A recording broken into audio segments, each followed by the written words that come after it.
back from trying to work out. Let's go back to the other game. They have Carlton next week. They're on track to win 7 straight games when they play Richmond later tonight. That'll be massive, big crowd. Yep. Expecting the MCG. Hawks can't drop from 3rd spot on the ladder with a loss today, but it certainly closes the gap for a chasing pack that will include Melbourne. It shows how vulnerable they are. If their heads aren't right, hey, not clearly tonight, but their list is now compromised through injury. Oh, yeah, they mate. need to be at their absolute best mentally to cover off those deficiencies in the personnel. What's happening? Van Rooyen, another disposal and another clearance. Gets good territory, but Hardwick. How are you? Is the spare. Takes the mark and he'll try and transition. It's a good kick. Dr. Morrison on the wing. McCabe offered the lead, went longer. Dalton's been busy.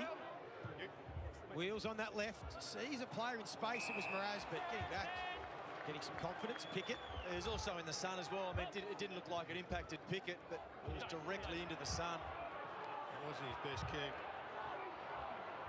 Scholl was able to pick it off and then miss Jack Gunston.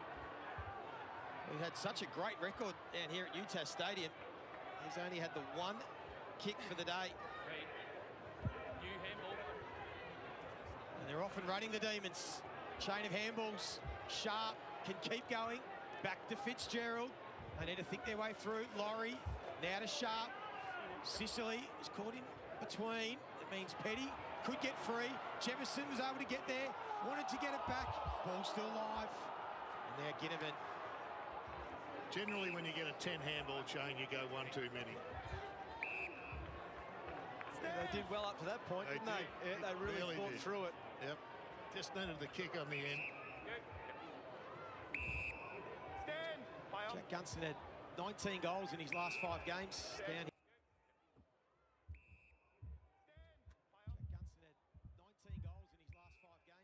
Let's mute that. Sorry about that. All right, we're going back to the other game. Love adventure? Since 2008, thousands of Aussies have relied on their Isuzu D-Max to go their own way. And they'll tell you, adventure is everywhere. Go find yours. All right, we'll go back to the Hawks. Giving him a bath. Getting up the ground now. Oh. Disposal. Here is Gunston. Turner has not given him an inch all day long. McDonald sat on it. He looked at the umpire. Look at the score. Put the whistle to the mouth, ridiculous. So Absolutely ridiculous. Goes looking for his cousin. Not done by Chol.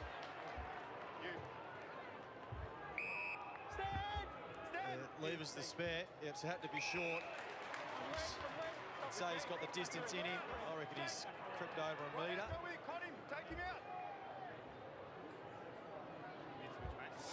Oh, I'm going to do my post. Well. Oh, shit. I still think he'll cover the distance.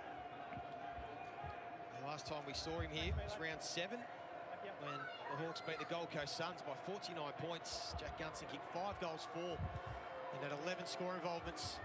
He didn't play when they met the Crows a bit later on, as he got the journey not quite. That made a cost him, Jordan. It did. So it was clever. Was Fitzgerald on the mark. Just to sneak over a metre. The other thing, I think Max Gawn spent a lot of time on the... Oh, he's back on now. The middle of the ground. Had a big rest. Good mark. Mraz again. Yep, very good. We just need some forwards. McDonald and Moore. Heads towards Gunston. Turner. Full of confidence, able to easily take that intercept mark and switch it again for Langdon. And they're off and running. Look at Van Rooyen putting the head down. Windsor might use him. Chose not to, instead goes further for Fritsch, who had the fumble. So that last inside 50, you got to ask where's Chol. I mean, he's been out of position all game. He hasn't worked hard enough to get into a position to create an option. So young Mraz wants to go inside forward 50. He looks up, he's got more. And he's got Gunston deep playing his role and no other key forward ahead of the ball. Well, Dylan Moore hasn't introduced himself to the Sharon so far in this game. Just 2 possessions. Wow. He did a nice job to win another clearance. Van Rooyen having himself an 5. afternoon. No. He's just got a fingernail on it. Well done. There's a young fella's been asked to do it at both ends. Yeah. Harley McDonald's kick was dangerous. D'Ambrosio has to wait for some support. Oh, it's dangerous. Certainly hasn't really That's not a been dangerous tackle. the young players that have been the issue today, has it, Geordie, for the Hawks? Morrison's had a crack. Dalton's done some nice things. Bailey McDonald as well. No, I agree. And it's really hard as a young kid to play well when the more experienced players aren't contributing. Josh Ward on screen, the 11 disposals. Cam McKenzie just the 7. It's D'Ambrosio who has just the 5. Ran himself into trouble. Again, Latrell Pickett played for the high free kick, but he'll get it. Getting it at this time. Go out. Play up. Let him run. You. Kick was looking for Fritsch. Well, red fight. Sicily. Yeah, he was caught in between, wasn't he? Van Rooyen and Fritsch. Play on. Play on. Play it and play on. Two umpires got different Why does that play on? decisions. Great defence though, Melbourne. You can just see how well they're working together. There's just no obvious way through, is there? Even these 12-metre kicks are getting paid. There's the pressure kick. And Ginnivan under pressure. Through on the red. There is Chol. Mobby old Chol. The contested mark. Only taken the 1 for the afternoon. Dragged down as he kicked it. It'll still work for Gunston. Pickett did a pretty good job there, but Chol was just too good. And Ginnivan, he's certainly lifted his work rate in this third quarter, covering a lot of territory. Yeah, definitely playing higher this quarter, Joey. Ginnivan What was in the back hell pocket happened to only moments Hawthorn? earlier. And for one of the very few times the Hawks have gone from their defensive 50 to their inside 50. He's staying alert here. I don't think he's... Might be wrong. I said Gunston's got the distance and he fell short. I just don't think Ginnivan's got the distance, but he might prove me wrong. To Nick Del Santo's point, just the 3rd time out of 31 attempts have they gone from one inside 50 to their own. And Ginnivan, who's already kicked 1 this quarter, hangs it up. There's no breeze to help bring it back. Yeah, good combination defence there by Melbourne though. Max Melbourne just took care smashing of them. his Hawk opponent and allowed Lever to come in and kill it. Mid 2. Yep. Holding Petty. Free kick going to go to Harrison Petty. No. Ball stopped. Back on the wing. Back on the wing. Certainly Petty. got busier. Jack Ginnivan. 7 disposals this quarter. Ready Come to back goal. behind. Harry. Come back over. Stand. You're on about Geordie being able to freshen up Max Gawn this quarter. He's just played the 15 minutes, the least of any Demon this term, so had a good spell on the bench. Oh. And there's Miraz again. Yeah, I wonder 50. the other thing Second today is person just on the to play mark. forward. That's on 5. Now they attack the corridor. Perez. Oh, went wow. for day. There's congestion everywhere, though. That was ambitious. But knowing Max, he would want to run out the game as a ruckman. This is where it gets confusing. I mean, he should have been able to knock that ball out, but he doesn't. He keeps it, and it's a ball. Contact. Score for advantage. Arm over the shoulder. They take the advantage. Ward, his favoured left. Looking for a mark inside 50. Chol presents again. This time. Good kick, good mark. 1 point. There's good connection inside the forward 50, wasn't it? So just a little tick lead. 1 point incoming. Decided to Jake Oh, early man. that he wanted to go back and try and get that back space, and then just created that little leading lane for himself. And a great connection piece you see there, just the separation, the ability to duck back up, and the execution which has been missing inside forward 50. Coming into this game, he kicked multiple goals in all of his last 4. You can see his numbers today. It's been a quiet afternoon. But he steers that one home for their 3rd of the turn. Husky.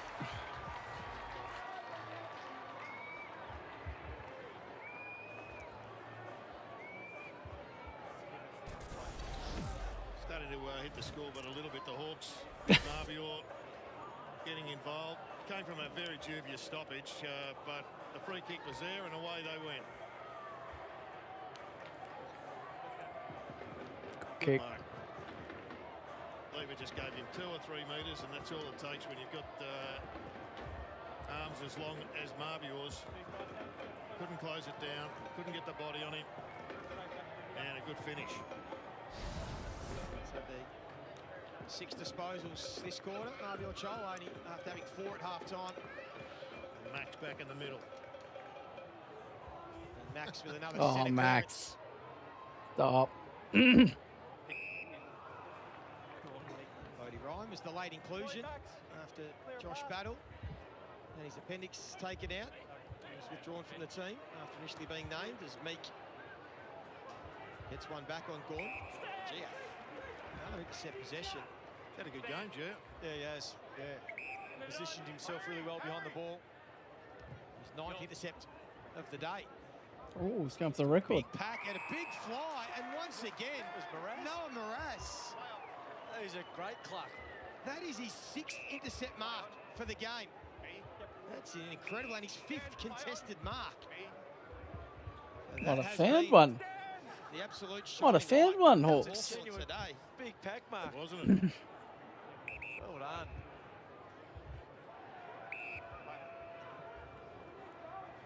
There's a replay again of that contested Oh, grab. strong arms, strong hands. Thought it could have been a Harvey Norman, but we're saving one for later. Said he's coming into this game in great form. He had the 6 intercept marks and 12 intercepts at Box Hill last week. And in really good form the last month, so he's earned his spot. And he's probably been one of the very few that can hold his head up high as the Hawks again get a bit of movement. Lewis wanted to go deep. How did this even happen, boys? Lever. So disciplined and getting the fundamentals done again. Yeah, he just references his own opponent. On that occasion, it was Chol. He realised he wasn't in a dangerous position, so he goes over and helps his mate. It's just great defensive work, great anticipation behind the ball. Let him go, hurry! Lewis had to try and go up against Gorn. He wanted the free kick. It's a bit of a wrestle, isn't it? We're watching, let us manage it, okay? A lot of talk out there. What would you do with Dylan Moore, Jordan? He's had 2 touches. Well, he's In up the around the middle. ball now, so he's been given the opportunity to try and get his hands on it in and around the contest. So We're talking about a high-end player. yeah, All Australian player. Good mark. Chol again having a good quarter. yeah, it's much better ahead of the ball. It was the one thing that they couldn't get in the first half, could they, Hawthorn? So they've had opportunities going ahead of the ball. This quarter they've had 13 inside 50s for 3 goals too, but it's the contest in front of the ball that's been the difference as well. Let's go back to the other game. Yeah, let's go back to this one. Out, but we feel like we're being dominated in many parts of the game. It's only an 8-point margin, and yet the Giants are doing so much right. Fremantle with so much opportunity and growth in their game from what we've seen the last 3 months. Britt's trying to wrestle. Jackson running at it. And it comes Fremantle's way. Reid goes back to O'Driscoll. And pass to Jackson. Kicks off his left, a high up and under. Sarong. Oh, so wrong. So wrong, it's so right. Brownlow votes the last time these sides met. Looks inside 50, Himmelberg. That's a good release by Himmelberg. Off Foss, they're away. Here comes the counter-attack. Long kick out to Green. The Giants skipper at the half forward for Stringer. And their X-Factor players involved. Stringer again kicks all the way. Oh, to the goal Stringer. line. He misses. And they're normally ones that he would, he's had a real good look at those last 2, and he would normally finish them because he's clearly feeling it. He's up and about, on his toes, moving well. He's a handful at the moment.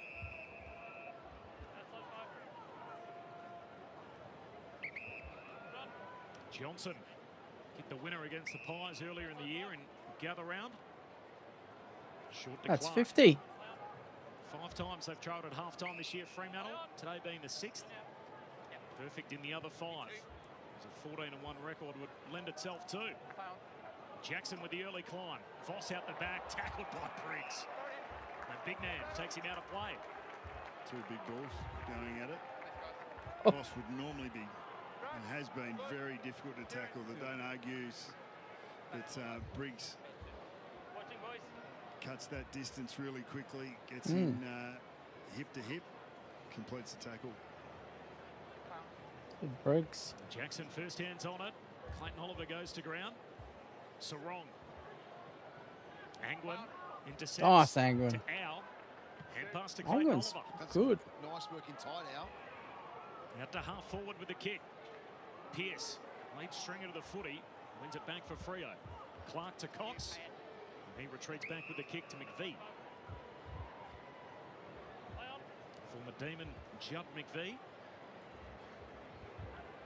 First year at Fremantle, goes on a bit of a stroll and then heads laterally out to Ryan. Oh. So 1 goal to zip. The Giants have had a couple of looks in this third quarter so far, both long range behinds to Stringer. They force a forward half turnover though. Picked up by Reid. He's tackled, taken to ground. A stoppage. You just see that vision behind the goals. Like the Dockers players out of D50, the Giants players are so hard man on man, and the work rate for the ball carrier from the Dockers just hasn't been there. There's just been really stunted ball use from them because of the Giants' defence. Sarong, superb handball, shoots it into the path of Frederick, puts a bit of pace on it. Hand pass away to Switkowski, comes wide to Erasmus. Erasmus heads to the 50 and finds Voss. Looks like he's going to back himself. Well, it's probably a little bit about taking, all right, we'll take the time.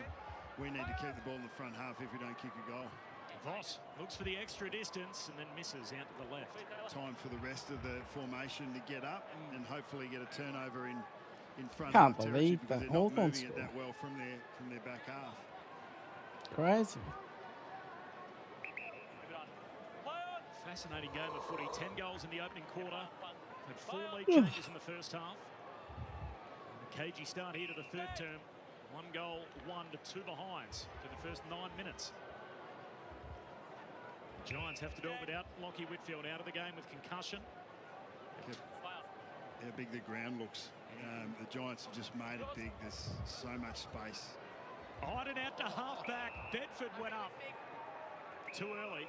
Unrealistic to call. Oh, he touched it. Erasmus, he was appealing, saying, look, I touched it. He touched it. He's going to count the little. Erasmus gives it away to Clark. Centering kick. Tracy in the vicinity. Iden puts his fist through it. And Clayton Oliver away to Lockie Ash. He's off and moving again. 2 bounces. Burns off Sarong. That's ball. Lost his dax, but he's still going. Oh. Frederick's got him.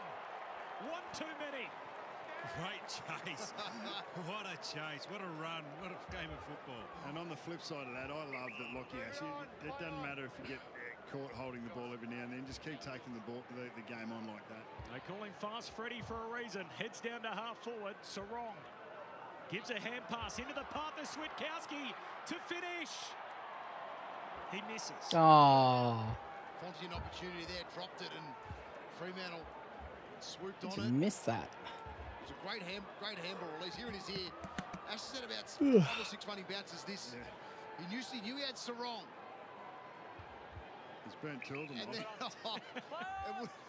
it's unlucky. It's probably that his shorts were halfway down his thighs. He probably wasn't able to get the knee lift. Tremendous footy. Bold run from Lockie Ash. Driscoll and Frederick, 2 of the quicker players in Fremantle's team too. Taylor to Thomas. And now it's the Giants who transition the ball, and the kick's good to Hamilton. Good footy. The first gamer. Well played. Short to Toby Green. Nice and easy. Keep it simple. Easy Smart. hit up to Green. Go to the skipper, Jono. Yes, exactly. Well, he's laid a big tackle for the skipper to kick one in the second term. And that was a good lead up. And that's worked for them at half forward. The lead up. They've been able to hit that consistently. Yeah, their run from back's been excellent, and Ash has really stood up with the absence of Whitfield. But Fonte, he's played his role really well. The wingers get back to support. The defenders have won pretty much every one of their one-on-ones. Here's the look at it for Toby Green. Just misses. Just come off for a break, Ash. Well needed one. Third time in the quarter they've missed that near side, twice from Stringer and now once from Toby. 8-point game. Oh, my legs. Do you wear bathers under your shorts? Speedos. Did you? Never got to that. Budgies look good, don't they? Do. Ryan comes wide. Punched away by Darcy. Straight down to Bedford. Bedford, one way then the other. Finds Rouston. Tight angle. Oh, Rouston. Oh, what a goal. Wow. Unlimited. What a goal. Yeah, for the Harvey Norman replay here, just probably rinse repeat on the first half. Front half turnover. They've defended their front half really well, and not always have they been able to turn it over, but they've stunted the Dockers' ball movement themselves. But that's a big fist back. This kick. Bedford again. That's his third goal assist at least for the afternoon. And what an excellent finish there by Rouston.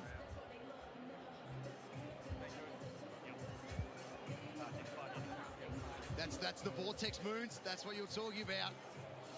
Just that breeze that pushed that on nicely.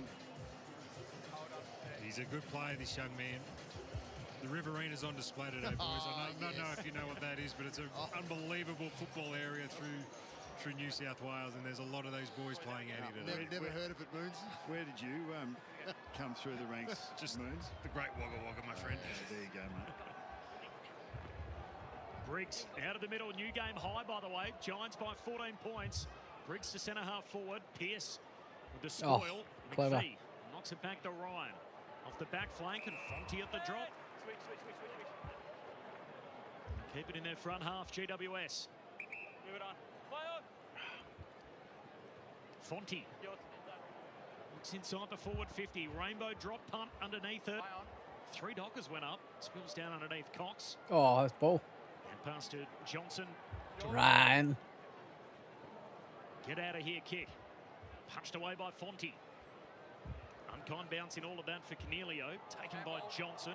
His hand pass intercepted. Giants win it back. Cornelio to Rouston, the goalkeeper from moments ago. Got it back, and his teammate absolutely crunched in all of that. Spills away the Dockers, and they're on the counter-attack. O'Driscoll to Reed. And there's a downfield free. Yeah, there was a bump off the ball to the release handball of Fremantle. There's Fonty, who was crunched in that passage of play. That was a big hit. We're going to get a 50 here too, boys. There's been a 50 putt against Bedford. He tackled Reed, which he wasn't penalised for in the flow of play, but then there was a bit of push and shove after that, and Bedford was a little too aggressive. I don't know if that was there, but it's been paid, and this is a gift for the Dockers to get back and reduce this margin. Now, why wouldn't you pay that against Guinea when they were playing Gold Coast, when he was doing that? It's a fine line between being aggressive against an opposition and don't want to pay that. Giving them, the opportunity like this.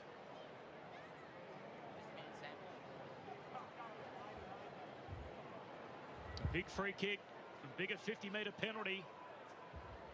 And just as we hit a game high margin, the Dockers cut it back. Murphy. For Freo.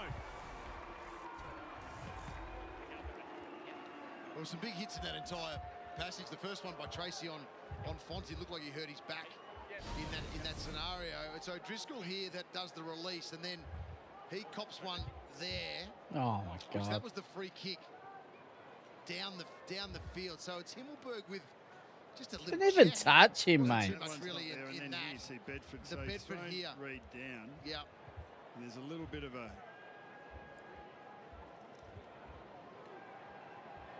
Nothing in it. So that was enough for a 50. Yeah. So what? Look, I think the Murphy's Dockers holding him on the receiving end of 2 good ones, and in the end they generally even up across the game. So now the Giants have got to, reset, get back to centre bounce and get their game going again. Agree. Briggs the hit out. Callahan on the deck, got a hand pass out. Bedford ushers it back to Callahan. Sockers it forward. Trying to get a kick free. Cornelio and all of that. Brown's able to clean it up. Or a to pickup. Al. Hand pass on to Bedford. He can give it back to Brown. Runs into a bit of traffic. Passes Clark. Hand pass back to Cornelio with the fend off. Got it back to Hamilton. Cooper. The first gamer he misses. Brown was so sharp in that. Would have been a good finish for the Giants. What a response. Just had 80 people just about to jump over the fence. But that's a good response. The Giants out of centre bounce, surge football, couple of cracks at shots Thanks, at mate. goal, and field position once again. 9-point lead for the Giants. There you go, free kick for Up Briggs. tuck in More intervention. RP, eat chicken nugs and have a Ball hot in the chockey. contest. Ooh. Nice, mate, Briggs nice. going forward again. Enjoy it. Cadman gets a running start. Spoil comes from the back. Ryan calms it down to Johnson. Just run it down to defence. That's what he's looking at. Bit to do for Amos. Move to side and Iden. GWS again keep it in their front half. He's going to go back and across to Stone. Yeah, that's 50 in front of the mark. Oh, Yeah, what? I agree with that one. What a great contest win. That's by the even Iden. up. He's been excellent. You're right about it evening it out in terms of it does just at times, doesn't it? It But does. you're right. Doesn't stop you being frustrated. No, when it's of going course. against you, but Freo fans would be going absolutely crazy at that one, but I thought it was there. Wasn't he meant to tell him? Connor Stone, who was a high draft pick, went in the first round, lost his spot on the list, re-rookie. Hope the RP's going all right, mate. After being a precocious young talent, he's gone the long way around the mountain back to AFL level. And on the back of the 50, Stone. Stone knocks it through. New high water mark. Come on. yeah, it was an important kick, and you do have moments in games where the momentum's might be a little bit even, and you need to assert yourself, or the opposition are coming a little bit. And maybe in the last 2 or 3 minutes, the Dockers have with that Reed goal and a little bit of run and carry through the midfield. So that's an error by Dudley. A couple of steps back. There is a grey area there, and you do play on that a little bit, but on the wrong side of it on that occasion. And a really, really solid finish from a young player. So the last goal for both teams off the back of 50-metre penalties. Back to 15 points. Briggs down to Clayton Oliver. Get out of the way. Pushes Bolton aside. Gets it going forward again. Out the back. Stringer. Stringer a show. Trying to turn Oh. Pearce inside out. Pearce Oh. gets support, and Cox in the end helped through the behind line.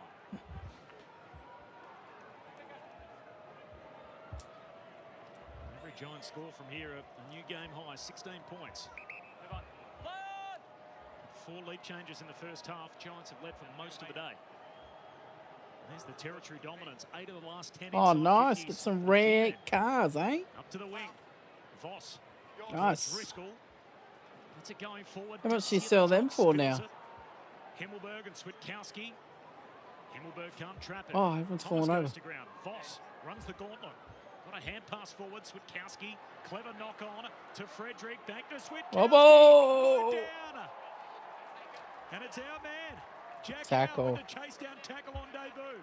That's the one thing that'll please not only his teammates but the coach is the first gamers involved defensively a few times today. 194 centimetre Woo. mid out of Mildura. how much money you got? Jack Ow makes his debut today. He's done some nice things. Driscoll to Cox, and he goes back with the kick Oh. to Ryan. Lost it in the sun. Lost it in the Toby sun. sweating on him, collects, takes on the tackle, keeps it moving. Stringer. Well, the momentum is all with the Mem- Giants, mem- mem- isn't it? Now, so this is their 15th inside, the 9th of the last 11 at least. Oh. Winning key contests through the middle of the field, the chase down tackle in D50. The transition, both defensive and offensive, is in the Giants' favour. Another important kick to increase this margin. Flipping cars, huh? Nice. And Fremantle in a very Yeah, unfamiliar I love position backs late playing in the up. third. On a 14-game Today, win streak. unfortunately. Jake Stringer, the big game player. Woo! He's got Stringer. one for the thumb.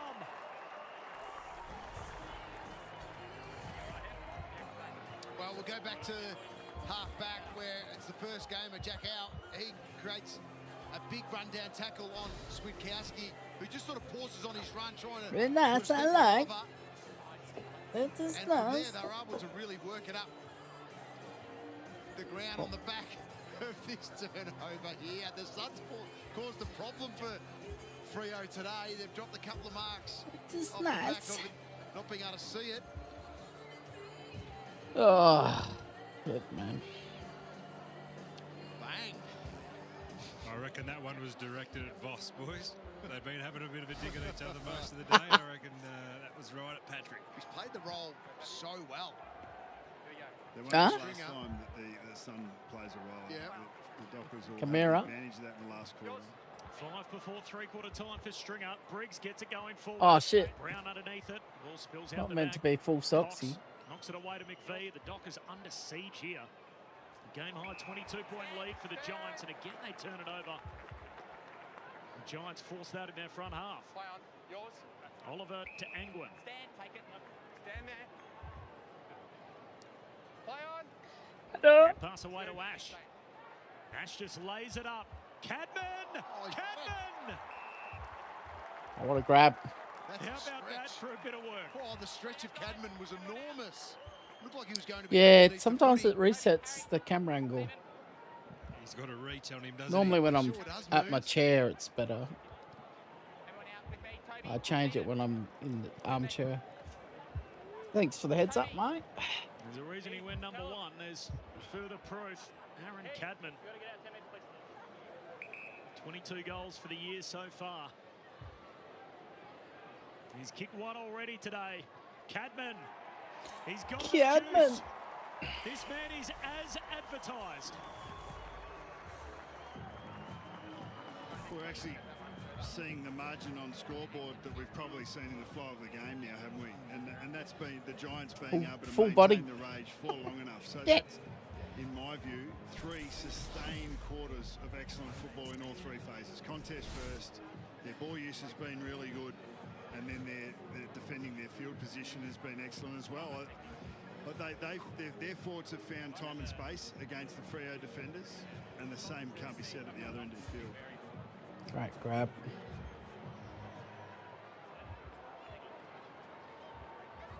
Just shows you how close this competition is and can be. You know, this is it's a side that's won 14 in a row against a side that's struggled to keep players on the park, let alone find their best footy. Missing 10 of their best 23 today, the Giants. Bolton with a big fend off. And Freo with plenty to do. Conceded the last 3 of the first half. Conceded the last 3 goals here. On the stroke of three-quarter time, Bolton comes back corridor. Clark's getting a free. Oh my God. Arm interference. Only twice at three-quarter time this year. Staring down the barrel of a near 5-goal deficit. Taylor knocks it away. Oh, just good, yeah. Down Just to put Harry Oliver, D bowled D over. chord Green on the bottom of all that. A stoppage. on this.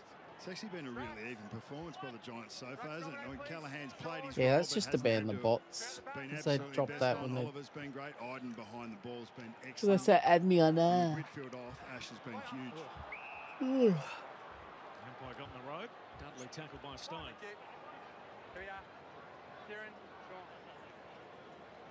Play on. Solid outcome with the ball up. Do it all again. Dudley trying to fight through that tackle. Fine. Where's he going to come from the Dockers? Bedford started offensively early, but has been playing on Sarong since. Play on. Nice bit of work here, Switkowski. Top of the goal square, Taylor hands it out.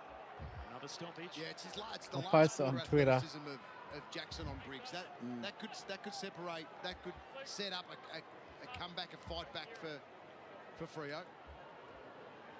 Here's a look at it. Deep forward for the Dockers. Voss draws the free. When you think about comebacks, you know, a late goal here is part of what the Dockers needed to do. You're not just going to go to three-quarter time and reset then. A goal here, a bit of momentum, makes a little bit of difference, doesn't it? Hawthorn and Collingwood, those 2 games, they came from behind at three-quarter time. Pies in the wet. The Hawks, they did trail for much of that night and had a lights-out final term to snatch it from Hawthorn. They're going to need something special here. A 6-day break on the road after playing in the wet last week. Freo with a bit to do. It's a must-have, and Voss delivers it.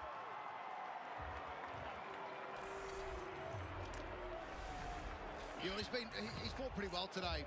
Voss is probably in the one that has had the matchup where he's been able to get. Oh, can you check on the YouTube, Dave? What Tracy and Amos? Does it have like a join option? So when you have a look at what he's able to do here, and he draws the free kick, which is which is good through the contest, on the move. Just raises his arm up there. So I was trying to look for it on the actual, on my YouTube page to see if it has a join option. But the high doesn't come from doesn't. Iden. It was Briggs. So more accidental than anything, Moons. Someone get a souvenir? Yeah, there's a Sharon for the kids. Go for it. Or if that kid from Gold Coast has come down.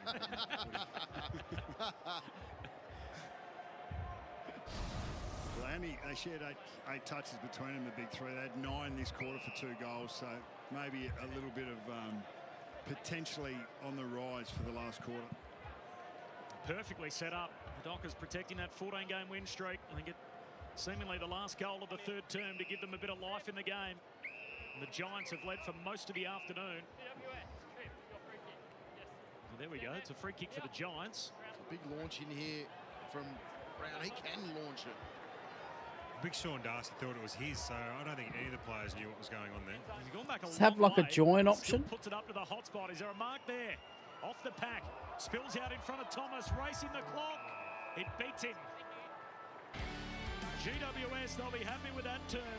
Even with losing Lockie Whitfield at half-time, they win the quarter. They kick 4 goals to 3. And they extend what was a 13-point half-time lead to 22 at the final change.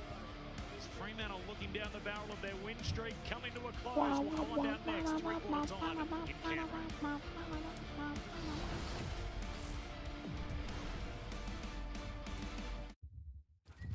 Money done better is a walk in the park.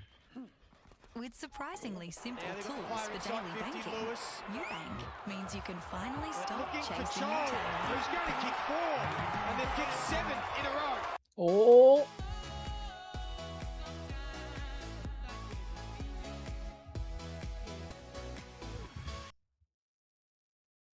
Seven in a row. What a debut performance from Noah Mraz. Hope Kevin Sheen's watching. He's got to get the Rising Star Award, 6th surely. contested mark. He's had 7 intercept marks. To 7. go with his 15 disposals, that has been a fight for Sam Mitchell.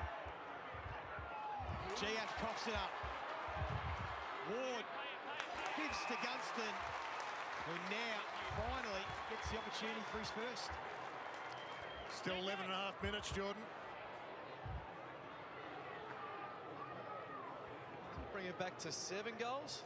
Yeah, with my right math. Yeah. Oh, it does? Cool. So I was looking on, what about when you just go to my normal YouTube page? Does it have it on there? Mentally. That is now Woo! unanswered for the Hawks.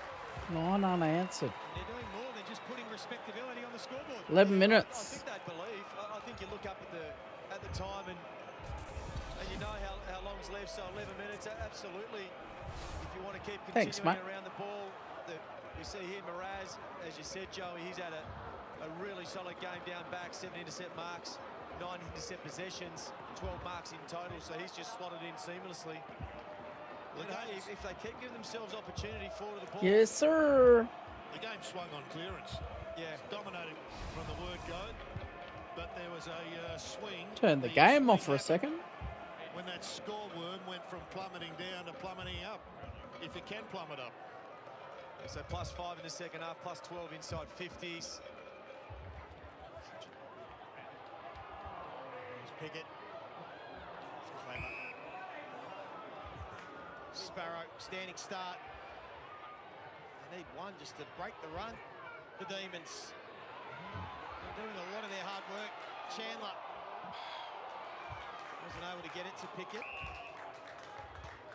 Chandler. So 57 marks to 24, so they've controlled the ball. Only the 8 tackles, Hawthorn in the second half to 27 from Melbourne. Probably paints a bit of a picture. First to the ball, a bit more proactive.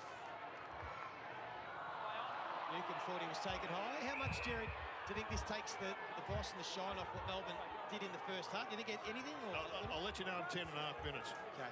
Because if it gets critical, it'll take a lot off. But 4 points in the bank against Hawthorn down here is what they set out to do. They had that at half-time. Could have had a massive kill. They've let that go. See the turnaround in scores. There were the first half scores on screen. 13 goals to 1. And went looking for a free kick. Yeah, is that not the same as the Newcombe one? Spot on. At no stage did he attempt to get rid of, even think about getting rid of. Here's Chandler. He wants his left. Yeah. He wants to get back. Hawthorn just corralling three of them. And the kick to the top of the square.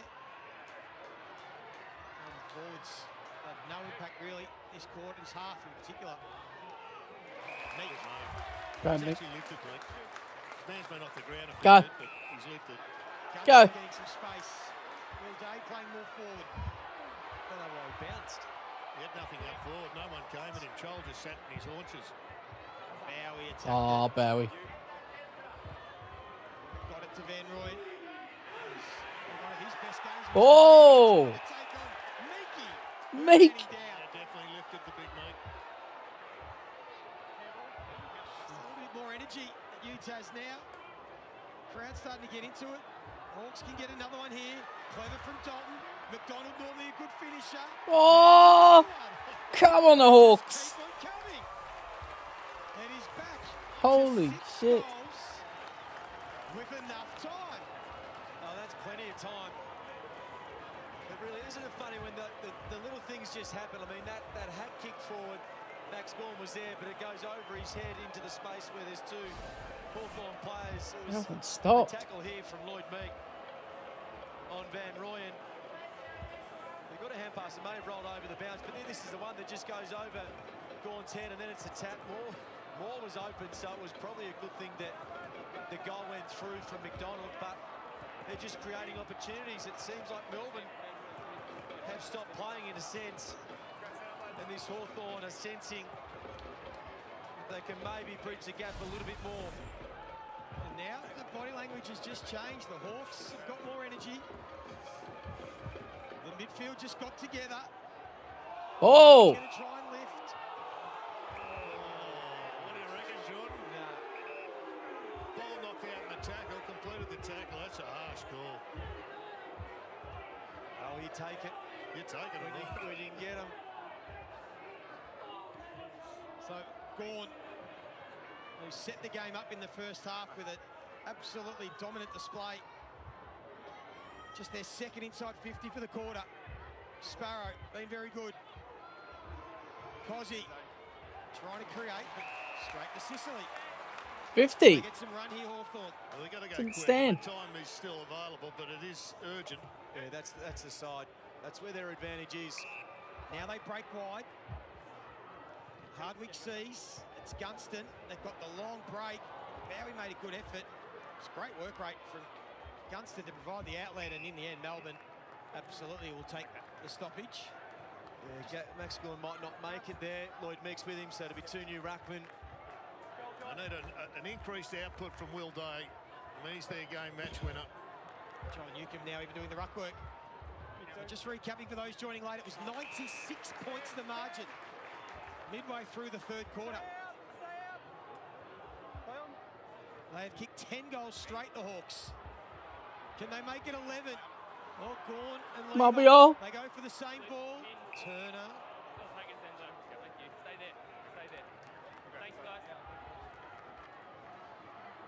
Hardwick's really lifted. Dylan Moore has, after an unbelievably quiet first half, he really has come to the party in this last term. Oh, just it lost fell his feet. over. He was looking for 5 for the half. Gunston couldn't get boot the ball. They hem in Melbourne. And they'll come back. Free kick. This is a really important kick. I think as much as you can, you've got to change the angles and try and find a little one inside forward 50. Sicily's drifted forward. Hardwick has Sicily. Oh, umpire. He almost had the mark. And then D'Ambrosio tries to poke it up for Lewis. Well done, Petty. There's a not happy Sicily. He's bagging the umpire. Thinks he should have been paid. It didn't look like a mark. It didn't look like he had it. It was a good opportunity. It was a 2v1. Oh, yeah. That was a goal wasted. I don't know if he would have kicked it, though. So Meek tried to flip it over the back. Bowie was onto it. Need a mark. Van Rooyen flies. So did Sicily. Oh! That's going to be holding the ball. find an exit point. Yeah, watch Sicily here coming around. Hasn't really backed off the mark. He doesn't really look like doesn't think he's got it in him, I don't think. He's just going to set a high ball up. Oh, day! What a mark. Today, clearly, but I thought Dawn was maybe just blocked out of the contest, but it just wasn't picked up.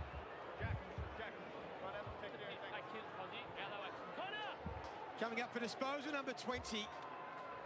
This for 11 goals in a row. And it is still mathematically possible. They are back within 5 goals with more than 6.5 minutes to play. He cannot believe it, Sam Mitchell. At no stage at halftime did he think there were any chance of winning, and all of a sudden, with 5 minutes of play remaining, this bloke imposes himself on the game.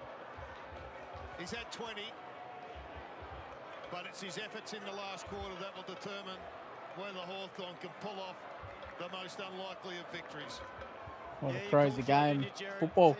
Super Saturday. And quite often you've got to go forward. That was a big mark. A little bit of clock watching there from the coach. Yeah, watch for a big spike here, I think, from Max Gawn. Or do you keep it in tight? He tried to keep it in tight. It sounds ridiculous. 5 goals in 6 minutes. For the greatest comeback of all time, it feels... What is that kick, Ward? Yeah, everything's got to go right when you're doing it. And an intercept mark like that is just about kill it. To even think this game would be a chance when Latrell Pickett kicked the goal at the 14-minute mark of the 3rd quarter. Their 17th goal to put them 96 points in front. We were going to the record books.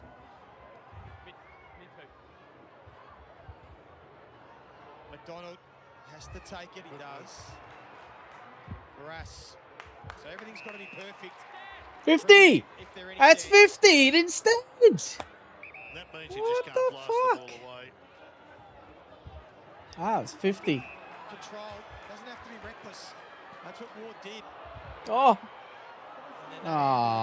What the fuck? What are you doing, Moore? Did well, Steele. He's looking with some support. Didn't really have a lot. Hawthorn have the numbers. Steele. Tolstrup. Just low dart. Kick. And now they can just manage the clock.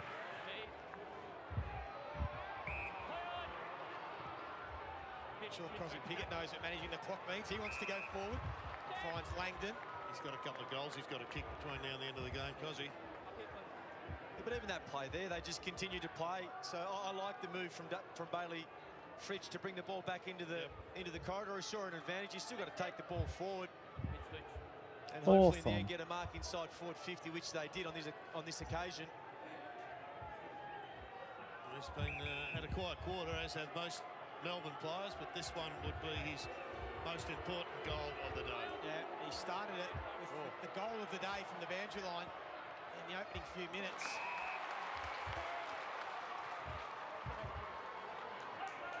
Go. They're still running. D'Ambrosio. Free kick downfield to Morrison. No advantage. Extra really behind the ball for Melbourne. Gawn's trying to work back. Well, they do have a bit of space. Perez, kick it in. He's going to take his grass and go deep. Sicily against push forward. Umper. And now time is the issue. Yeah, so you just got to get on the fly if you're Hawthorn. You got to really stop that channel opening up if you're Melbourne. Once again, I think Max Gawn just hits it close. Keep it in congestion. It was 17 goals to 2. Midway through the 3rd quarter.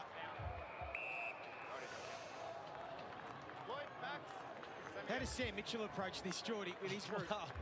We spoke about the review and basically not going over it, but I think you still have to look at the first half. I think you have to assess and what happened there, but they fought back well, but Melbourne should be able to close it out from here. Kick towards the wing. Van Rooyen knows he has to get a hand on it. He did. Hawthorn have the extra. Mraz, who's had one of the great debut performances. Rising star for sure. In a long time with his 6 contested marks. Yep, brilliant. 50. Marks. Josh Battle will have to work his way back into the side. Ambrosio towards. Good trial again. What a half. Mabio. He's never in much of a rush, Mabio Chol. You might have to get moving a little bit. Going for number 5 for the half. Even Lee Matthews' theory is starting to challenge. He's in no rush. Great mark. What a mark. A great mark. He had 4 disposals at half time. He's come out and kicked 5 goals after half time. What? And it is crazy Wow. to even think they're within 4.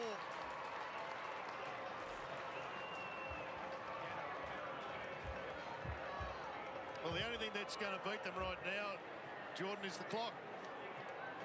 Yeah, too little, too late, but hasn't this man stood up after half-time?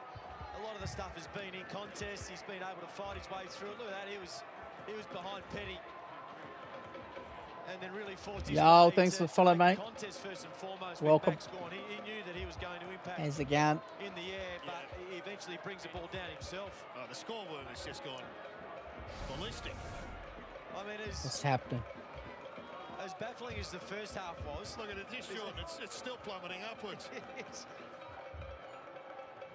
Just the second time as a Hawk, Mabio Chol has kicked 5 goals.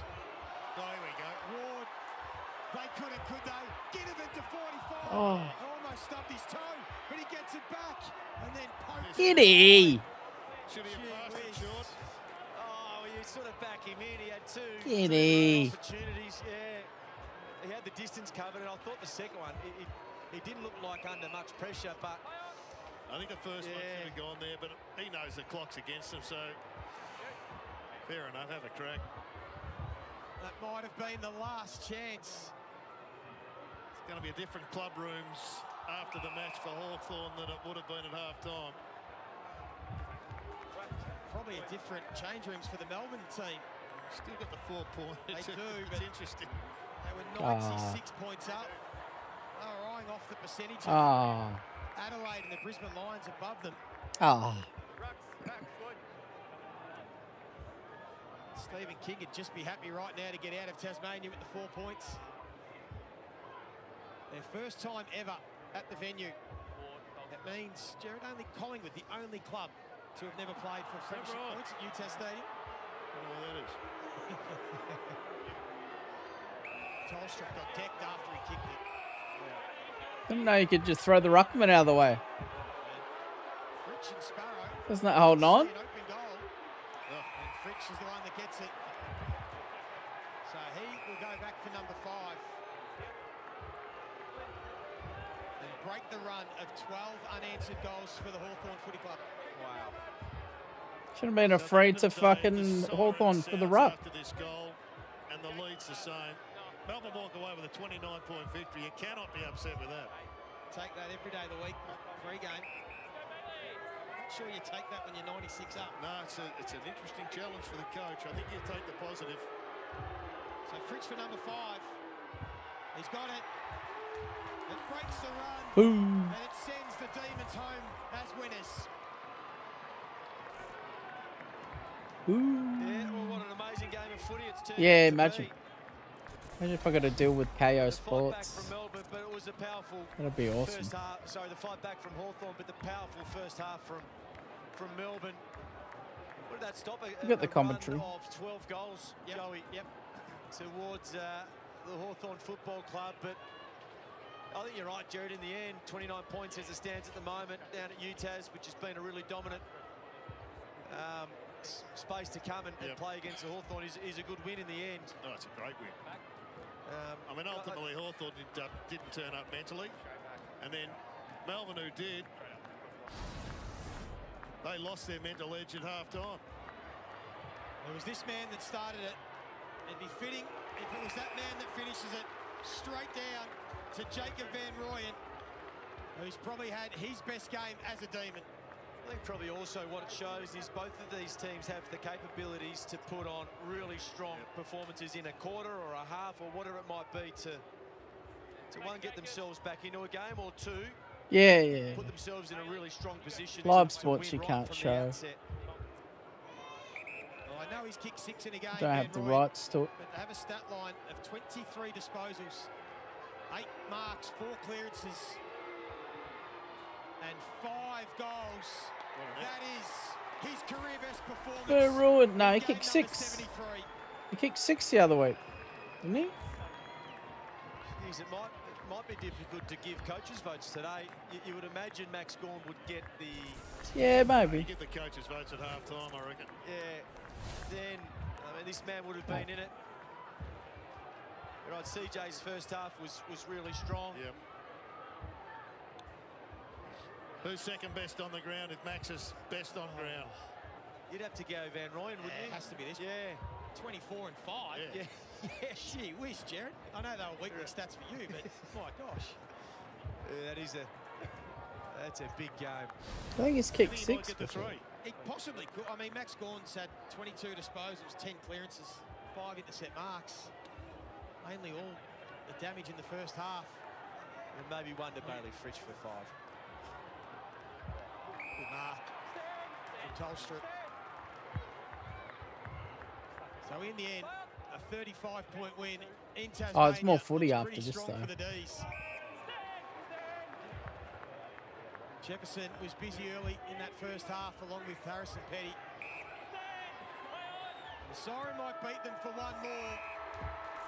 But after a tiny little heart flutter that came out of nowhere, the Demons break Hawthorn's 12-game winning streak at UTAS, set up by their 77-point halftime lead to run out 30. They need 5 goals in a hurry. Erasmus inside 50. Jackson flies at it. Punched away by Briggs. Fonte to Ash to Callahan, and here they go again. They run it out of the defensive 50. Bedford to Al, and Jack Al heads wide with the kick, and there's Toby Green. That's some nice things today, Al, in his first game. Tough at the contest, used it well. Green to Ralston, back to Green, back to Ralston. Put his nomination in earlier today for goal of the week. Toby Green wanted an exit off the ground, told to stay on.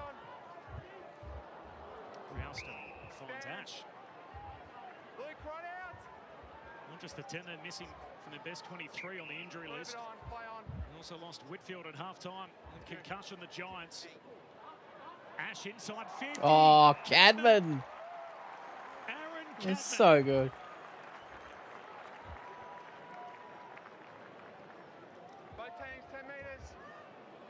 Well, if you think about the one-on-ones in either end of the ground, the Giants forwards have been able to beat their direct Fremantle opponents.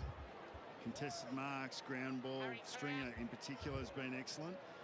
And the Giants defenders have looked after the Freo tall forwards for the most part. A certified blue chip option, Aaron Cadman. He misses. 1 point. Side. 7 minutes left. This game. Not just the Giants, but time now. Oh, that's a long way.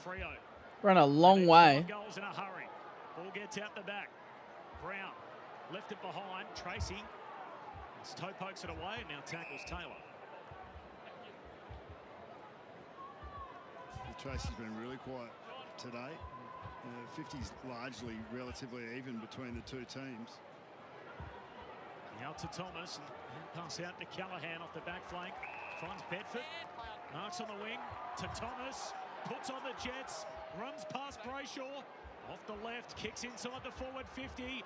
Out the back. Stringer. Can he get a kind roll? Frederick's there to intercept.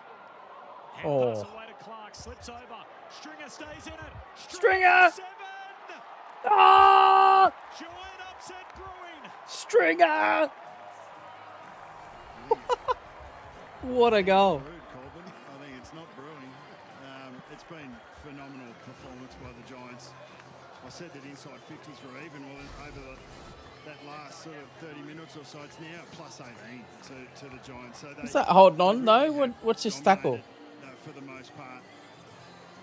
You know, whether it's out of stoppage, their man-to-man defence has been really strong. Their contest has been excellent. They've given their forwards plenty of supply. And what about this second, third effort from Stringer? I think that's the collective, though, Bucks. Hadn't seen this in some time, the second, third efforts. The pure intensity, especially when they're forwards to put pressure like that. What a goal. It's an all-time performance. I mean, you got 2 first gamers, another 2 or 3 first-year players, a lot of young guys that are asked to play really important roles that are ahead of their time in some ways. But geez, you find a lot when you can find out a lot under duress. New career high for Jake Stringer as Bolton out of the middle. Amos drops in front of him. Angwin hands it over to Iden. And passing all of that to Harry Oliver to Angwin. They're looking slick. Callahan. Look at the run. Top of the ground. Even Oliver there, he split 3 Dockers players. Oh. Cox comes and gets it. It's a good tackle in the end. Oh, mate, holding the ball. Wow. No prior. That was a prior. To Bolton. Back the other way go Freo. Switkowski to try and kick their first of this final term, and he's off target. Oh my God. The Giants, they all went. Didn't expect holding the ball to be paid. Behind the blue dot, Pat. And that's what the turnovers do. So that one wasn't expected. It was an umpiring decision, but the Giants have almost, not been caught in that situation at all. They've been ready for every turnover or potential turnover, which shows you how strong they have been defensively and in that transition game.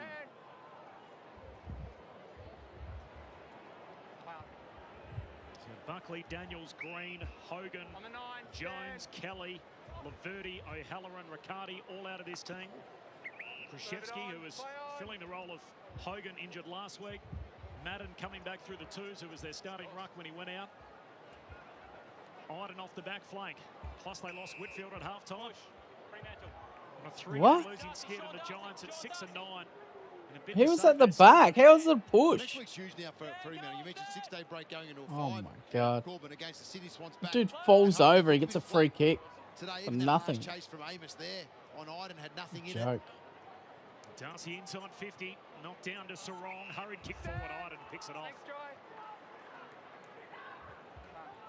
Sydney, of course, played at home last night, so had the extra day.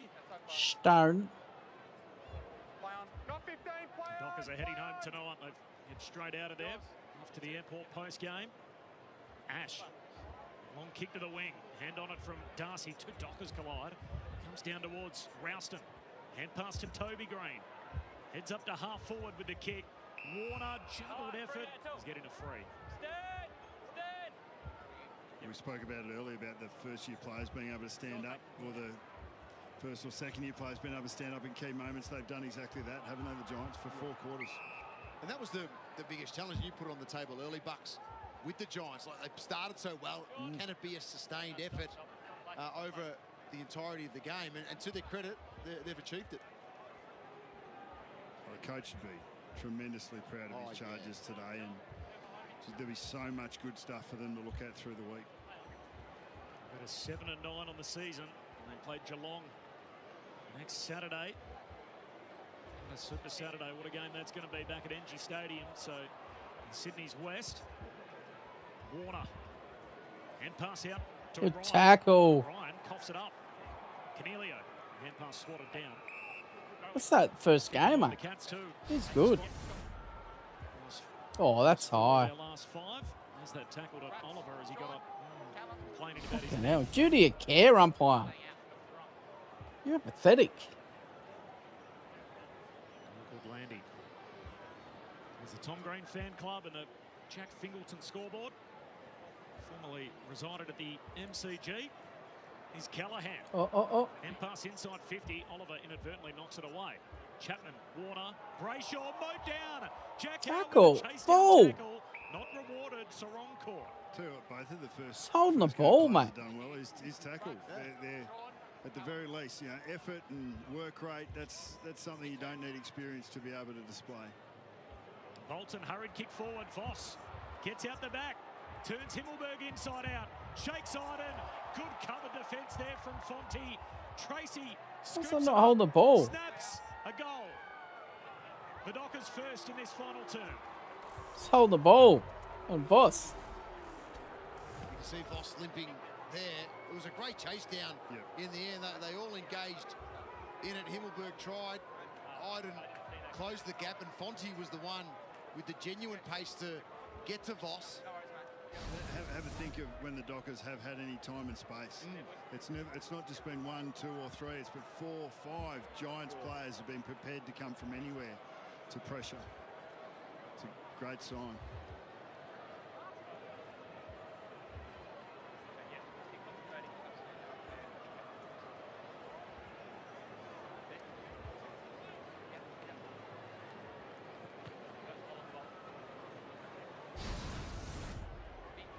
It'll be 14 and 2 for Fremantle on the season. The club record win streak, which previously sat at 9, well and truly past that. And the Dockers will still hold top spot, but the Swans edge a little closer on the back of today. The Good hands. Going to put some more pain on the board. Clayton Oliver, the deep entry. Well done. Has it knocked away from him. Chapman runs straight into Oh! holding the ball. Holding the ball. So Jake Stringer's effort to spoil that without giving a free kick away was excellent. Well done, Stringer.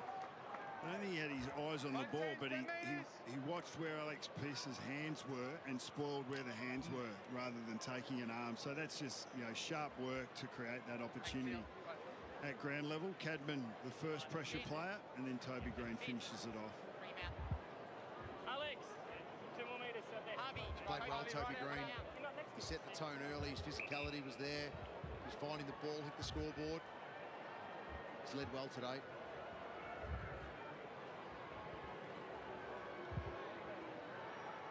The greatest ever Giant with the finishing touches. Goski.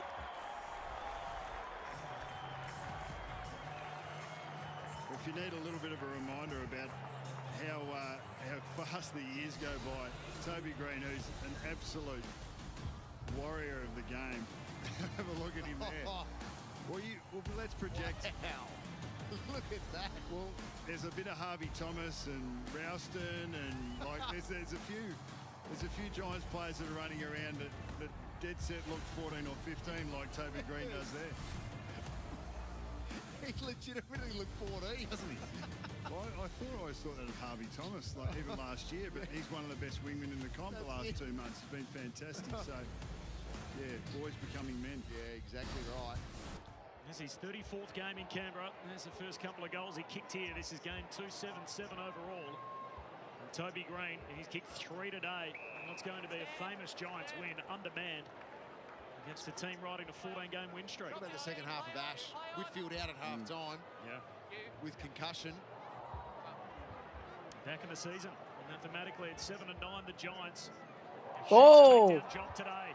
The pressure doesn't relent. Ah, Ben Fed. Mows him down. Whoa, whoa, whoa, that's 50. Reverse it. That's a reversal. It's well directed. Wow. Able to find that balance, haven't they? You give Bedford 50 for doing that, and then Freo just did it to him, and you don't give a free. You're a joke, umpire. Hooks it to the goal square, as he's done all day, just knocks it clear. Still trying to work out how Clark got that kick when Brayshaw laid the tackle. It was like the umpire just said, "Oh, those boys are fighting. You take it, Clark." Nearly worked out for the Dockers though. They had a big opportunity there. Different rules for different clubs, is there? Must be. Margin at 33 to get out to 34 earlier in this quarter. That's hold the ball. Dudley hits it at speed and tumbles it through. Wow. Jackson took it out of the ruck, got tackled, dropped the ball, holding the ball. That is a magnificent finish. Fucking hell. That whole bit of play then was. Hope those umpires don't have a job next week. Packed with genuine pace. Fucking pathetic. Little glimpses like that shows you Look what. at that. To me, it actually reinforces how good the Giants have been and how the Dockers have been today. I mean, you don't lose your class, you don't lose your skill. but the work rate and energy of the Giants across the 4 quarters has been absolutely brilliant. They deserve these points.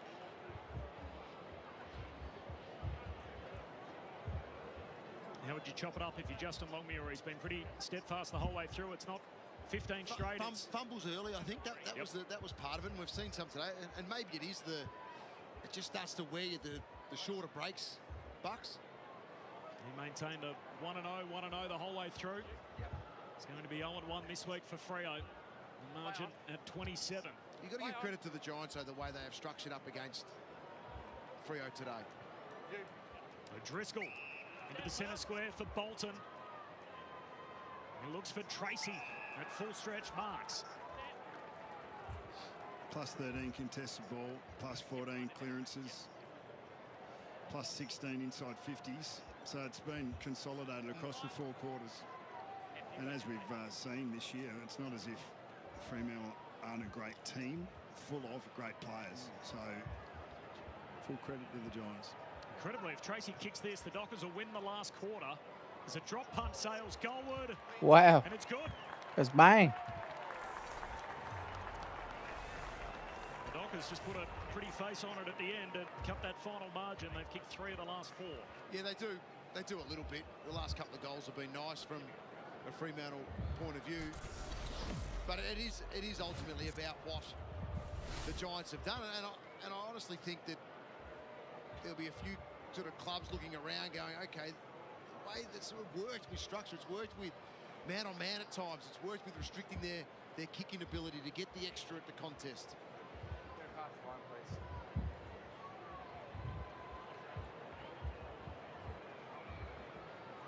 Your results are a little bit about what you bring versus where your opponents are. The Dockers are a little bit down, and the Giants are a couple of steps up, and that's the difference in the contest. A famous win for the undermanned Giants today. Rux, Luke, Kieran, in 10 of their best 23. They lost Whitfield at halftime. The GWS Giant Killers. Wow. Defeat the Dockers and defeat the streak. It ends. Wow. Oh. He is the captain again today, and even though Braden Maynard has returned, you would think Nick would Clayton lead Oliver, them, 32 touches. On the team sheet as captain, Maynard. So it is his turn because Nick did it last week, so maybe it will be... String of 7 Maynard, goals. That's He insane. and Jordan De Goey have played some extraordinary footy over the last 6 weeks. Nick, of course, for the whole season.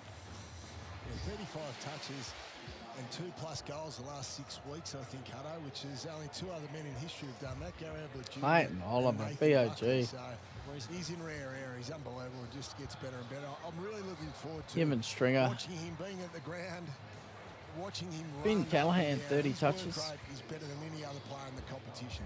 Yeah, so much to look forward to today. I know Lynchy and Fly were having a little bit of a joke about, it's getting serious. But just the way McRae was talking about it, it is getting more serious. And it gets more serious each and every week as we start to get close to the end of the season and everyone's jogging for position to get in the finals mix. And if the rest of the round of what we've seen today stretch is it back. absolutely anything could happen. It is the annual clash between Collingwood, who are the away team, but probably have the majority of fans, up against the Gold Coast Suns. Plenty on the line, Jess Webster. It's Cameron and Moyle in the first ruck. A ball up. Moyle squeezes a kick forward to half forward, but the Pies are well set. And immediately De Goey into the action. What form he has been in the last few weeks as well. Out to Lipinski, pokes the kick down the line, almost straight to his former teammate. And Noble couldn't hang on to the mark, and Powers wrapped up wearing the long sleeve jumper. An interesting choice in this part of the world. Interesting at that first centre ball up, took Miller with Nick Dacos. I wonder if he's going to take that responsibility. Here is Miller getting an early handball out to Rowell. It goes backwards by hand, and they can look to generate something off half. On the ball. From Schultz against Murray. Right, He earns tackle. himself a free kick, and will send the Pies into attack for the first time in this twilight clash, and beautiful conditions on the Gold Coast. Oh, none. Forward, whistle on play, and it's a free kick to Membry at the top of the square. I love the decision by Schultz to quickly get it there in a one-on-one contest. He had Member at the top of the goal square, puts the defender under pressure, Jay. So McAndrew all of a sudden... You better call that for everyone now. The umpire was was right there. Yeah, I'm keen to have a look at the replay, though, because Mac Andrew was sitting there signalling to the umpire that I didn't put my arms around him. I mean, you're allowed to push and shove and jockey for position. I think there was a very quick whistle. I guess the left arm a little bit around him, but geez, not doing too much wrong. You're allowed to fight for position. The umpire's been hotter on that free kick the last few weeks. Coming off 2 goals against the Tigers last week. Membry 17 goals for the season. And he pops through the first goal of the afternoon. Made the goal umpire work a little directly in front. But you're right, Brownie, the quick kick from Lockie Schultz. Give your forwards a chance one-on-one. And he was strong enough to hold front position, and he did it with intent. He was pushing back. He was desperate not to be moved underneath the footing. Good bump. Mac Andrew probably feels like he's got good position. Just playing with the arms a little bit. Maybe he's holding the right arm as well, so I can see why the umpires paid the free kick. But that's a good battle, and it's a good win early on to Membry. They get the start they want, the Pies.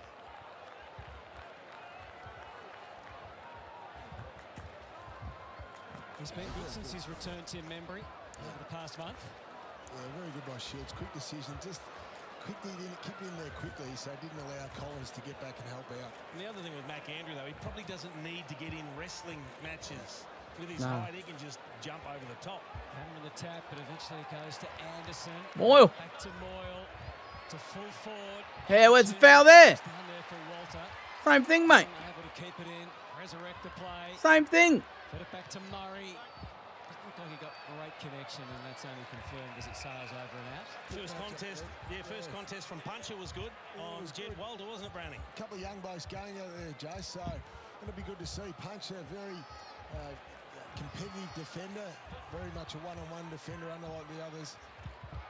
He's played 4 VFL games since he was picked up in the mid-season draft. Liam Puncher gets his opportunity today, the 22-year-old. And it's apt that his first touch of the football He's was a punch. a fist. Josh to Davis Perryman. linking up with Perryman on the wing. To Cripps.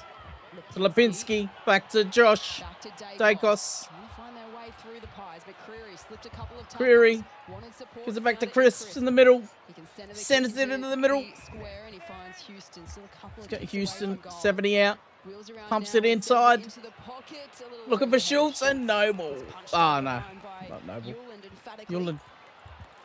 I feel like the Pies are moving the ball quicker the last few weeks. There seems to be more of an emphasis on moving the ball with speed. Dimmer. He's Looking over serious. Richmond and Port Adelaide. McRae's down on the bench. Whatever method they're using, you would think will be tested a little more Side bottom. today against the Suns. Must be Ned Long. maximum level of intensity. Fighting for the ball with after the Petrarca. 5 weeks they've endured. All started with that loss against North Melbourne. Going to be a battle of the midfields today.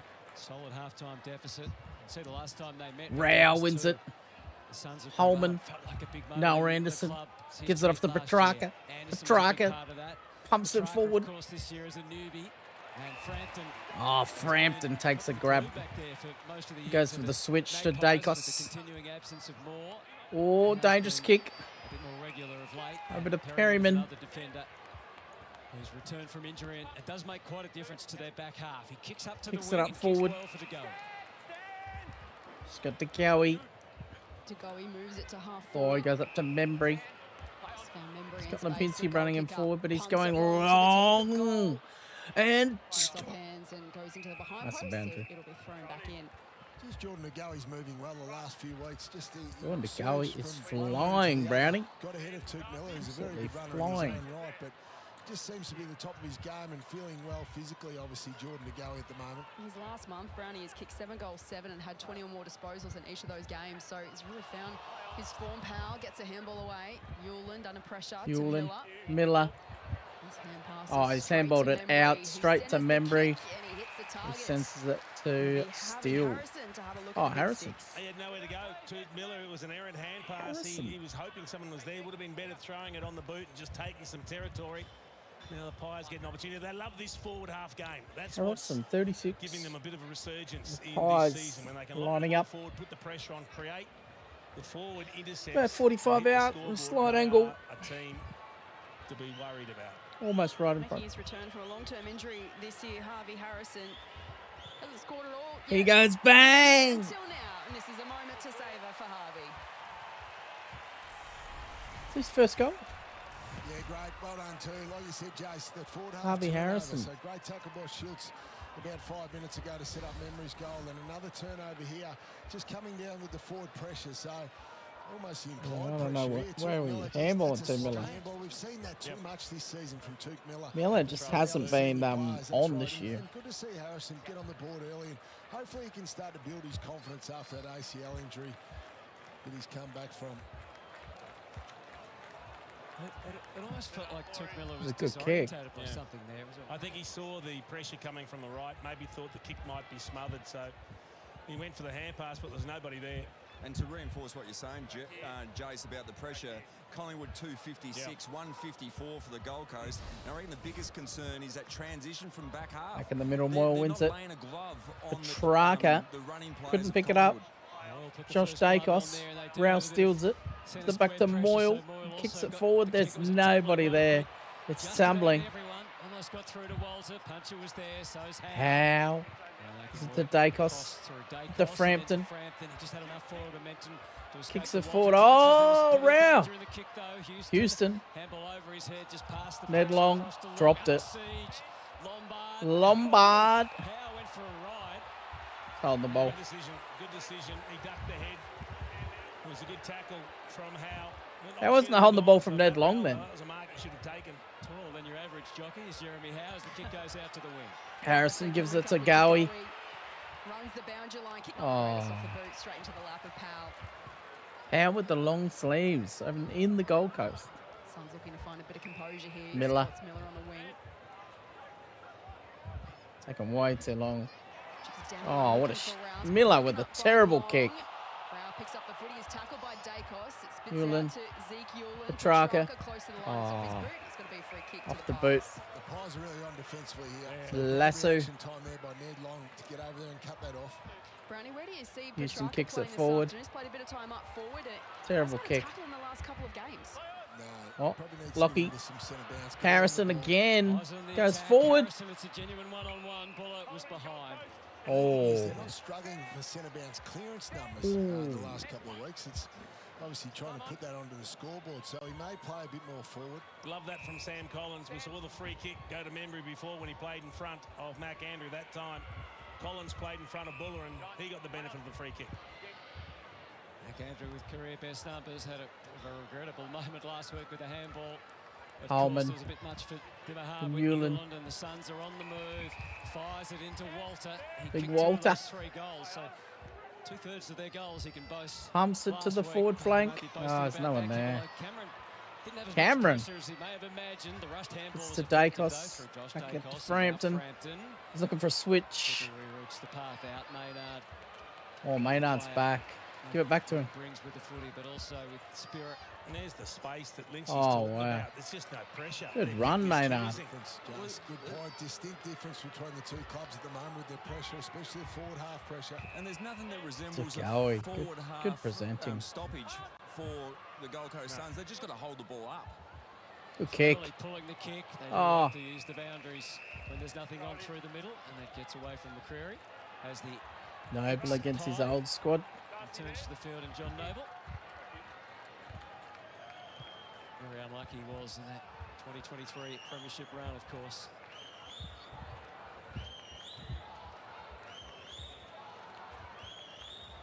Moyle wins the tap down to Miller, fires out a hand pass. Josh Dacos, was he held? Oh, God.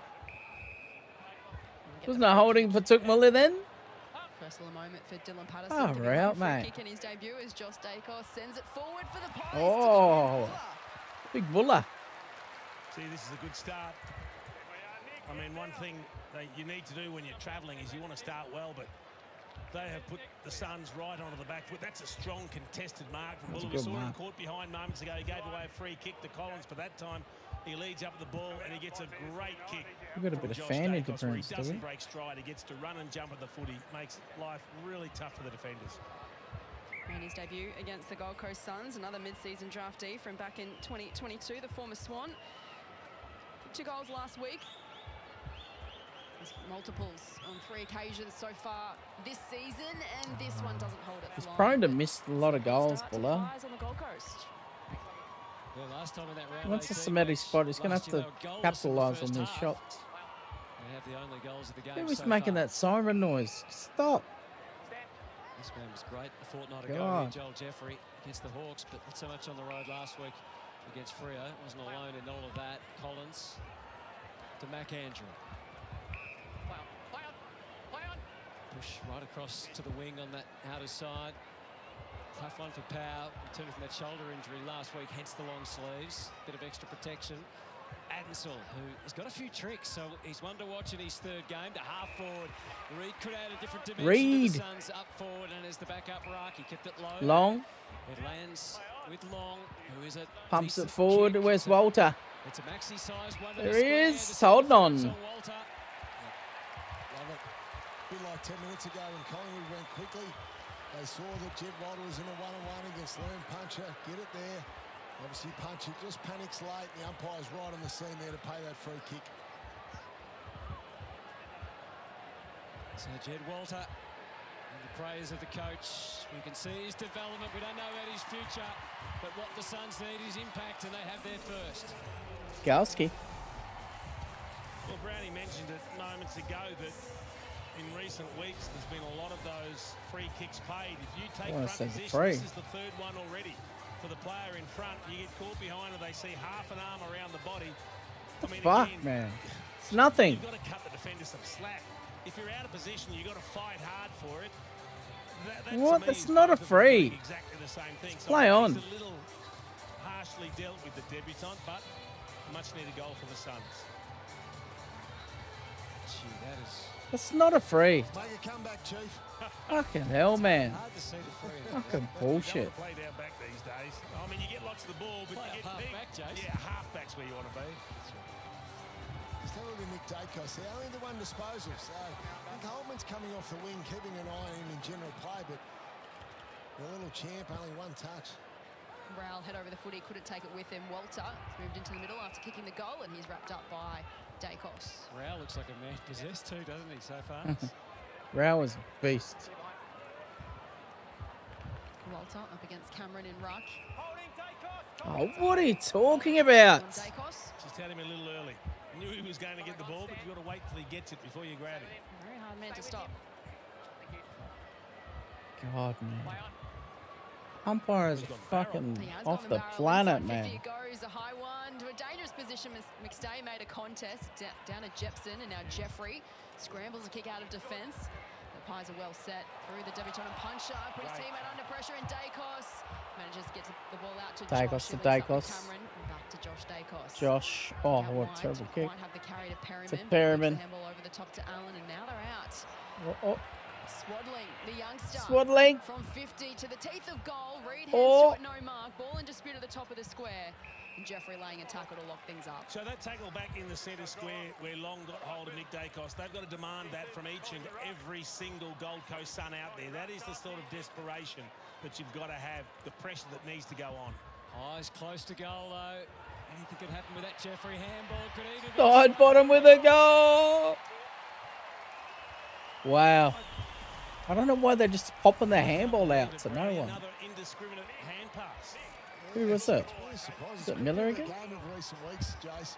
That's experience for you, isn't it? Steel side bottom. He's a master was at it? this. Just stays out. Look at him out in space. Why would you get sucked into congestion there? That's not going to help. Oh, what is Just that? watch it out. Clearly, he's not expecting a wild handball over the top. Why are you from throwing a opposition handball player, like but he's that? in the right spot, and obviously he's a great finisher. What the hell? You Put your can't roll handball the dice there. like that, Joel Jeffrey. You can't just handball over your head. Maybe touched off the boot here. We'll have a look at the arc. This will be a... Oh, yes. he Yes. gets a little finger on it. Desperation from Nick Holden. Well done. But that is a very lucky Touch. let-off for Joel Jeffrey. He rolled the dice. Quarter time, Jace. Look at this angle. It was touch on the right of the Gold Coast defender. Decision on the ball. Put that one back. Buy my coffee every day this week at least. Joel Jeffrey. Or a hot chocolate in your case, Jason. Joel Jeffrey Is anything wrong with that? let out of jail. Thank you. Have a hot chocky in winter. Very lucky, that man there. He wouldn't want a handball like that loosely into the corridor, deep in defence.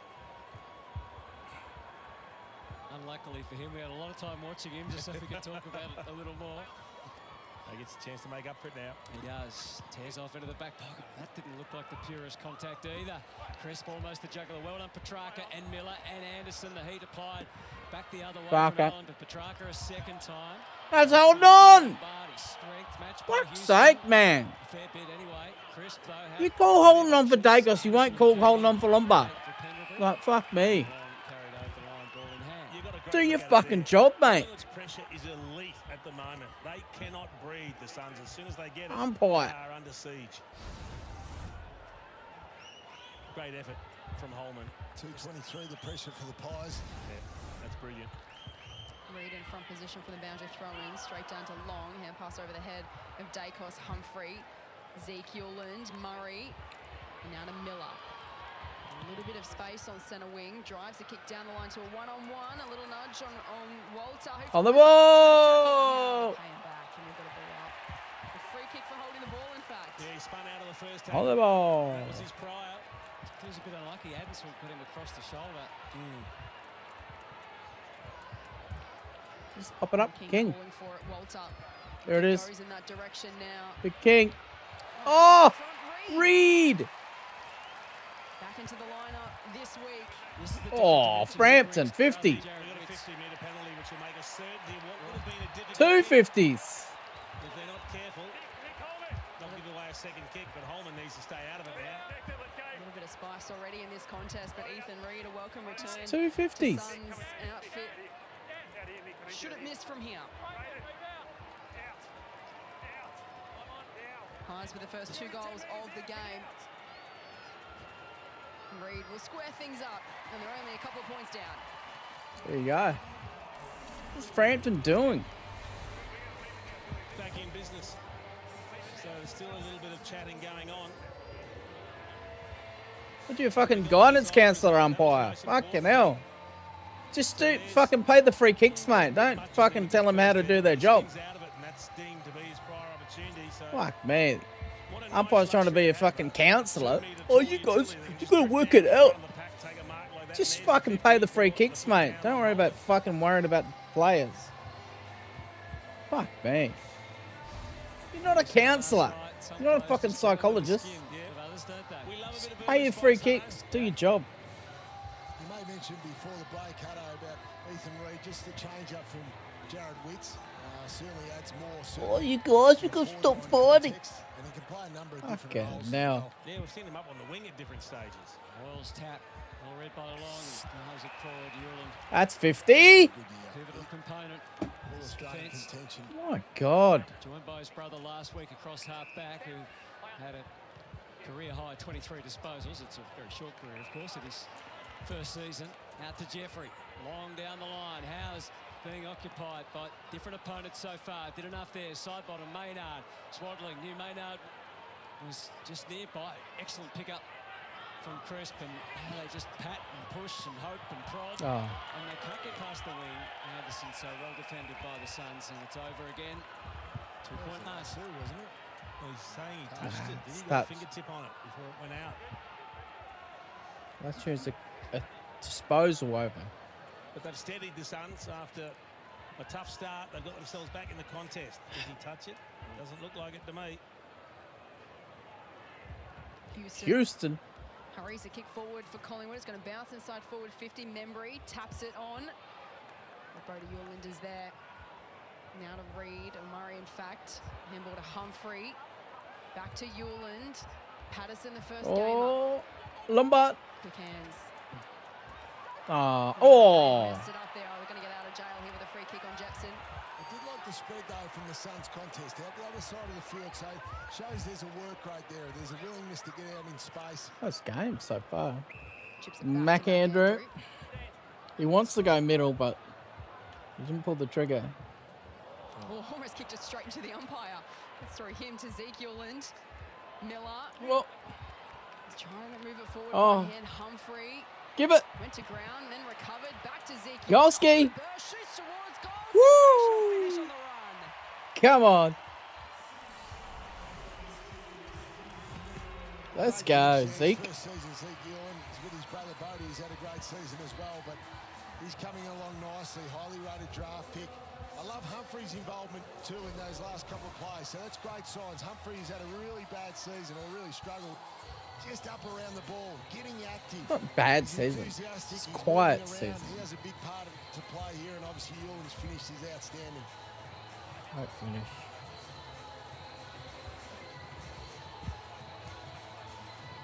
Barley Humphrey's already had half as many disposals as he had last week. He's only had 3. But he looks different, doesn't he? Does. Great celebration from Zeke. So many of these young homegrown products collaborating in all of that. What a young man. 6 for the season. We're going to get copyright for Beyonce now. Looks like he's found his groove now. Back in the middle again. Moyle, the Molly Juker. Ups it down. Dacos steals it. Slams it forward. Full stretch. Buller taps it back cleverly. Collins. Long. His disposal under pressure. Allen did well. Allen, underground handball. Gives it the long. Ooh, 1 point. He had a little more time than he recognised. So the Pies paying a little bit of a price for inaccuracy. Find themselves 3 Noble points gives. behind. Oh, no. Another poor handball. Oh. This time it was McAndrew the culprit. And it's done well to at least not give an immediate goal up. Just too casual, a little bit lazy. We saw a kick early on, put him in under pressure in the middle, and now a poor hand pass. He's got to be better, McAndrew. It's all right. Moyle down to Rao. Rao bangs it out. Danger zone, bounces. Got Maynard. He pumps it into the forwards. Cripps. Good have a shot. He's going to go back on his line and have a look at the goals. Let's get have a shot. He's been nervously waiting, trying to kick his 100th goal for about 2 months. Yeah, another point. Moment for Jack Crisp. In he comes from outside 50, and it's on target. 100. He notches up the century of goals. Beautiful kick, another forward-half turnover there, Jay. So I think they'd be really happy with that aspect of their game. Through pressure at that time, they tried to switch it the Gold Coast Suns. There's kick. Just a rush kick out. By McStay there, just force it. Obviously, Maynard's there to scoop it up. Well set up behind the footy, the Pies. I mean, it's a dump A kick from Rao, rush but he's kick under the out. pump. He doesn't have any option there. You can't always run it out cleanly, but there's got to be some Suns further afield to give it contest. It's a good kick. I think Tuke Miller's trying to keep an eye on Nick Dacos in play. Dacos has had the 4 disposals, which is well under what he would normally get, but just following there, Miller seems to be the one that's taking his accountability for him, especially in the back half. 4 consecutive behinds and a couple of misses from Jack Crisp since Anzac Day to get from 99 to 100. Pull up. Finally, he's done it. So just a little bit of territory out of the middle, as you can see, for the Suns. What can they do with it?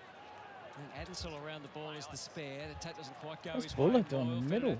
He got Oz Anderson. by Allen. Good scrap for the footy. Oh, Allen.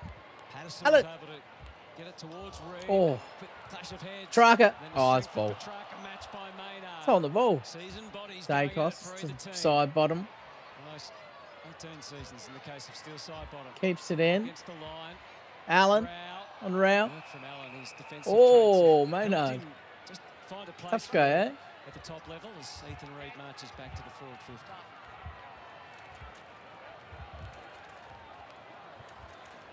Good contest unfolding so far. 3 lead changes. Pies with the first 2 goals of the game. Suns with it next 3. Over. Come on up. Jack Crisp goal. We got a free kick for high contact. 50. 50. 50. How is that not 50 metres up? So that's clear advantage to Collingwood now. Moyle hasn't been able to get the ball in quickly.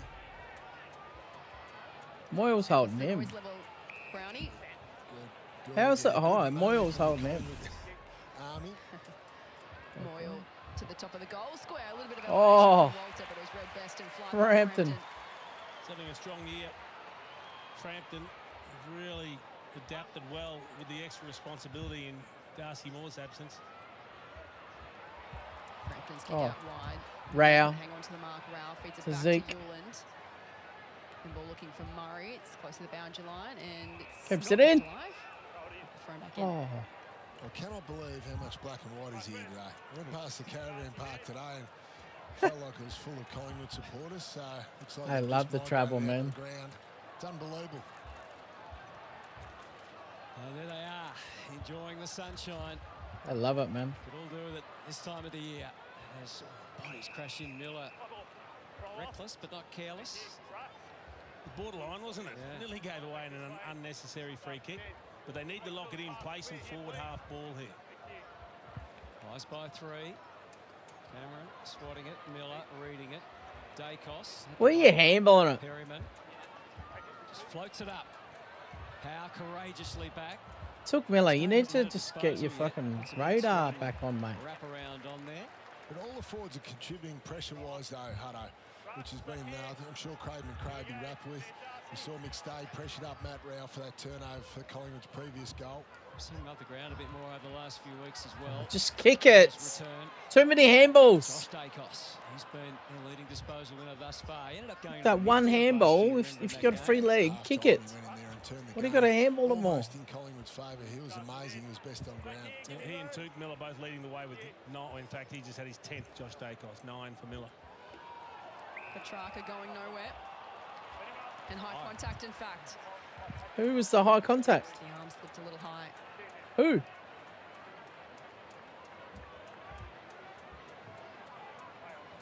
Six disposals in the opening quarter make it 7 for Petrarca as he drives the kick long. 6-7. Moyle the target. Maynard scraps a kick forward. McCreary out to meet it. Tackled immediately by Noble. And they've got a ball up. We've got a contest too, haven't we? Yeah, it's firing up. It's heating up. Suns pressing Moyle down to Miller. Handballs Damn. over his head. A chance. Lumber! Just couldn't quite get the goal he was after. You have to say it's a win so far for Gold Coast. Tuke Miller's had the 10 disposals. We know he had one sloppy handball earlier on that created a Collingwood goal, but Nick Dacos, his direct opponent, only the 5 disposals and no impact. What do you do when you've only had 5 disposals, Brownie? Go and take the kick in, Hutto. Especially now you don't have to kick it yourself. It's unfair. Another disposal for kicking the ball, the spare ball on the ground. He's up to 7 now. Great kick. He can shape it like no other. It's a long through the middle. Houston and wide to half forward. Anderson had to wait, only a minor inconvenience, and he takes off from one end of the coast to the other.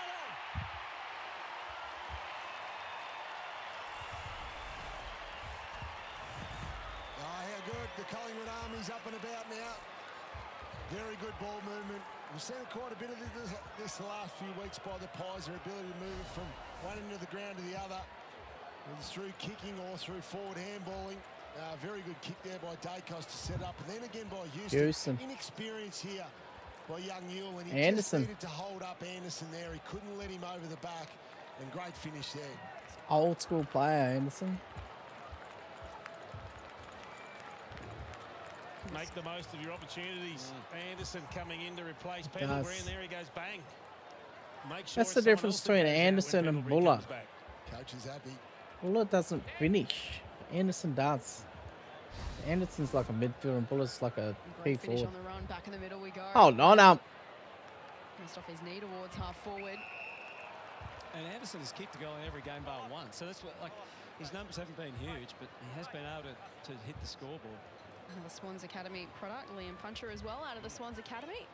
Those two Dacos played with each other in the sample as well. From half back down the line, Allen, Collins in position 8, couldn't hang on to the mark. Noble. Swoops. In was Noble. Kicks it back to where it came from. Patterson made a contest and brought it to ground. King, Petrarca to Rao, to Holman. Rao, and now chip it, there's one right there. Kick is a high up and under towards Oh my God. King was free for a long time there. Well done by Howe. What were you doing? He's had a good last few weeks, Jeremy Howe. He got one in the head there. I think he's a little bit shaken. Just going to say exactly that, Jason. He was a little bit not with it, so they'll obviously check that. Gets an elbow coming through for the spoil. Incidental. He'll be travelling again.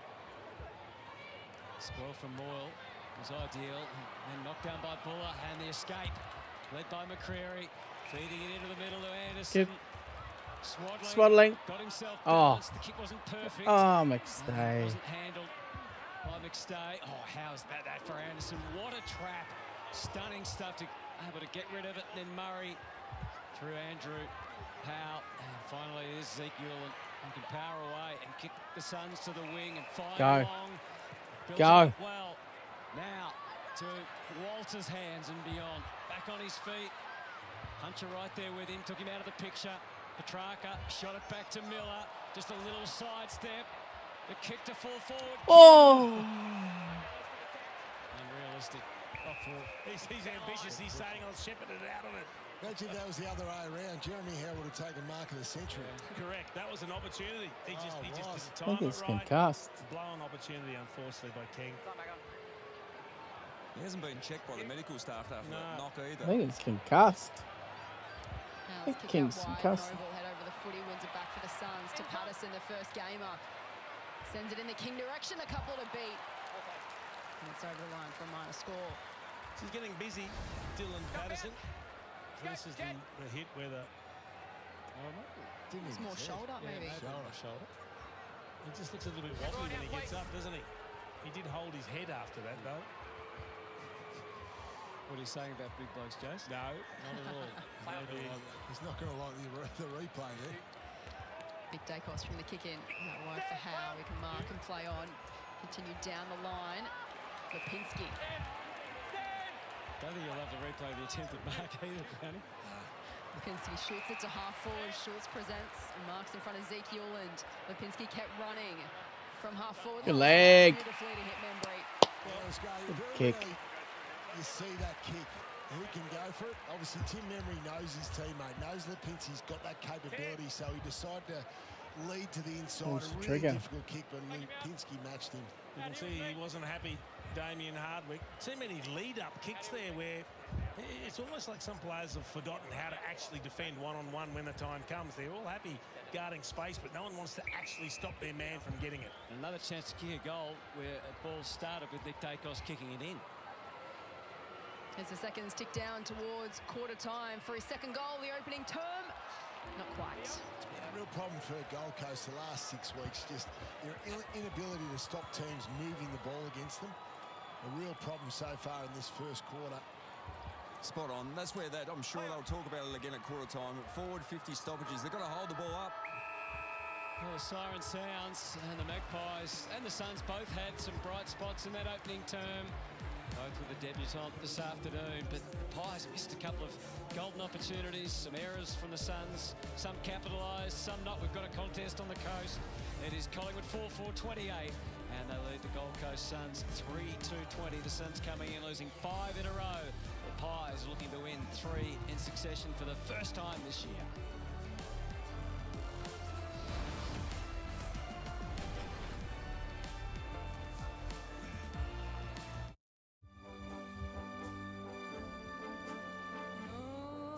The Power's playing tomorrow. If you love it, it's never a waste. Tomorrow? Australia.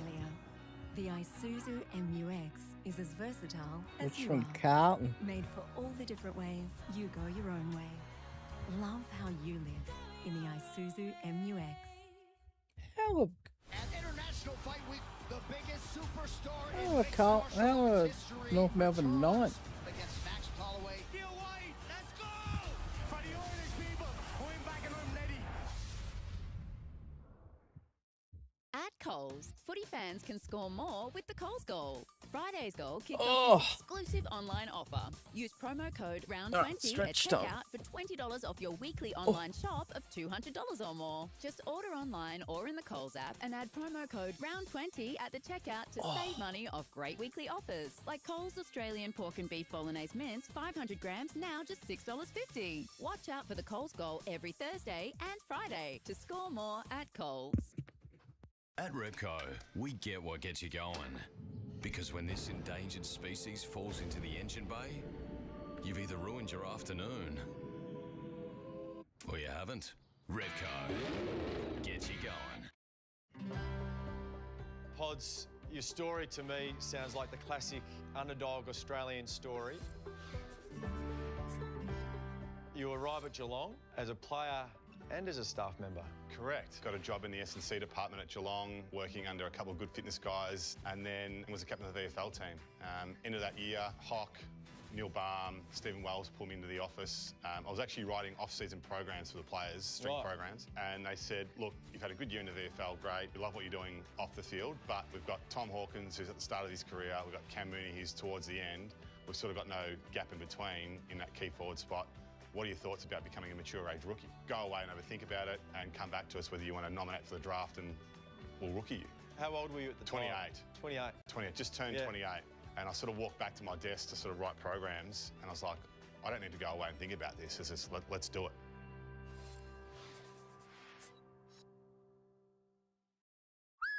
Oi, follow your wanderer to South Australia's caravan camping and outdoor sale. It's the official industry sales event and the largest in SA, with show-only deals on everything from motorhomes, caravans and camper trailers to four-wheel drive, camping and off-road gear. Bring the whole family with prizes, giveaways, expert tips and more to discover. Proudly supported by the South Australian Tourism Commission. Get your tickets online now for South Australia's caravan camping and outdoor sale, July 23 to 26 at the Adelaide Showground.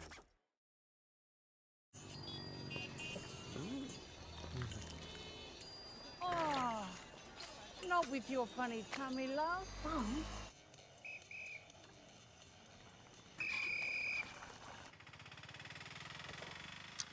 I got you a flesh-coloured fanny pack, love. For security.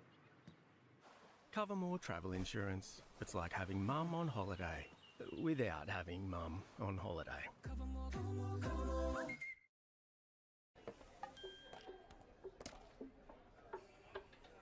I open doors for myself. I got the goals and we run a day. Just think of the things you could do. If instead of just one you want double you. You can put me in the pocket. Won't make it 100. Let's double it up just for you. Westpac Youth Accounts. Deposit 50 and we'll double it.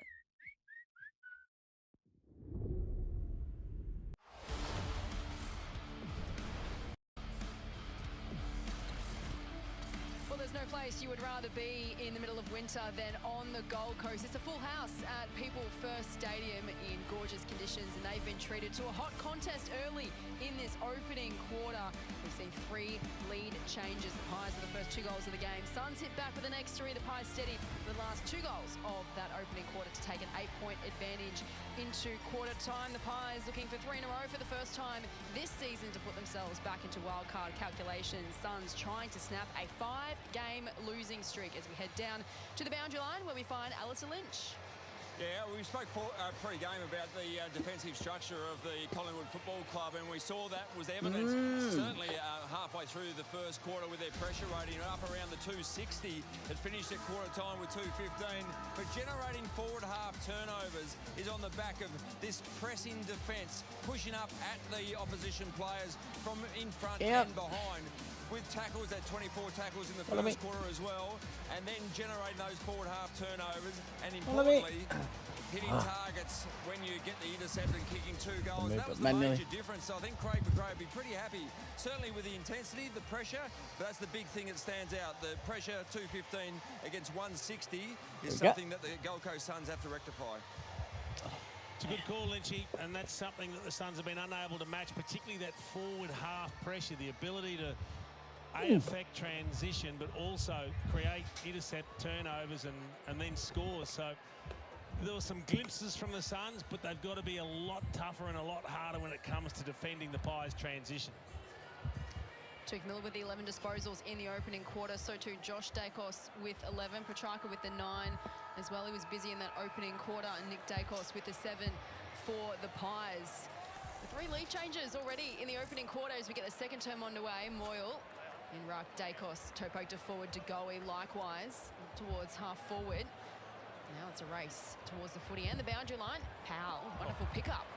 Tried to find Holman, but it was broken up by Swaddling. He hand passed it straight into the hands of Zeke Yulen, who turns tackler and pushes him over the boundary line. Clever out of the middle, the clearance. I mean, it was just to take territory. A little kick off the ground from Dacos to Goey, and then another kick just to get it into their forward half, and now they try to lock it in. Well, backed out of the front. Petrarca at Martinson versus Swaddling. Josh Dacos and Swaddling. Nick was able to sneak Cripps. one into Crisp, but then to Harrison. Harrison. One of the Magpies' goal kickers in the opening term. 4 goal kickers. Jack Crisp, Tim Membry, Harrison, along with Anderson. Clearance battle, dead level, as we've been discussing. Cripps. Moyle, did enough Darcy. from a disruption point of view to enable Allen. Cameron. Now Holman, wholehearted as ever. Ned Moyle, you mentioned a couple of times, I know, doing a really good job. So I started off 11 hit-outs, and 4 of them hit-outs to advantage in their first quarter against Cameron's none. Darcy Cameron has struggled to get the same sort of hit-out rate and impact around the ground as well at times this year. The new adjustments to the ruck rule and the way the game's being played. Fighting on, of course. Lost his new partner Steen after a pretty short period of time. Spot on, Hutto, and you know, Cameron struggled with that new rule. So's Big Witsy. Found himself out of the side. He was one of the most dominant ruckmen in recent years. Can they protest? They'll try. Wits, 1 or 2 changes to the Suns alongside Ballard. Omitted Patterson in for his debut and Reed. The changes to the Suns this week. Noah. Here's Anderson. Gets around Allen. They're under pressure. Newland's wrapped up. Anderson under pressure too. Only the 5th disposal now. He's struggling to have an impact on the game, Noah Anderson. Not a great feeling then. He went to go to the open side and realised there was nothing. He had to turn back. Dacos. That's a kick away. Oh, well. Right, handball. for Allen now looking to spot a target inside 50. Drives it long to a dangerous position. Jepson. Nice hands. Last line defence. Playing consecutive games for the first time, Ben Jepson. Yeah, good to see. Just good reading of the play. He saw a body-on-body contest and he had the free run and jump. Take the intercept mark. I like that. Schoolmate, of course, of Noah Anderson and Rao, and also Nick Dacos, who's a little younger. The ball out to the wing. Good chain from the Suns. Kick. Almost the juggle. Just got the head flipped again that time. Yeah, King that's in the another one. walls. He's touched too for Ben King. He's feeling those head hits. That's a couple. Take to be analysed later. High ball, deep. Moyle in the middle of the pack. Enough to get it down to Patterson. Full stretch was Walter, left him nowhere to go. This is what Lynchy's talking about now. Can the Suns lock it into their forward 50 or at least get some repeat entries? This one across the ear. Sputtered. Proud of that one. Oh, that's a great ear. Oh, what a pick up by Petrarca. And he has put together something special. Petrarca. Back on track. Oh, back on track. Like that. There's that forward 50 stoppage. They're able to capitalise from it. He's played well, Petrarca, so far. It's his 11th disposal. What a kick. About 45. I used to do these at training, Lynchy, didn't you? The bananas from 45. Yeah, I did. Oh, wow. I was trying to do a drop punt. And not only that, he's Oh, virtually had to kick the banana across the body because he was actually running the wrong way. Looping out that way to then have to kick the banana across the body. Incredible degree of difficulty, and I suspect that's why he enjoyed the celebration so much, because you can have 100 goes of that and maybe kick 5 or 10 of them. And a season low 17 disposals last week against Fremantle. He's got 11 disposals and a goal. Dangerous at ground level, so leading ground ball player on the ground at the moment. Incredible finish. Back to a 2-point ball game from the Moyle. restart. Moyle takes it out of the ruck and drives it forward for the Suns. King brings it to ground, chasing after it Maynard. Left it behind. King picks it up to Petrarca. Back to Lombard. Lombard. With a bit of room to do his best work, and he curls it around. 2 in a row to the Suns. Leo. That's what he's in the team for. That forward pressure, that liveliness. Lombard's had a good season, working his way in as that younger player, young academy player, just embracing the role. Great finish there. We've had a great one from Petrarca moments earlier. But have a look at the turn up there. So they just outnumber and overwhelm Collingwood with their pressure in there. There's more Gold Coast Suns players on the scene. Good finish there by Lombard. Well done by Moyle too. Moyle over 200 metres gained for a ruckman. He's had a fantastic start to the game. So consecutive goals to the Suns because they've competed well in the air. The first time they create a stoppage, that time just a ground ball. They keep it alive. You get better representation in the air. Then your other players can go to work. Undoubted talent, Leo Lombard. Can the Wow, Suns good. put it all together? Anderson gets involved, the captain, out of the reach of Maynard, so he just knocked it, swooping on it, Patterson. Oh, First gamer. This kid, and now he's Come got on. a goal as well. Look at him getting mobbed. That is a clear possession, and then he Well was done. contested by his teammates afterwards. Yeah. The family loved it. The teammates loved it. He loved it. Have a look at the celebration with his schoolmate, Leo Lombard. Absolutely brilliant. Geez, a nice kick. That was very efficient. Picked it up off one step, away it went. Patterson. Andrew Rains there. Used to be in charge of the Gold Coast Suns Academy, former Richmond and Brisbane Lions player. Great effort there. It's good to see the boys get around him. And great composure too in his first game. Yeah, nice kick. And this is the excitement that the Gold Coast Suns have been missing for the last few weeks. Even getting the coach excited. Everyone enjoys the debutant. What we like to see. This could be the spark for their season, Jason. This could be the spark for the final. Who are the 7 boys? games of the year. Leo had to be careful there. Wonderful scenes. Pick number 5 in last year's draft. The fourth Suns Academy player to make their debut this season. What a moment that Look at the was. ball, Holman.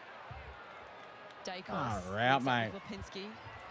What are you Back to doing? Dacos. Now sends it up to half forward. DeGoey, was he held? Yeah. He was. Well, as soon as they see half an arm What around was the body, Holman they're just doing? playing it. It's an automatic free kick.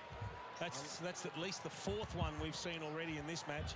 I love the technique by DeGoey though. So he just forced his backside into Powell and just protected the drop zone. So all of a sudden Powell realised the ball was going to drop short. Has to give away the kick.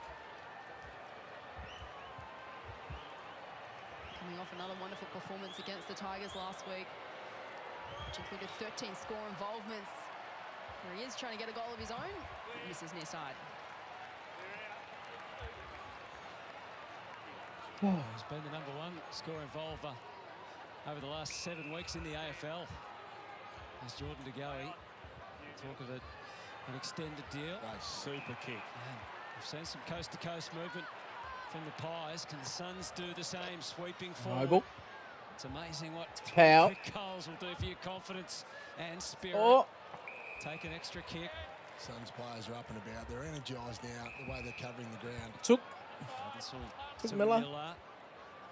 Goes inside forward. He's got Holman. Oh, through his fingertips, Holman. the back. Just tried to roll with it, literally over the line. Just need to settle things down now, Collingwood. Can they get control? This is when you miss a player like Scott Pendlebury. So Pendlebury a late scratching today. Just that composure out there, just to take some sting out of the game, slow things down. The fuck was that? Taking the Is hand that a off throw-in? Cameron Lipinski. Collingwood can't afford this game to stay energised. This is how the Suns want it What at was the that moment. throw-in? Pies by 8 points at quarter time. The Suns have kicked the only 3 goals so far of the second term. So Carlton after this game, so it's Succession got as well. 3 games. We're gonna have lots of Moyle over the clips top. Holman for YouTube. retreats to Noble. Throws it on the boot. Oh, To how? meet it first is Howe. This one where you'd love to see Ben King a little more desperate just to kill that ball, bring it to ground. He's a step late, just doesn't get there in time. He's got to be more desperate. Out Josh short to Josh Dacos. Dacos. Now DeGoey. Goes to the DeGoey. Oh, Now looks to centre it into the corridor. And next day had a bit of chop of the arms. Nah, it's a Advantage mark. won't You be- it's a can't mark. take it. Pay the mark, in fact, so it has to come back. Good result for the Suns. Off to Houston. Now they try and get some run and dash. Kick up towards half forward is a beauty. Oh. Great lead, strong lead. by Buller. the full-chested by Jack Buller. Yeah, great kick from the debutant too. Certainly In was. puncher, that was a beauty. Former Swans Academy graduate to a former Swan. That's the composure in your first game. Take on that kick. Yeah, where do you want it? He marked it. We'll have a shot from Fucking long 60 range. metres out. The umpire brings him back to the 50. Going to be a big kick. What the actual fuck, mate? Taking his full allotted time. Pick it from outside the arc. It's pretty good off the boot. Right to the line, but it's punched through by Collins.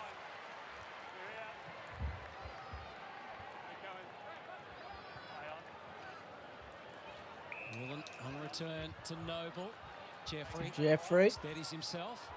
Indulges in a bounce, a trot, and then a kick. Up to the wing. Lombard with good intent again.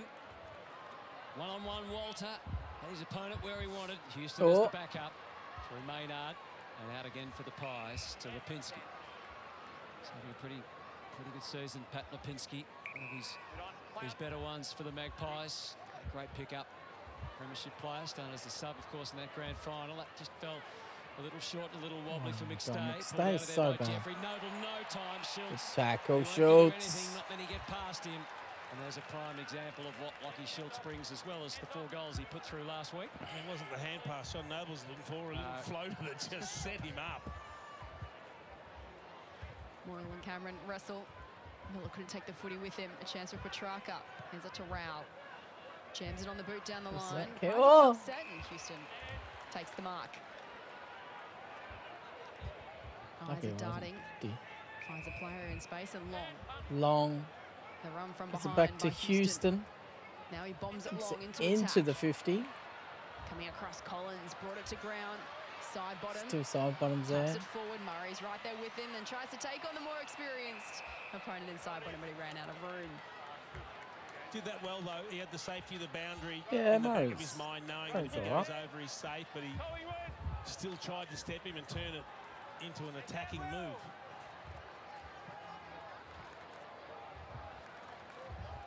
Eyes darting the Collingwood coach. Seems to have had the territory this quarter. Anderson, Golski. He's kicked his second. He's a happy man. That is good, man. Thought he'd be watching, having a nice sunny weekend on the coast. Instead, Mr. Anderson. This bloke's come in, kicked a couple. Have a look at this, straight off the bench. They're straight off the bench, straight into a forward stoppage. No one sees him. So he thinks, all right, I'll go with the flow here. I'll follow the ball straight through. Look at this, the beautiful bounce, and then I'll just kick a check side on the run. How good. Christian Petrarca, inspired by him. Kick side kind of day.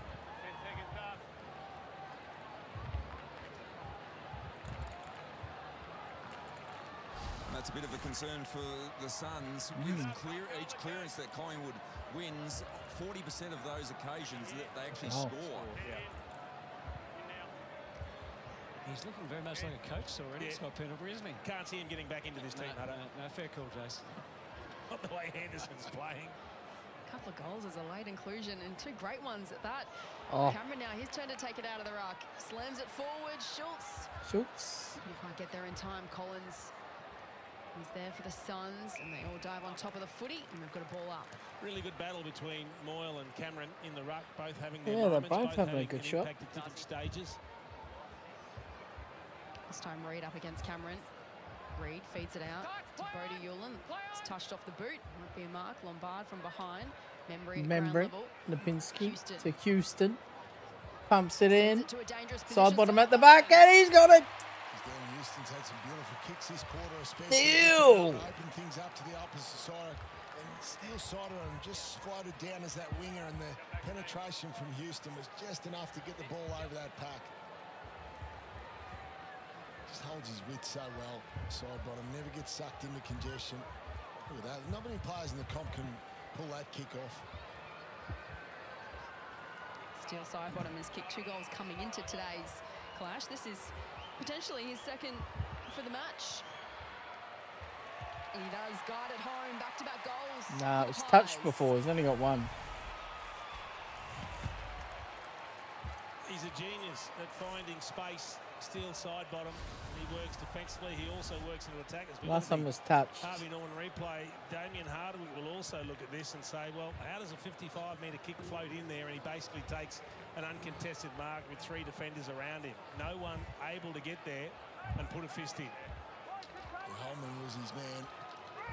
playing out in the wing there together.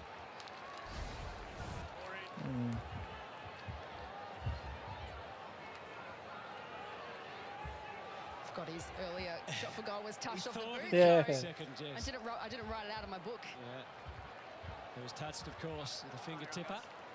Denied First the goal. Magpies a goal. So, score fest at the moment. 3 quick ones to the Suns, 2 answers from the Pies, and they're Nick at it again. And to so is Allen. Nick Dacos used Allen to get to a better place. Swaddling. Feeding it back to Allen. To Allen. The entry kick. Kicks it forward. Got Membry. Under the chest of Tim Membry. There's that build-up. More handballs and kicks this quarter, Collingwood. I've just seen this in their game the last few weeks. Their high handball numbers, their forward handball numbers. And then you've got Nick Dacos as well, exploiting that. 8 disposals. Look at that run by Allen. Had the best of him in the first quarter. As well and Look at truly that on top finish. this quarter. What a finish. Also that all-important kick inside 50. Yeah. That was beautifully weighted. Marvellous Goal for kick. Tim Membry. A goal, a behind. And another miss, this time to the right. Tim. 7th mark for Collingwood inside 50. Tim. Compared to the Suns' 1. 5 more scoring shots, you lead by 5 points. That'll disappoint Craig McRae. Newland from the kick in has a bounce. Kicks it out wide to Jepson. Oh. Actually to Zeke Newland. Wow. Prize by 8 at quarter time. Currently lead by 5. Already Oh. seen 5 lead changes in this match. Hey, kicking it, mate. Zeke Newland has kicked it a little too wide. Free kick to the Pies. Thank you, stand. Right now. Perriman. Perriman searching for options. Kicks it to a contest at half forward and then Big Moyle. stretched arms takes the intercept grab. Yeah, where's the runners? The average is 135 metres going to a match. Does Ned Moyle. Brownie, as you mentioned, he's got some more territory today. Leapers everywhere. How was the highest now? He punched the ball. So it's against Ned Long for his leap. He punched the ball. Leap over the top of him. Went to Collingwood. Yeah. He's called that unrealistic, but He could just punched look the across to ball. Howie and say, well, look what he does every week. So he takes side bottom out of it and doesn't touch it. What? Interesting one, that, isn't it? It's probably there, though. It's probably Oh, no, there. how was it? Peets, McStay, Lipinski, fed out by McCreary. Slight fumble made it tougher for Perryman. Adjusted well, try marking that one. No one could really get a hand to it. Ewell straight to Powell. Couldn't get through. Another flick from Anderson was pivotal. Adamson handled it well. It's nicely built up by the Suns. Handballs are flowing and they can flourish. Leah. In this possession. Oh, you got to grab it, mate. Itself got away from Lombard instead. The swooper was Houston. Swaddling. The Swaddling and the Pies going wide to Harrison. Harrison, handballs along the ground. Cripps. Crisp. Hugged up against the boundary line, spears it into the pocket. Oh. Try, not quite in the end. Query. Goes out of play. You just see the difference in transition. If Ewell hits Lombard with that kick, the Suns go inside 50. All of a sudden, you miss the target. And it's the Pies going inside 50, almost getting a mark and a shot at goal. Ball back into True play. that. Moyle with the tap. Working is Ewell. Oh. He's wrapped up by Schultz. He works hard defensively, Lockie Schultz. Does. So 3 goals and a flash to start this quarter from the Suns, but the scoring has dried up a little bit. Schultz, boot to ball. High up and under. Not the required distance off hands. And Rao. clean it up and give it to Murray. Good Quick kick. in the end finds Long in Give his the last home hands. game. Another barrel. What are you doing, mate? Why play on? Just hold it up. You had a player next to you, mate. Running point from behind. Kicks to half forward and kicks well. Lipinski. You see sideboarding giving him one option. I think he was trying to hit Jack Crisp, but Zeke Newland. hard to recognise really. Went straight to Zeke Ewell. So he's prepared to go back to Adensall. Kid to the Suns. Looking for options. Back Back to across. Zeke. Do a better job. Need to tidy up their kicking, Collingwood, this quarter. Just dropped down around the 60%. Yeah, their set shots have hurt them a bit today as well. Overall, Collingwood. 50. expected score would have them 15 points ahead rather than 5. He said stand to bow. And he walked away. He just wandered around on the mark. Yeah, they've softened that rule. Haven't they? He was pacing backwards Jesus and forwards. Christ. Side to side. Jeffrey. Nice for darting every which way. High ball again. Walter. Won by Perryman. Frampton as he dived. He's tried not to dive on it. Rao just Track it. no second guessing from him. Adensel hacked it Adensel. forward, hoped for the bounce. Oh, Competition from the young Reed fella. allows Patterson to set it. Oh, Oh. John Murray. It was right there in front of him. And wouldn't the kids have loved that? John Murray, another one of the locals involved. He's trying to get his first goal in AFL footy. Give Jeremy Howe credit. Look at that. Oh. The desperation, a full length. Jeremy dive. Howe. Saved a certain goal. Perryman from half back to a McAndrew. contest. Oh, Separation on his McStay. opponent. Quick to The hand it off to Cripps. Crisp. McCreary. It's around one. Hembles Lipinski. forward to Lipinski. Back Back to to Cripps. Now the Pies at half forward. Tries Pops to it send in the kick. centre. Might hit the target in long. No, he's got no one. And the Noble. Suns have representation. Noble. Goes that one to Zeke. Zeke Ulan, although here comes Schultz. Oh, Wraps him Schultz. up. Ulan just got the kick away straight, though, to Harrison, who pokes it to full Oh. forward. McAndrew in front position. It's been a bit sloppy with their kick in their forward half. The Pies just tidy that up. They can capitalise, and their high pressure number's been huge. They should be further in front. That's ludicrous, that. He's told Taking Jack over Buller his to mark. stand 5 metres to the side of where McAndrew's actually standing with the ball. Certainly got his spring back in the last 6 weeks or so. He delivers Umpires again have to lost their DeGoey. shit, man. Do they even know how to do their A little job? quieter. Jordan DeGoey, that's his 10th disposal. It's a good one. That's better. Harrison is making himself more dangerous this afternoon as well. That's good lead. The Suns' defensively need to be better. There was a breakdown there. A huge hole for Harrison to lead into. DeGoey just waited. Missed all of last year, as we know, Harvey Harrison. His first score today. His 5th game back was a goal. And he too joins the club of those that have missed set shots for the Pies. That's 3 goals 4 from set shots now. Noble. 13-7 inside 50s this quarter in favour of the Pies. But that the 4 goals 5. McAndrew along down the line.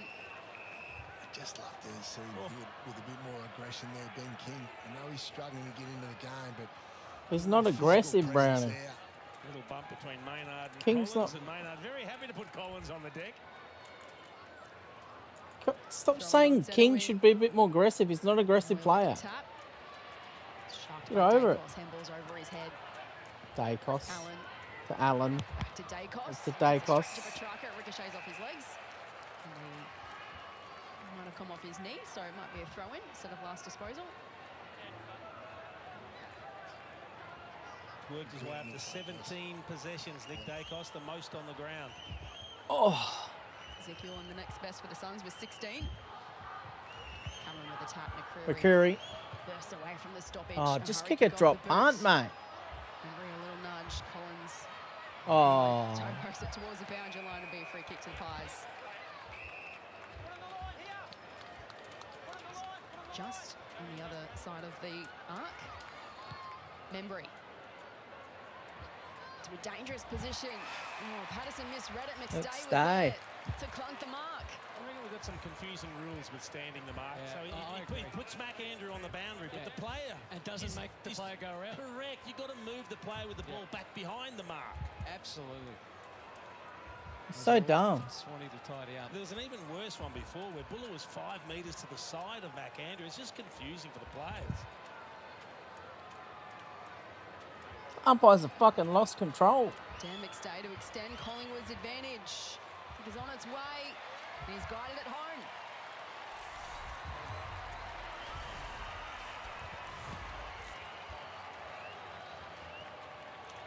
Got a good contest. They fought back well after the start. So he tells him he's making him go over to the line. But if it's a kick, why isn't he starting Bring him back. outside the boundary? Because it's effectively like an out on the full kick. He's played on, and the umpire hasn't recognised it. That's unfair to the player standing the mark who doesn't have a chance to smother the kick or stop the kick going where it wants to. Just Going touched over the 2 people before it got to McStay. Oh, Anderson might shit, have a piece of that man. as well in the air, but And the player. Luck's a fortune. Take it when you And get Gold it. Coast. And those 3 goals that the Suns started the quarter with have all been answered back in turn. Aren't they trying to take the man of the mark out of the equation, though, Jace? Well, if that's the case, just say don't stand the mark, everyone run back. Because it's like you're putting someone in the penalty box. Addison toes it forward. Moyle, Cameron. Addison feeding it. Just Miller kick it, mate. accepting and delivering it out a little Oh, wider no. to Jepson to Lombard. Didn't have it. Didn't think that one through. Plenty of When did he have the ball? Maynard inside bottom and Nick Dacos, and he is through and charging forward. Watch him go. 3 bounces already and the finish to match. It's fucking holding the man. Take the ball back and give it to Lombard. Holding the man. And Nick Dacos might Fuck have me. 100-metre sprint over on that straight. When did Lombard have the ball? No, that's right. He got tackled. Maybe that's what we should introduce. I love how beautifully he can kick the ball while running at top speed. Top speed. He's had a few moments against the Suns on this ground over the years, and that was another one. And what it needs as an imperative is to Dan McStay to play his part and finish it off, which is just fine. Amazing speed there by Nick Dacos. Unlike a lot of midfielders in the competition, he doesn't rest on defence. He runs just as hard defensively. He's amazing to be here at the ground and actually watch him cover the ground. And to still have this speed and energy late in the first half, he's worked his way into the game almost best on ground now after being pretty quiet at quarter time. Yeah, the Bunnings build-up is all Nick Dacos. He saw the bouncing ball. He left everybody rooted to the spot. Oh. It's like everyone else was nailed to the ground, and he just flew past it. Pies now well on top. Wouldn't have happened if it was called holding the man. Quarter, they led by 8 at quarter time. Suns with the first 3 goals of the term. The Pies have hit back for the next 4. They've been dominating clearances too in the second half of the quarter. Suns need a steadier. Anderson, though, going nowhere. Well, their pressure's been sensational. Now the Pies have capitalised on the scoreboard. They deserve to be this far in front. Their pressure all game has been unbelievable. So pressure this quarter, 180 to 156. Dacos feeds it out as far as Long. Snaps it around the corner inside forward 50. Bounces past King. Frampton last line of defence. A little fumble. King keeps it alive to Humphrey. What can he do? Smothered by Perryman. Desperate stuff in defence. How to clean it up. And they should be able to get out of the danger zone. Puncher hands it off to side bottom. A wobbly kick off the side of the boot. Bounces towards the boundary line. Membry, though, traps it. Turns around. Kicks it down the line of a one-on-one. Noble in front. Couldn't complete the mark. Lipinski can pounce and hand it off to Anderson. A couple goals already to his name. From half forward, he kicks it long into the pocket. Mac Andrew couldn't complete the mark. It gets out the back to Jeffrey. He loses his feet. Now he taps it. Just threw it. Powell just had to find the safety of the line. And he That's a did. throw.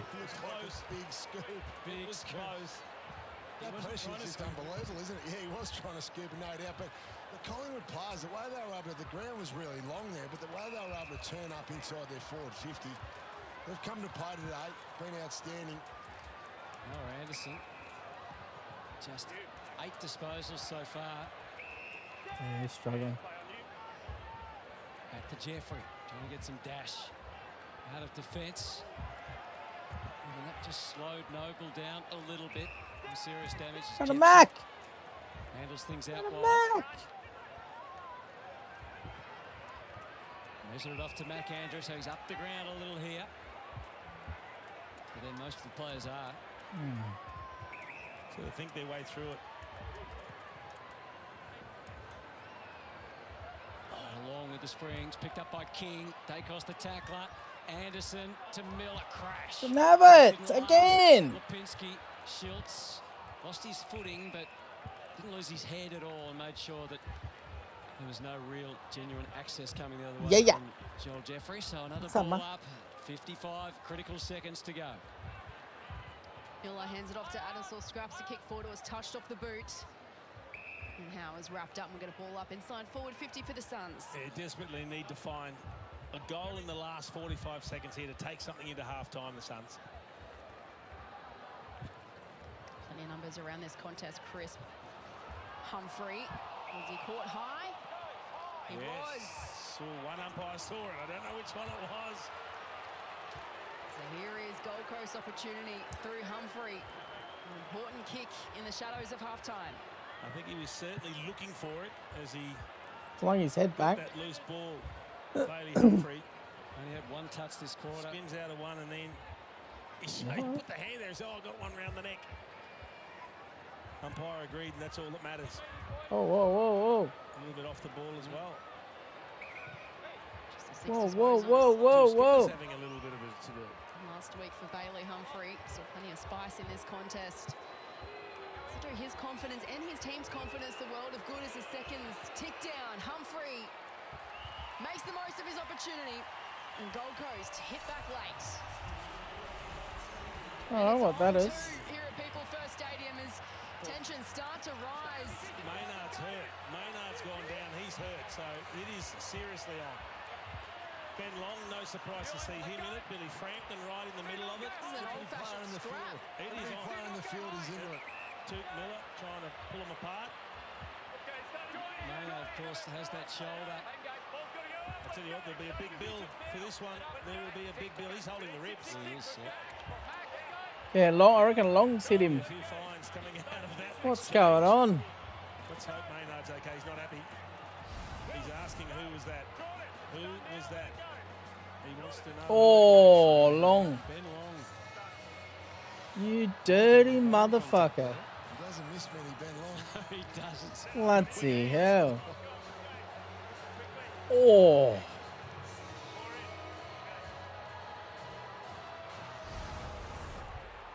Now that does add some spice to the second half. Fight fire with fire, the Suns. That's what they might need. Because certainly they've been overwhelmed by Collingwood's physicality. That's in a this week. first half.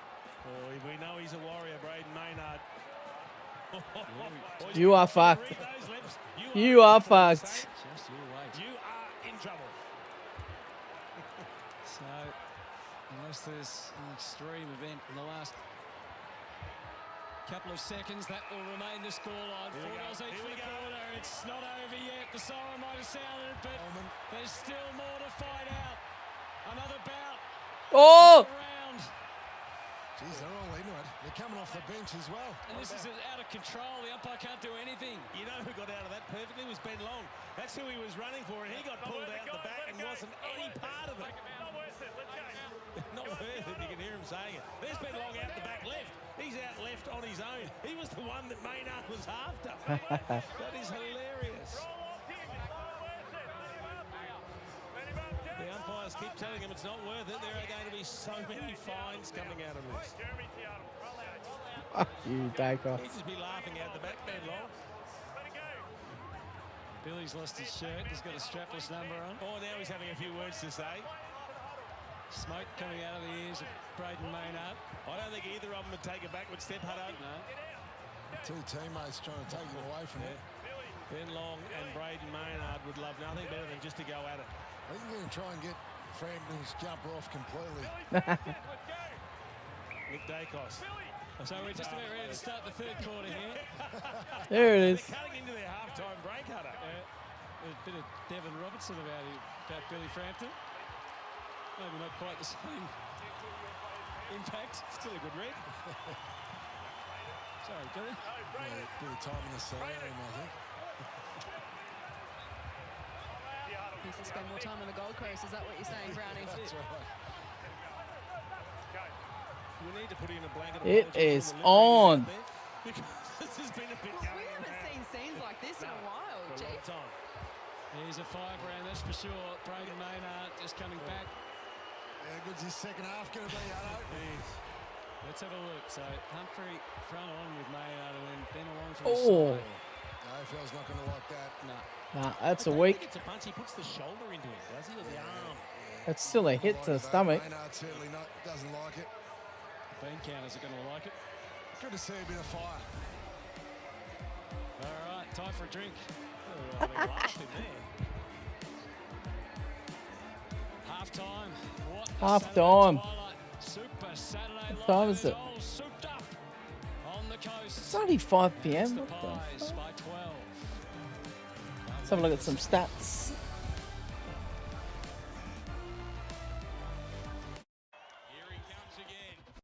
Deliver more They with the cost world's #1 19. forklift brand. Get Toyota's Toyota Forklift Advantage.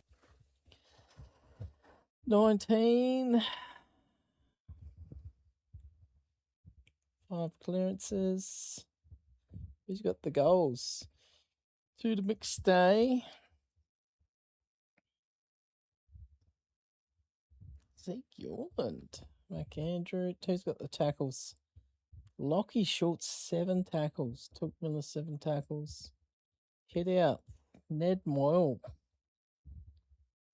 Doing well, 28.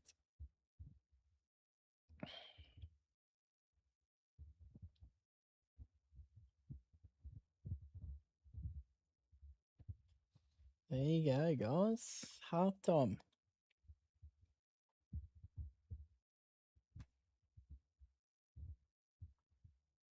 Might do my e-football while we're here.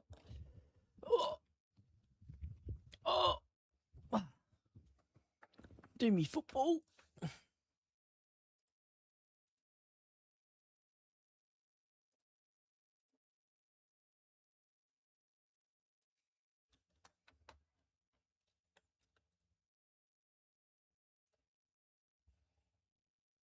I don't know if anyone said anything about Long.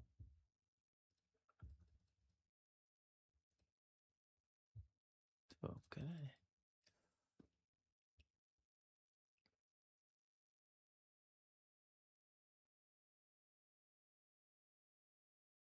To try and hit it. And it's taken quickly by the medium post away. No one was paying attention except.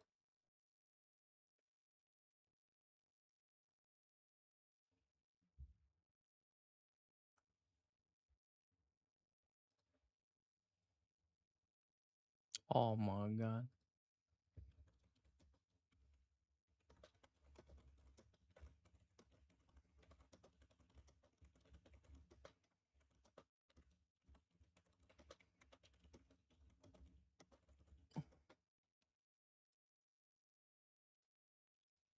Anything say? Anyone say anything on the bid's getting bigger and bigger?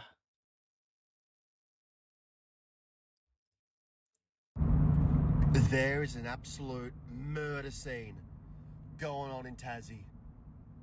That's the worst half of football. And I'm seeing this. What did you send me? What is this? What is this right here? What? Mr. Doctor, find some shit! Find some to the top dollar shit! Word here. My man! Good laddie do, good laddie da. Hold on, before we continue with that, Coconut, can you give us a brief description of what's going on here? What? In this image that you sent me. Hey, what are you doing? Hey, don't show that! And I'm seeing... How about pregnancy videos? Where do we stand on those? Again, I don't like seeing stressed out animals. Fair enough. Never imagine how comfortable it is. Dude, can you touch your... It feels to sit in... Pregnancy videos.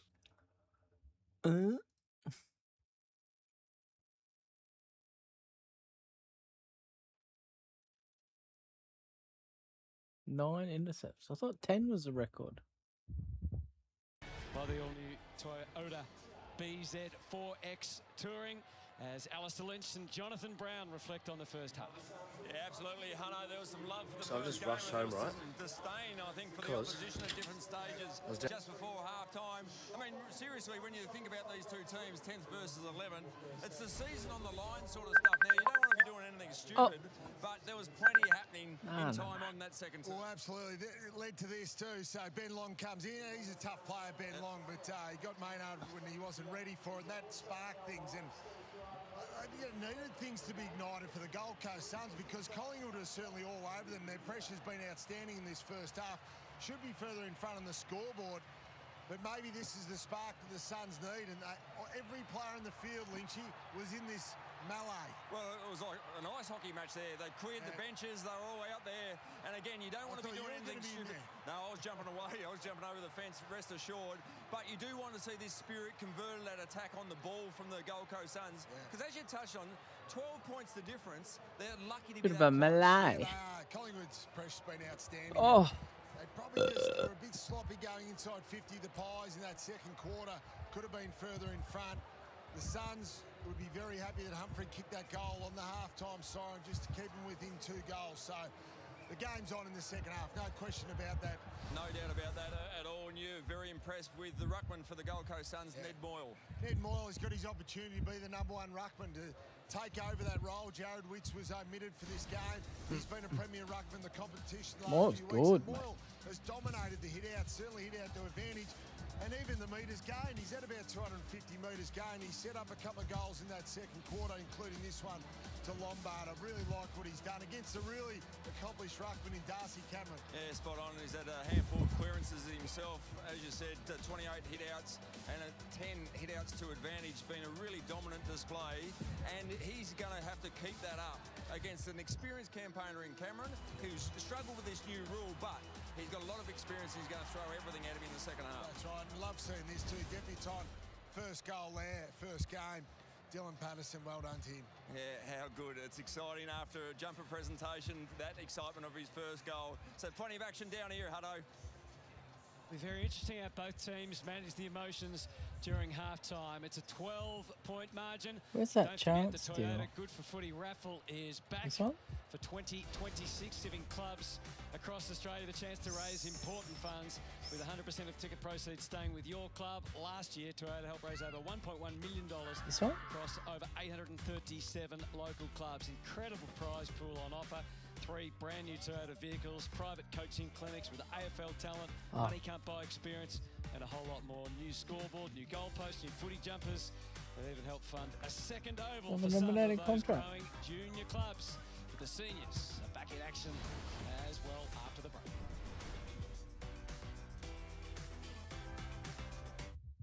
Deliver more with the world's #1 forklift brand. Get Toyota's legendary reliability. Get smarter energy solutions. Get Australia's leading service network. That's the Toyota Forklift Advantage. Musiala.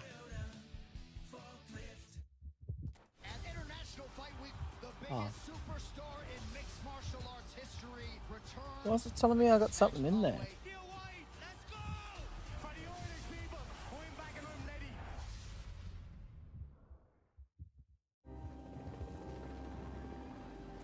When a disaster strikes, knowing what to do helps keep you safe.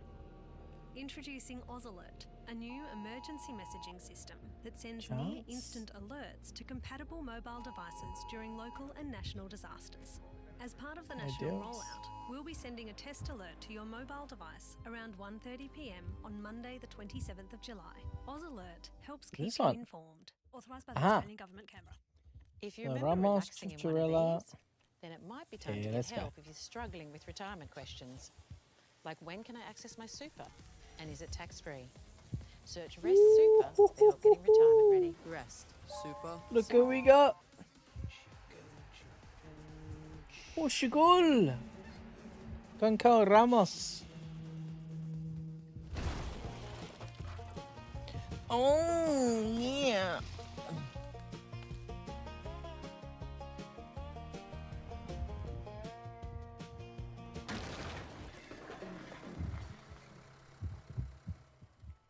Every dial.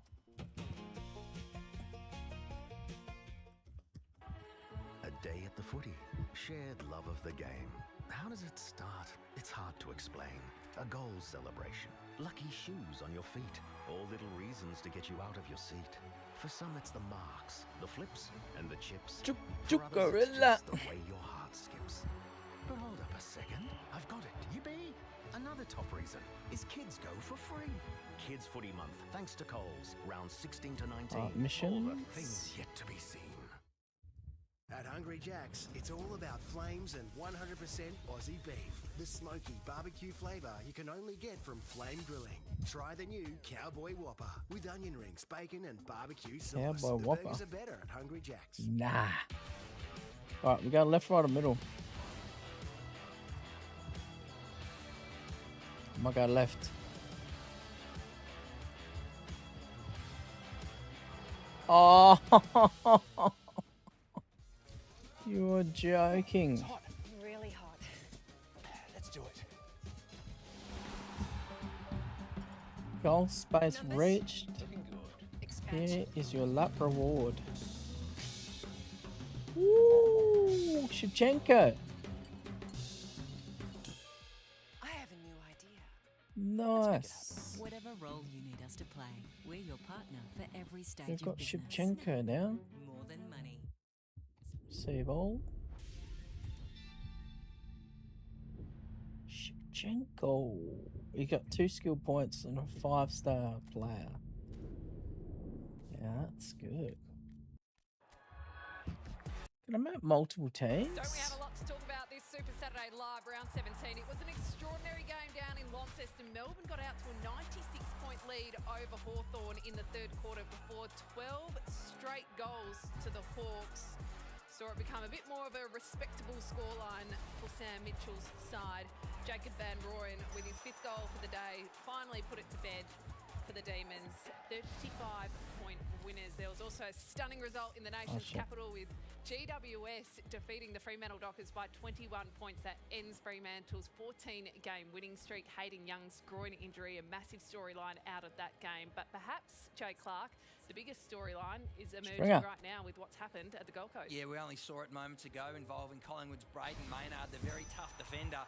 It's appeared to make intentional contact with an umpire. Now, we last saw this back in 2022. Toby Green got 6 weeks for pushing an umpire to the chest. You see Braden Maynard charge in there, and maybe he was attempting to make contact with Ben Long, and the umpire's got in the way. This vision does not look good because the AFL is so hot on this. He's charged in at speed, pushed the umpire in the middle of his back.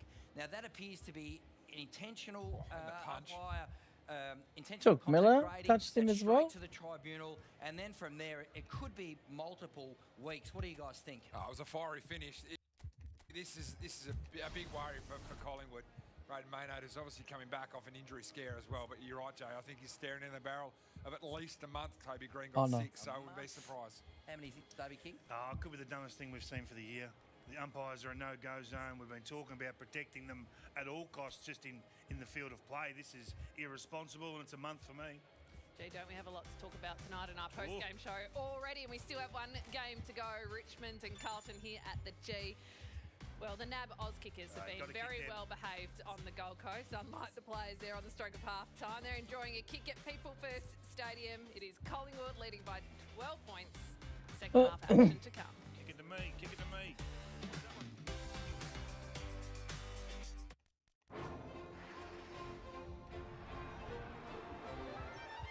Oof.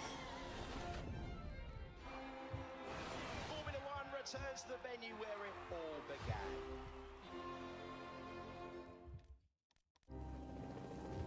What's AMF? When a disaster strikes, knowing what to do helps keep you safe. Introducing AusAlert, a new emergency messaging system that sends near-instant alerts to compatible mobile devices during local and national disasters. As part of the national rollout, we'll be sending a test alert to your mobile device around 1:30 p.m. on Monday the 27th of July. AusAlert helps keep you informed. Authorised by the Australian Government, Canberra.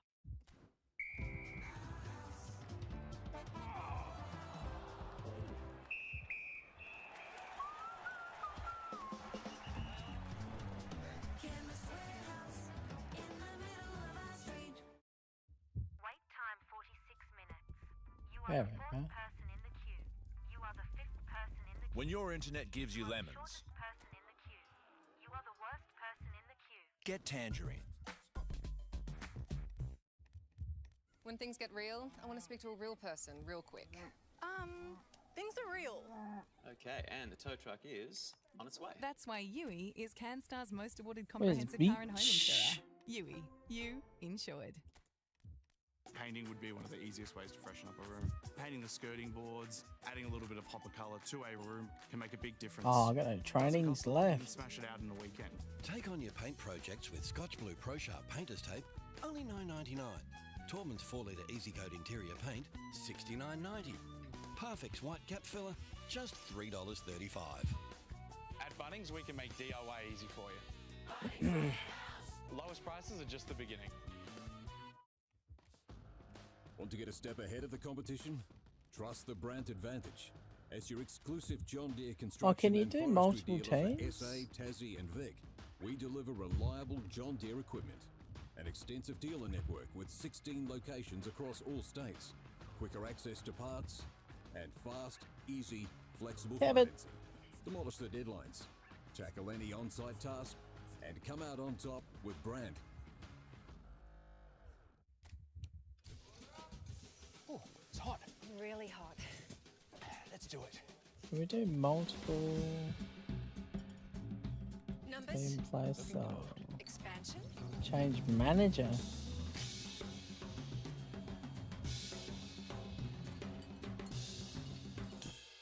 I have a new idea. Let's make it happen. Whatever role you need us to play, we're your partner for every stage of business. NAB, more than money. They could have made it round. Let's have a ball. Right, so what do we get for made a swinging matches? pendulum of luck. Let's have a look.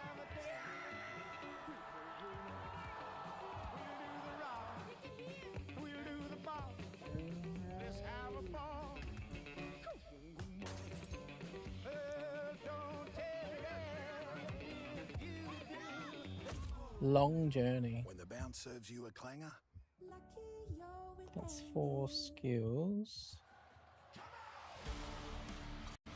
Well, this Chance contest still. is heating up in more ways than one. Halftime on the Gold Coast at People First Stadium. Bailey Humphrey's goal on the halftime siren to bring the margin back to 12 points.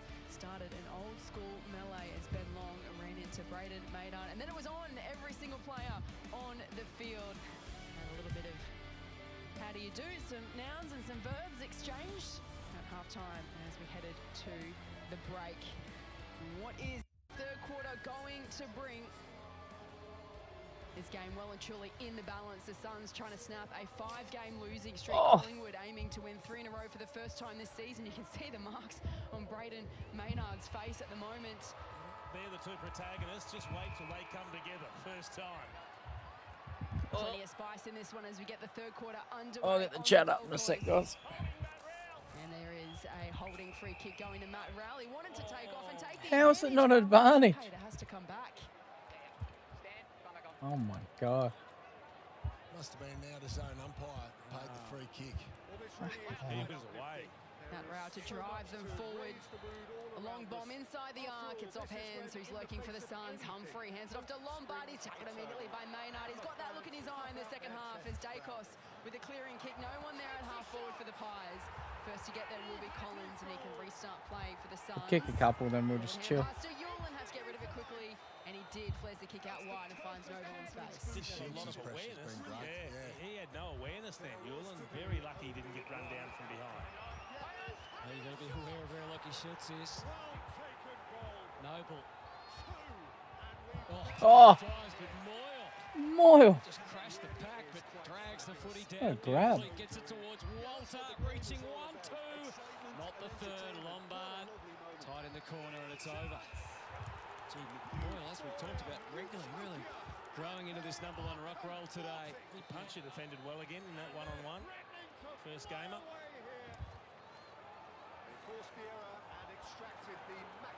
Well, again. Oh, and Petrarca again. It was the trademark. It was touched and it hit the post, so there was no use arguing about it afterwards. Just got to be careful of the Pies. The Suns scored well from clearance, especially in that second quarter. Those forward 50 stoppages, Christian Petrarca particularly looking dangerous. Still players yapping to players of the other team. There's a bit going on, and you'd think it's going to continue in the second half. Absolutely. Pushing the kick in. Oh, to go. He just put the mark over the line. Cut the tension with a knife, Chief. Not a bad thing. Not at all. We're enjoying it. A little twist to this game. So plenty riding on this contest coming into it. Two coaches watching on. What would their messages It's only have 10 been at halftime, minutes. given the Oh, yeah. tension? Focus on the foot. Big alley. See who can do that early stages in this third quarter. Kick intercepted by Collins. Very unlike Jordan De Goey to get that completely wrong. Holman, long, a late touch, but an effective one. He gets back onto the ball first. Awkward for Harrison, but played it well. Lipinski had options into the middle. Allen to Goey, gave it to Dacos. Already had the momentum up across the ground more than anything. Just waited for the reaction there, and it came. Maynard, and then again. A little bit of feedback. He can see the funny side. That's great. He can now. He couldn't early. Newland. He had a little bit of time to cool down. Back to Andrew from Noble. So here it sits, an 11-point margin to Collingwood. The first 2 goals of this game. It's been that sort of game where it's been a couple of goals in a row and answered with 2 or 3. Forced the Suns to kick the contest a lot long down the line. 7 wins this year of all. Oh, what are you doing? And they get their first win on the road and their 4th attempt, something that they've always been comfortable with over many, many years playing on the road. You'd say it's an imbalanced, hostile crowd against them here, of course. Brown, heavy lifting again from Petrarca, feeding it back to Miller, now to Noble, got held off it by McStay, flicked back up and under. Didn't have it, umpire. What is that? That's, yes, insufficient intent. Yeah, it wasn't his intent to find the boundary, he was looking for a teammate. It was just poor execution. That's what's cost him the free kick. John Murray with the footy. So again, he pulls him there, but not the player who can wander inbounds. And number 5 for John Murray hits Rowley's handball in fine Noble, but it was caught high, so he gets the free kick. And then wants to use the corridor because Will Powell is all alone, and he can hand it off to Miller. Kick inside the arc is going to land in the lap of Walter. That wasn't a great kick. It was a miss kick. Half a shank, but it was playing in front, Brownie. Yeah, ready to pounce. He's on his toes there. He's a bit stiff. Young puncher was going back Oh. at Walter, but Walter had eyes on the ball. Hey, Turned quickly. What we do know about him, he's won the grand final sprint, so we know he's got pace. If he's in front, you're not going to run past him. This is the challenge. He has improved this part of his game. But yeah. 21-year-old for career goal number 50. And he's missed it. A couple of back-to-back behinds to start this 3rd quarter to the Suns. Setchos today, Collingwood 6-5, Gold Coast 3-1.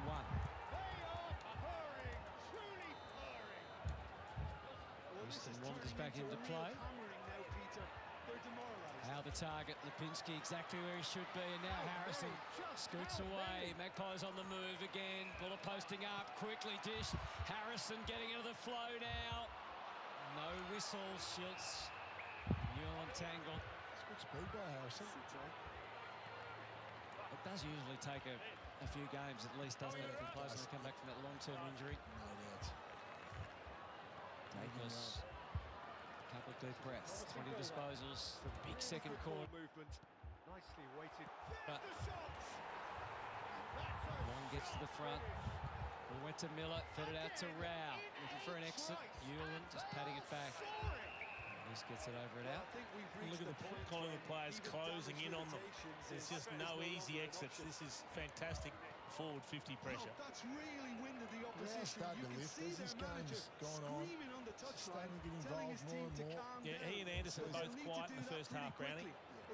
Team disposals on 5 clearances for Matt Rowell. Here he is, head over the footy. And Noah Anderson just 9 touches in the first half. Yeah, 33 last week, Noah Anderson 43 the week before. So he's well down on his average. Allen is the man with him. Moyle up against Cameron. Cameron with the tap. Murray, caught by Long, having the ball up. Tracker and Miller, 18 disposals each for the Suns. Nick Dacos with the 20 for the Pies. The leading disposal winners on the ground at the moment. Left footer in there? Here he is, Dacos, finding space. Oh. And the finish is from wow. the top shelf.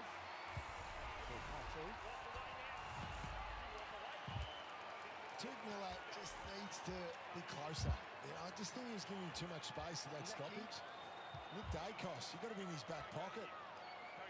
Saw earlier in the game some words exchanged between Nick Dacos and Noah Anderson, and then after Dacos kicks the goal, I think it was Darcy Cameron that had a word to Noah Anderson. Now, it's not his man, so I don't know, but there's obviously something going on there.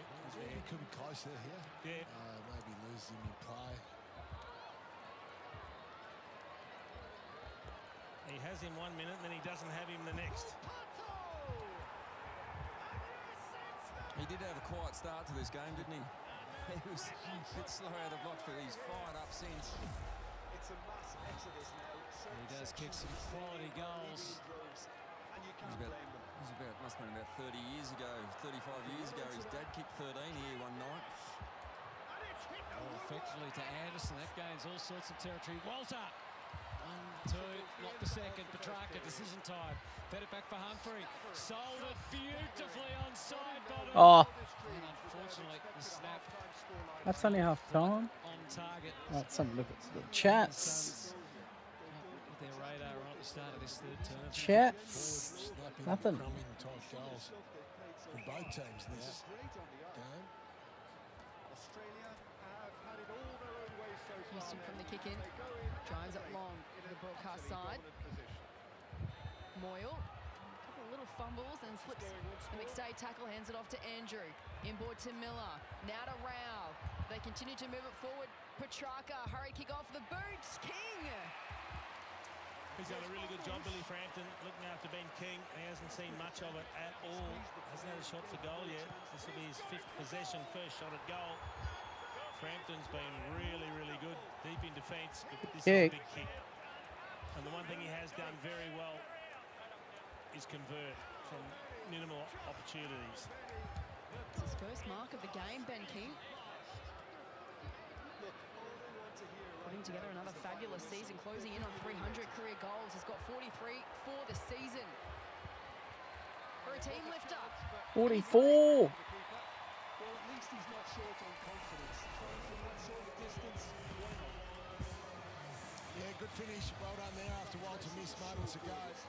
Again, just coming forward to the ball, so the ball drops short. He's had a quiet day, Ben King. Hasn't been able to impact the aerial contest especially. This one was an uncontested mark, but at least he was coming forward there. Again, Rao impacts that third quarter. Just comes forward. Frampton can't do anything about that. Good exit from stoppage. You have to be the most Right goal. set shot, the most reliable set shot in the competition, Jason. Yeah, 44-14 now. That is incredible conversion, Brad. And sometimes he kicks his 2, 3, 4 goals just from half a dozen possessions. And, the bench for now. One of the 299 for Ben King. As Jess alluded to. Crispin Dacos collaborate to half forward. Get the arm held.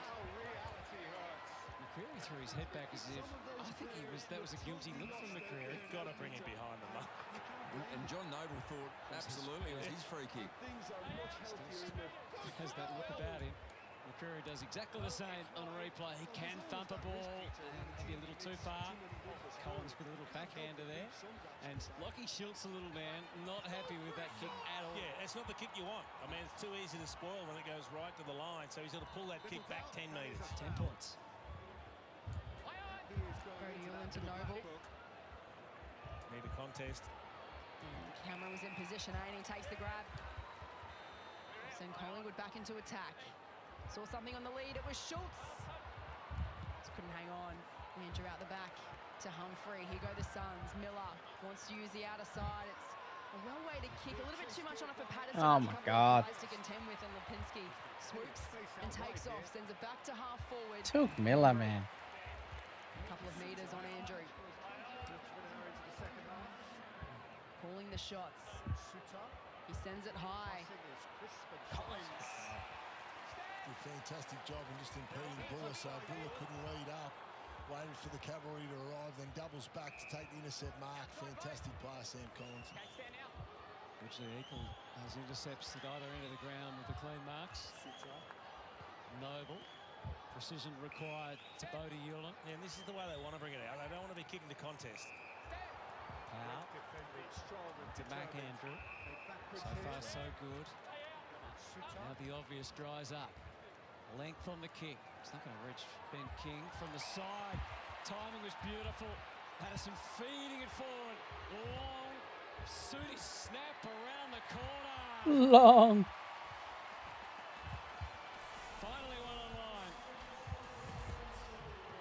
Well, that was their best build-up of the night. from the intercept mark from Sam Collins. And just build it up slowly, as Jay said. There's 3 or 4. Game's take too long. Marks, almost a slow play, and then finally Mac Andrew decides to go forward. Good mark there by Patterson in the first game. Yeah, Patterson was great. I think he was looking for King with the long kick. It didn't get there, so a little fortune, but finally a good finish. He's done some good things the first game, hasn't he?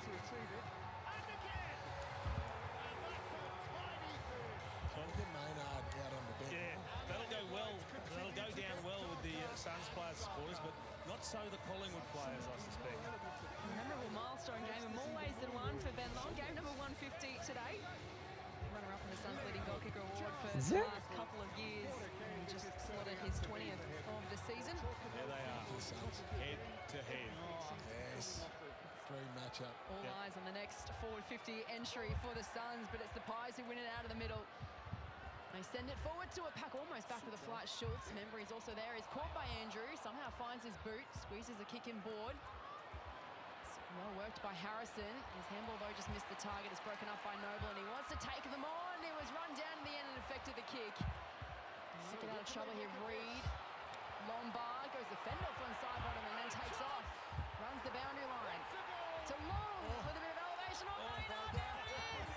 And they renew acquaintances close to the boundary line as the play continues. It gets out the back to Humphrey. Off to Anderson. He needs to lift. Oh, come on. Wow. Maynard's gone straight to the umpire saying that Ben Long ripped him off. Can't you see what he's doing to me? What I love, Brad, is the umpire's laughing, saying, I saw what you did to him too, so I just let it go. He jumps on top of him first, so then you can't play for the free kick. That's hilarious. They are going to entertain us right through this second half, but this is the start the Suns need, and now the game is alive again. Great finish from Anderson.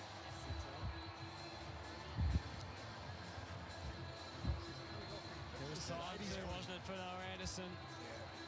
I've just got the binoculars set on Maynard. I'll just leave him there for the next 10 minutes. Goal of the year in this game last year.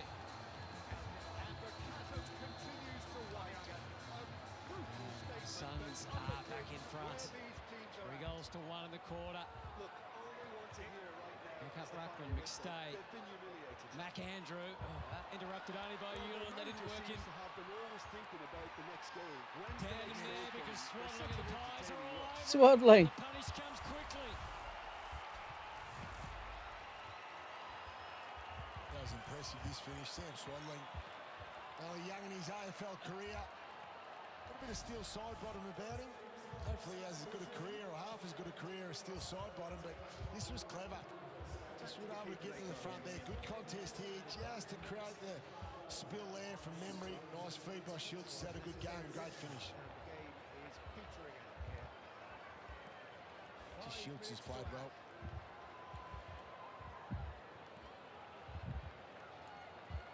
He's got something about him too, hasn't he, Swaddling? There's some good signs. Seen Puncher do a nice job defensively today. Swaddling, Allen's a reasonable job he's been on Anderson at times in the middle. Anderson's kicked a couple of nice goals, so good to see some of the younger Collingwood talent on show. From the restart, Anderson toe pokes into the path of Zeke Hewlett. Tries to half forward. Humphrey was the target, but it was chopped off by Josh Dacos. Immediately flares a kick out wide to Harrison. With a burst of speed on the outer side. Kick towards forward through the hands of Anderson. Stays alive for the Pies. Schultz is caught by Powell. Gets a handball away. Ned Long. Through traffic, the Pies. The kick towards the goal face is not through for a minor score. Too many errors from the Suns. Zeke Hewlett streaming forward. He's got to pick a target. Kicks it straight to the opposition, and then Noah Anderson drops an intercept mark he should have taken. That results Can't in a shot steal, for no. the Pies. Lucky they didn't get punished. David Hardwick riding each and every one of those errors. Gave us an all-time meme last week. Mac Andrew. And his errant handball cost him a goal. Back to Hewlett. And then not quite for Holman. Couldn't quite latch on. McCreary with his normal effort, feeding ball on Maynard. Schultz. Oh, it's just a little bit too much. Like he's not happy. Got to be a little bit careful. Genuinely disappointed, isn't he? Yeah. Close decision. All right, so it's a Andrew again. purple one. So their initial disposals we've seen regularly just the short and control. Yeah, you've touched on that a few times. That's 14 or 15 now uncontested marks in the Sorry? back half in this quarter alone. A chance 10th still. disposal of the turn for John Noble. It almost somehow got to a target. Side bottom. McStay, just whatever was required. And what's needed now is uncompromising combat football. Dacos from long. Membry set. Collins did just enough. Attinsall feeling it from Lipinski. Handled it well. What a test for some of these youngsters. We've got tonight. Straight up and down again. Redoing the ruck work. Swaddling to the voice. Andrew from up. He brings it down and out. McCreary, always the zip ball. Walter almost aimed him. He's done well to force the turnover. Ben King is going to get 50. He is going to get 50. Used to move. And this will well and truly put him within range. He's only kicked single goals the last 3 What else weeks, can we Ben win King. in there? Got an opportunity here for his second and to bring up a milestone. Was he drawn by Petrarca there? He was worried about Petrarca receiving the handball.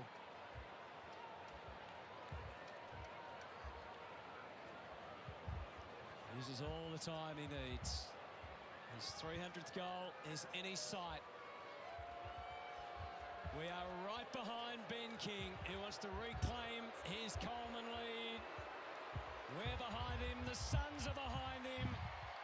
300 goals for Big Ben King. At times, it feels like he's cracked the code when it comes to kicking goals. Right now, he's put the Suns back in front. Yeah, well done. Most reliable set shot in the competition, I believe. He's had a quiet first half, but able to make the most of his opportunities in this third quarter. So let's just have a look at what's the 50. Dan Houston just gets drawn to Petrarca there. He knows the rules. That's clearly a 50-minute penalty. Love the work from Jed Walter. He was the one that put pressure on McCreary, which forced that turnover kick. And then they were able to take the intercept mark, King, get the 50 and kick the goal. Notches up a milestone, Ben King. He averages the 2 goals against Collingwood. And he's got that here in this third quarter. The last 3 goals in this contest have resulted in lead changes. Another twist in the tail. From the restart, Attinsall hands it off to Rao. Caught by Maynard. Free kick. That's a great tackle. That is brilliant from Braden Maynard. Taking a look on replay. He's hunted him down. And then he turns it over. What result he was after as Ned Moyle stands in the way. He's really grabbed that number 1 ruck mantle tonight. Ned Moyle with wits his own mission. Ezekiel into Adams. Ezekiel in with the wraparound and receive it back. This time his kick was looking for Jeffrey. It's off hands and Brody Ewland is there to mop it up and hand it to Andrew. Skies it down the line, big packle form and behind at 2 or 3 deep. Takes the grab and then kicks it inside forward 50. Reads the target, it's knocked away from him. Petrarca close to the line, wants to keep it alive. The fend off against Perryman. Sends it to the teeth of goal, but the Pies have the numbers. And Darcy takes the relieving mark. That was his stock in trade over the last couple of years, wasn't it? Providing that extra defensive cover. Darcy Cameron just wanders off. The umpire almost got his path. Loops the kick, and Holman had the best vantage point to see what was coming his way. That's 50. You can't just run off the mark. You can't nominate who's going to be on the mark. Just resigned to the fact that that's going to be called Humphrey. Real good defensively there by the Suns. 4 goals to 2 already in this quarter. The Gold Coast Suns. It's setting it up. Yeah, 4 goals, 3 from the 11 inside 50. So all of a sudden looking a threat every time they go forward. 9 goals, 17 before today. So 10-18 for the year. I think the odds are against him on those numbers. Oh. Floats its way narrowly across the face of goal and out the bounds Wow. on the full. So not to be. So another miss in this third term for the Saints.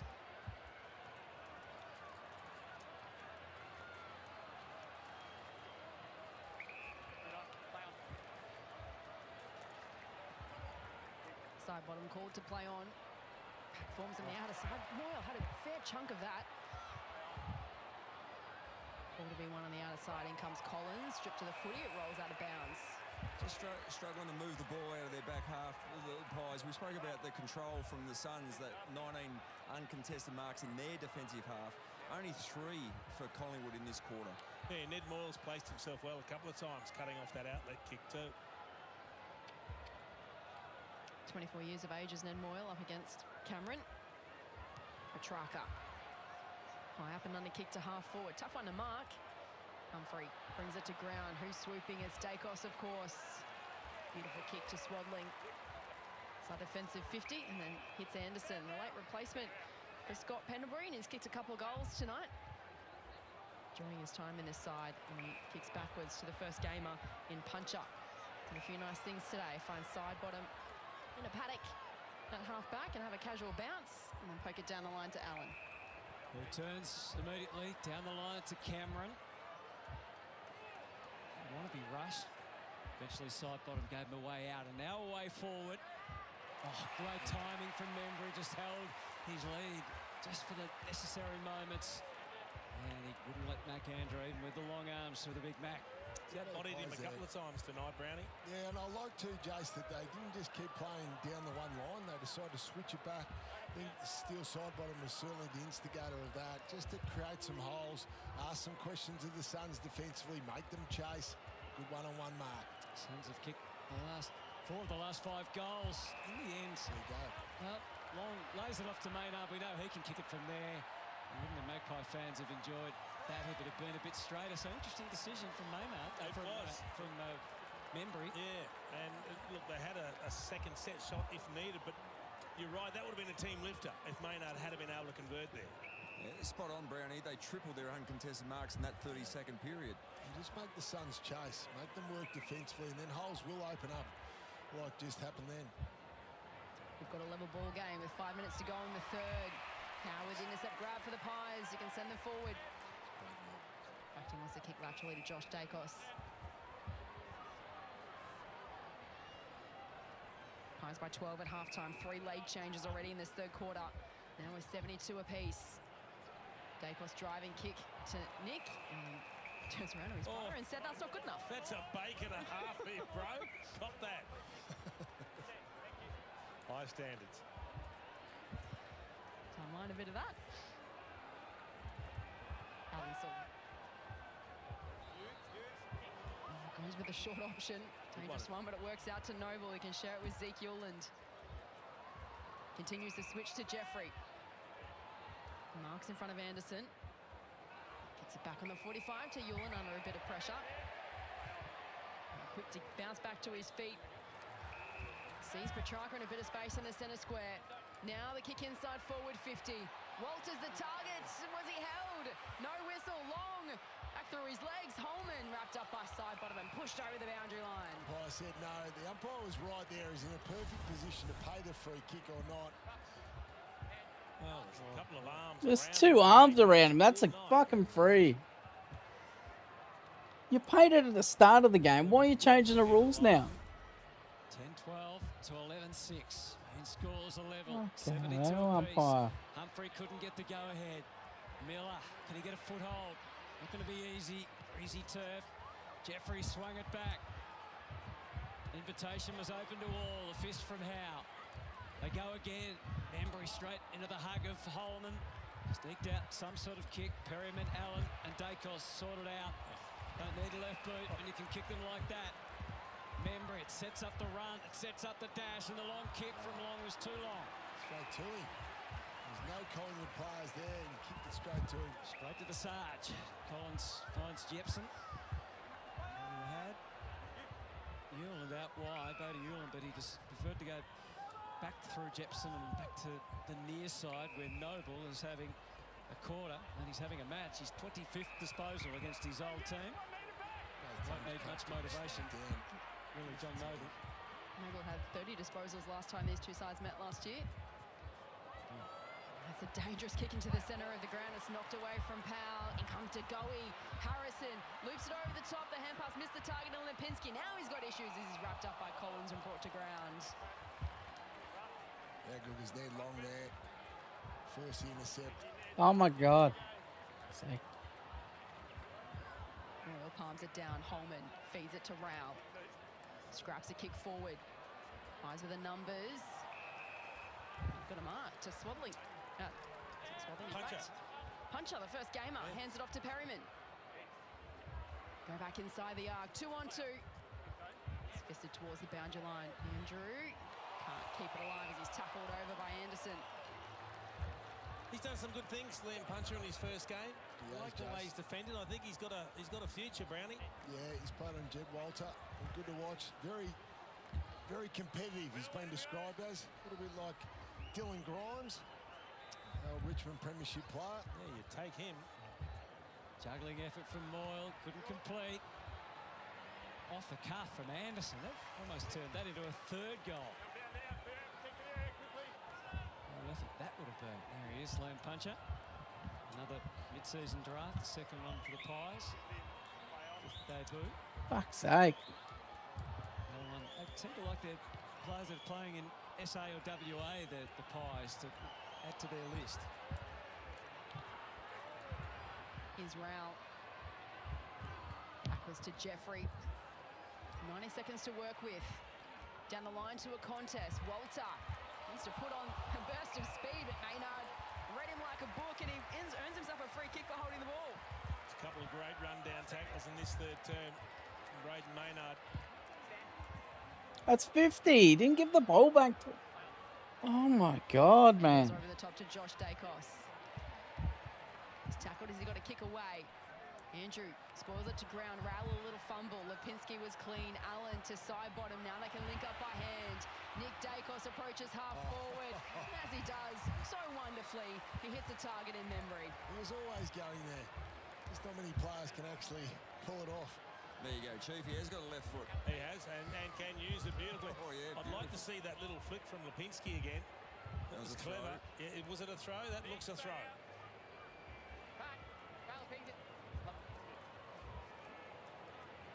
He's got a left foot as good as most, really, but he uses his right more often than not to craft those little kicks. Tim Membry takes a deep breath. Already got a goal tonight. 3 lead changes in this third quarter to extend the advantage to the Pies. And he kicks truly, and he's pretty Pause.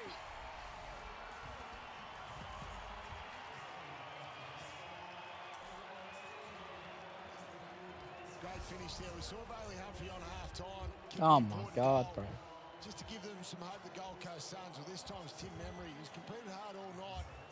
There it is, the little master. Quite often we see a kick it on the outside of his right foot, but his left foot was fantastic there across his body, and not much defenders are going to do that. They're always going to play for the longer ball in this situation. Membry pops up on his own. He's good enough to go back and kick the goal. 14 possessions, 7 marks, couple of goals. Tim Membry playing a big role.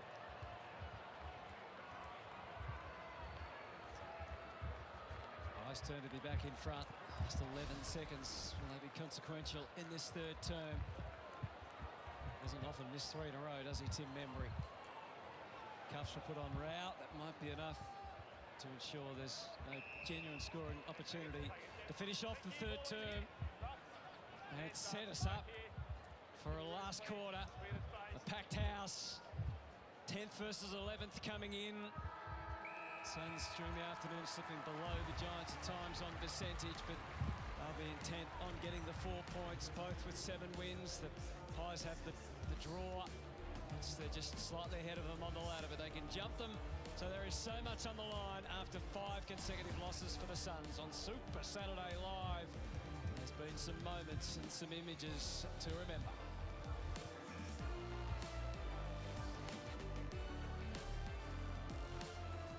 I got to win by 15. I'm not even ahead of them.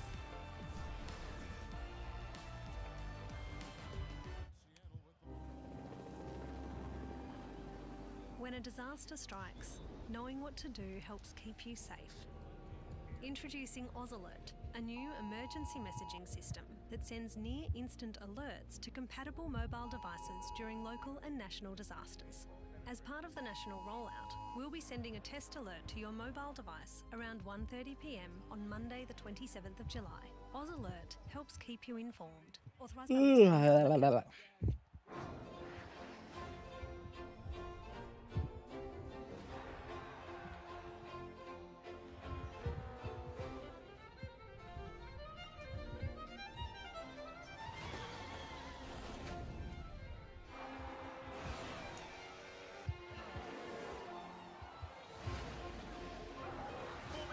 returns to the venue where it all began.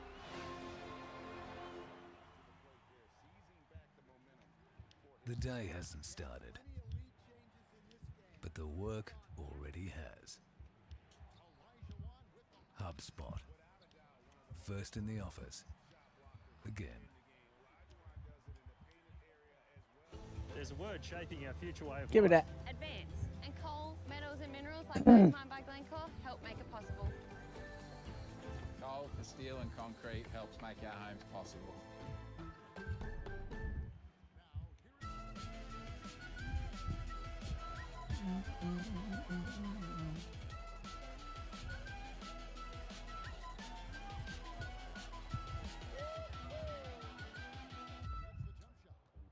Book.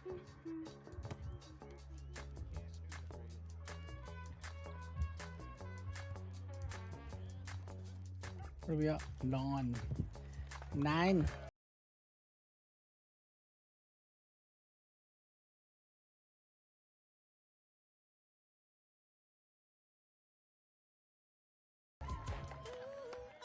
Where the fuck did they go?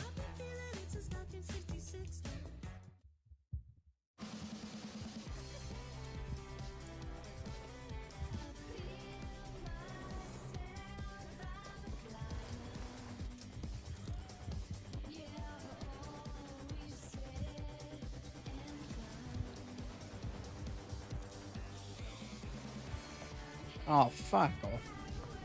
Conquer weekends in the Ford Everest.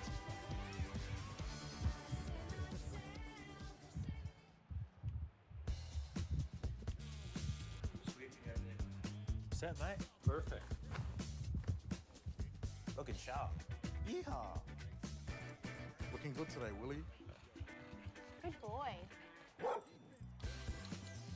Oh, shiny. I'll let you take this one, Hammer. You sure? Sorry, mate. You're fully booked. Good to see you again. My name's Ryan. I've been managing a pretty significant back injury for the last few years. I start the day by putting the Thermoskin pain relief cream on and strapping on the back brace. I've been working as a carpenter for nearly 30 years. When I'm doing the same movements all day on site, my back definitely cops it. The Thermoskin allows me to get through a day's work confidently. With this kind of support, I feel like Thermoskin has got my back.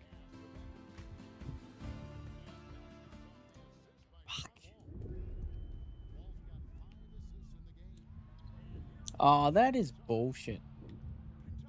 There's no fucking way.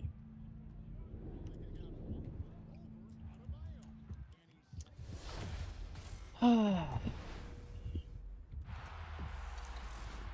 have to go back too far to see the drama and the contest between these two teams. Back in 2024, they survived a big comeback from the Pies, led by 26 points at three-quarter time. Then Long put them back in front. Ainsworth sealed it. And then last year, a night to remember, round 18, Collingwood were 10 points clear on top of the ladder. The Suns had so much to prove. Noah Anderson with the goal of the year. The captain led the way. And they needed to show more fight tonight after what they've dished up over the last 5 weeks. And that's exactly what we saw. And then everyone wanted to get in on the act. That was before halftime. It's been simmering. The main characters, Ben Long and Braden Maynard. And it's certainly not over yet. The margin is 7 points at three-quarter time. Alistair Lynch. There's still plenty of passion in this game down here at ground level and certainly in the crowd as well. But I I think it will be this last quarter be control versus chaos. I think we've seen across the game that the Gold Coast Suns just chipped away those uncontested marks coming out of half-back and keep the ball away from Collingwood. They've been able to transition the ball from the defensive 50 into the forward 50, kicking 3 goals, 1 for the game. On the flip side, I think it's Collingwood's pressure. In that third quarter was their lowest pressure rating for the game, just at 180. They need to push up, take away the uncontested mark, hold the ball in their forward 50 and score from those stoppages. Plenty to go in this game. Some of the stars are going to have to stand up, and it will come down to moments late. Who will take their chance when it's on offer? Yeah, looking forward to that. Some of the stars on offer, and good to see some of the youngsters for Collingwood come along nicely. So come on, get into the game. That quarter was Harrison for the guys, just coming back from that ACL punch that we've mentioned a few times. He had a great battle with Jed Walters throughout the night. Anderson's kicked a couple of goals. Allen has been on Anderson at times in swaddling. 13. So good to see. 8 lead changes so far in this game. Moyle gets the Suns underway. Only just. Miller immediately picked back off though by Crisp. The coach from both players, good skill from Ezekiel and going each and every. Oh. That was too much of an extension required for Lombard. Swaddling was all over it. No favours done to Allen. Jeremy Howe's in good form at the moment for a veteran, reacting to the ball well. Leo trying to umpire. He's got a little lesson there. Moyle, the southpaw, the ruck. Knock him down with the left, but forward from McCreary, reaching over. Member has given away the free. It goes to Bodie. Oh, what? Shares it with his brother Zeke. Got to take these uncontested marks away now. Collingwood to start to build the pressure like we saw in the first half. Powder Andrew bombs it long down the line. King from behind. Reels in the mark. Big pack grab from King. That was a beauty. 2 goals in that third quarter to bring up career goal number 300. Gives laterally to Tuke Miller. Spots up Rowell. Patient build up here from the Suns. Out wide for Zeke Yuland. A couple of options on short. Finds one of them. And Adamsall. And a clear instruction at half-time, clearly, with Damien Hardwick and his coaches to take the pressure off Collingwood by building the uncontested marks. It's Murray, in fact, who sends it into the pocket, but Perriman had his name written all over it. Fuck off, 2K. And that's a Nick Dacos, possession 26. Fucking block, mate. Game's a joke. Follow the eyes. Yeah, a couple of suggestions. Curls it back. Lovely soft landing for Crisp, and then off the touch. Oh, that is fucking Dacos bullshit, from behind mate. to stay. His timing was exquisite. He ignored the go because a much more compelling option was in the goal square. Membry runs it home with a tap in. How many times have we seen transition tonight started by a Nick Dacos kick deep out of defence, whether he's taking the kick in? Damien Hardwick's seen enough. He doesn't like the way they're defending. I mean, you've got to be on full alert when he's got the ball. He just finds holes. But he finds them in space, and then they're able to play on. This is a really good contested mark. McStay coming over the top.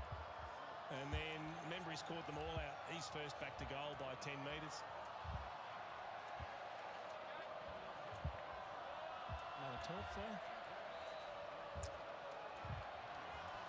After a relatively quiet first quarter, Nick Dacos has had 11 score involvements since then. Leading player on the ground, been amazing. And some of his kicking tonight. He's been criticised for his kicking throughout the season, Nick Dacos, but it's been elite tonight. From the restart. Ah, fuck off. Dacos strips him with the footy. Anderson goes in. He hands it to Rowell. Gets boot to ball. Finds the debutant in Patterson. Kicked a memorable goal earlier in the match. This time hits a target on the chest and King. He's got good foot skills, the debutant, Dylan. He's been a member of the Suns Academy since he was 13 years of age. Has also played rugby for a number of years. He knocked back several NRL contracts. Oh, what do you mean? Aussie rules and the AFL dream. Yeah, to see some of his under-18 highlights to know what a talent that he is. His kicking looks like he's been brought up in Aussie rules all the way through. That is a beautiful kick of the foot. Here is Ben King on the approach for goal number 3 and a hit back for the Suns. Sinks his boot into it, and that is as good as a kick as you will see in the big time.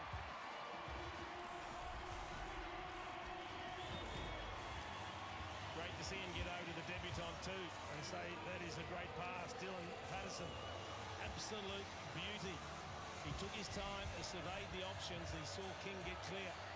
Might have been a bit stiff not to get a free kick for over the top that tackle, but then Raul gets involved again.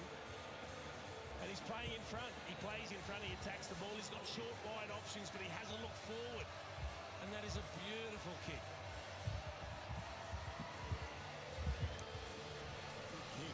The fight back by Ben King in the second half was unsighted in the first half. 3 goals, beautiful. Simple goals in the last couple of weeks. He's now back top the column. Charlie put down a challenge last night in Sydney, and the response has been strong from Ben King. 46 goals. He reached his 300th earlier today. Allen just scraping it back towards Swaddling. Took a moment or two to get set. The kick that asked Nick Dacos to do a lot. He didn't do too much wrong, but the free kick is paid. The advantage was reduced immediately by De Goey. He was on guard. Moyle just hacks. Oh, I wasn't hopes watching. as it hangs. Lombard turned at the right moment. Perryman did enough. Humphrey was all over it. In fact, he was too much all over it. He was way too strong. Petrarca, as they reset through Hewland. Zeke, quick perusal of what's ahead. Takes what was given. Yeah. It was Humphrey. An improved performance from Humphrey. As you could say, ditto for most of the Suns. Deep and high. Walter looked likely in the air and on the ground. Holman, though, has to shoulder the work. Yeah, Humphrey's moved. He's been more energetic today. 13 disposals. Kicked the goal. That is bullshit. Suns pressing deep in attack. Cameron with a tap to Chris. A hurry kick around the corner. Oh, no. So bounce past Noble. Collins with the fend off to Holman. He's wrapped up immediately by Perryman. He's got confused. Sam Collins was so close to goal. Moyle with the tap to Holman. Up and under into the pocket. Oh, how misjudged it. Rolls out of bounds. What happened then?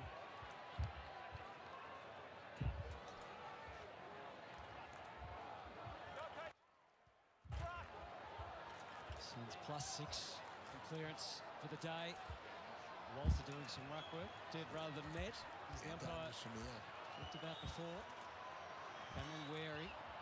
Does control matters. Holman able to feed it to Miller. Noble, there's no way through, so back to Miller again.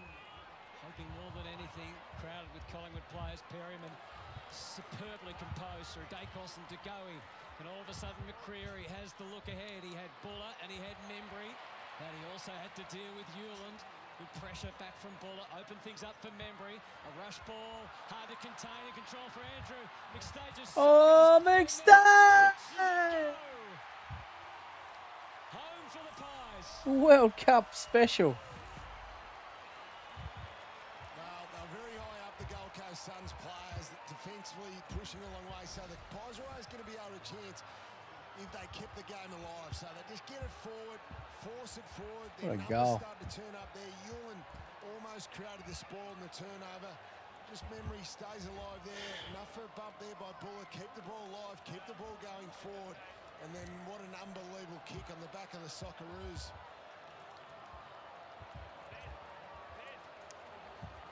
We needed that this morning. He won't like, I'll tell you what, Mac Andrew won't like the replay when he sees it. He had a chance to smother that ball and just completely missed it.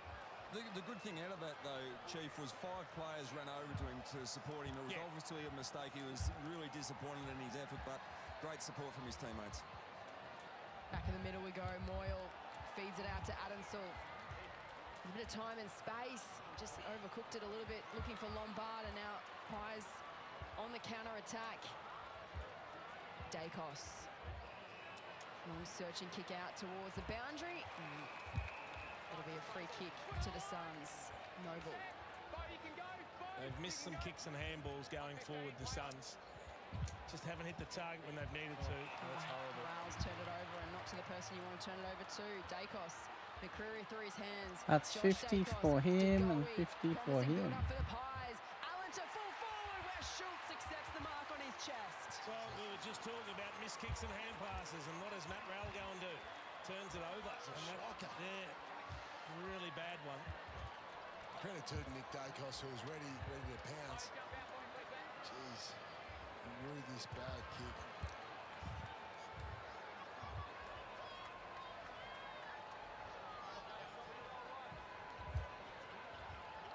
So this for a new game-high lead to Collingwood. They led by as much as 18 points late in the second term. And Schultz pushes it out to 19. Schultz. Good reward for his defensive pressure all night, Lockie Schultz. He had the first tackle of the night, created the first goal for the Pies early in that first quarter. He gets on the scoreboard now himself. Look at this kick. There's a bit of a slip there. He just needed to take a deep breath there. I thought they looked better, the Suns, in this second half when they've slowed the game down a bit and been able to get some uncontested marks. When the game's been fast, I feel like it suited the Pies. It's allowed them to keep pressure on the game. Oh, what a feeling moment for Toyota. Neat and tidy from Allen too, wasn't it? He's done some really good things tonight, Hutto. Great to watch his maturity, just his comfort level over the past couple of months. Been given regular roles, spent a lot of time against Noah Anderson today. At the moment, with Dacos, he's shoulder to shoulder with his old schoolmate. And Cameron gets some yardage forward, reaching over the top. Adensall moving away from goal. Andrew, so they're on the back foot for now. That takes a big stretch from Jepson, striding out along that wing. Back to Anderson. He's going to be his Suns player now to lift. Yep. Staring down the barrel of 6 losses in a row. First time since 2019 would be. So John Noble looking for answers. Solution is a switch in his mind. Through Mac to Zeke. Corridor was open only momentarily. Takes it now to Anderson, so it's been very gradual. They just slide back the Magpies' defence. The umpires had enough. Back it across again. It's a replay. You can see how well spaced they are. Yeah, what you can also see is absolutely no movement ahead of him from any potential targets. They tried to make it up, but there wasn't much to create there. Jepson denied by Jack Crisp, and that defensive act is celebrated. Good defensive coach. Well. Collingwood just punches the air. Yeah, that's right. They do that well. They've been well trained over a number of years. The Pies, defensive setup's outstanding. Zeke Ewland has reached 30 disposals for the match. Nice time for that. An impressive first year. Here's Petrarca feeding it to Miller. He's copped it up to Josh Dacos. A hurry kick around the corner has worked out as Membry takes the mark. A couple of kicks from goal. Can wheel and go.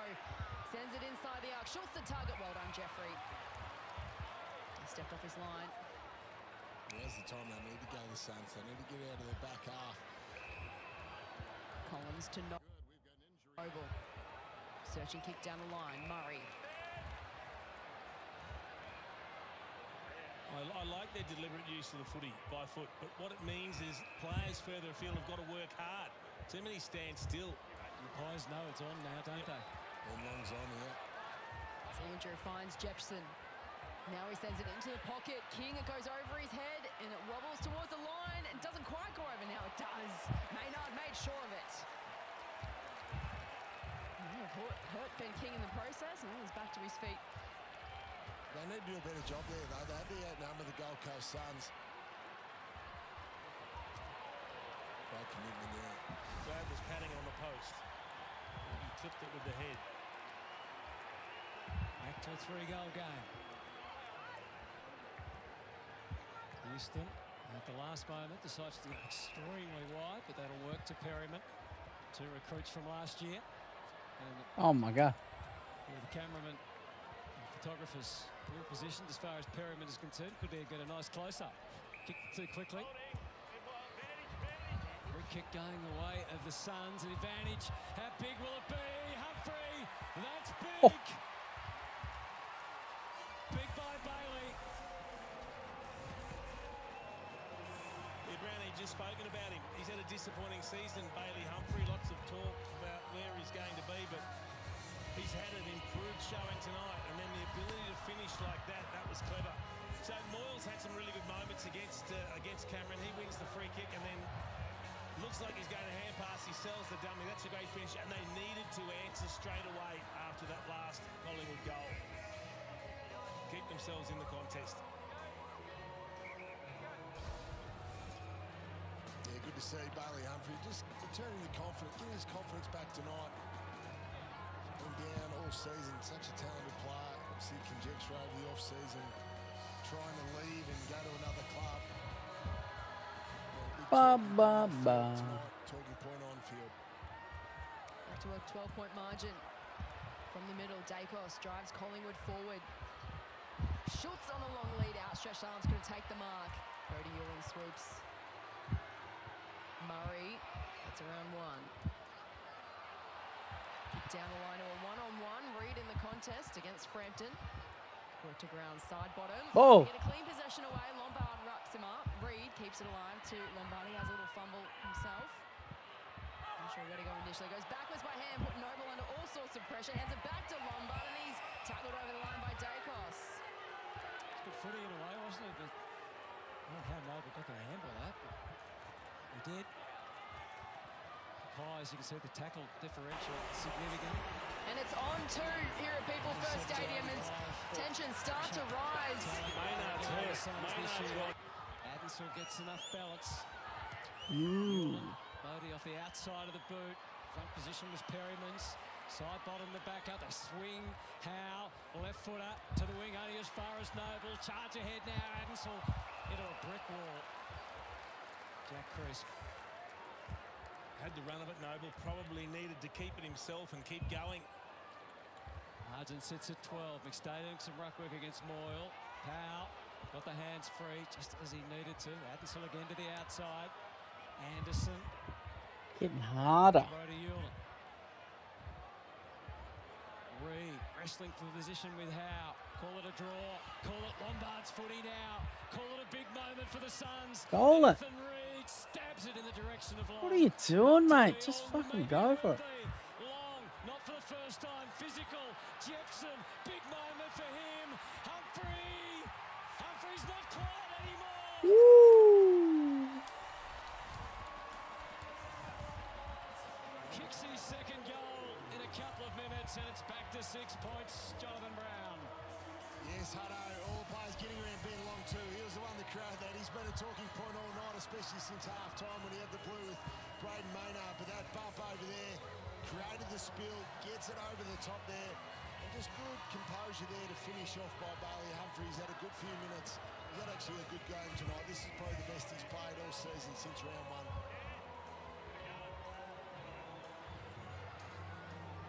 15 possessions and 3 goals now. Bailey Humphrey, he's excited. He's up and about. They won't go away, the Suns, but can they see it right through? Can they finish off and run over the top of the Pies and keep their season well and truly alive? Could be a kick after the siren, Jason. That's how close this was. We can only hope. 6 points the margin. From the middle, McStay. Sends it to half forward. McAndrew in a wrestle with Membry. Harrison's also involved. Squirts out the Suns' way. Here is Ben Long, a long way from home. Oh, no. To the boos and the cheers in the crowd. Hands it off to Andrew. Puncher through his hands. Humphrey. He's come alive in this last quarter. He hands it to Rowell. Wanted to send the kick to a contest. Who's there for the Suns? Lombard. Can he find his boot? Can he find the goal? No, he's missed the entire set.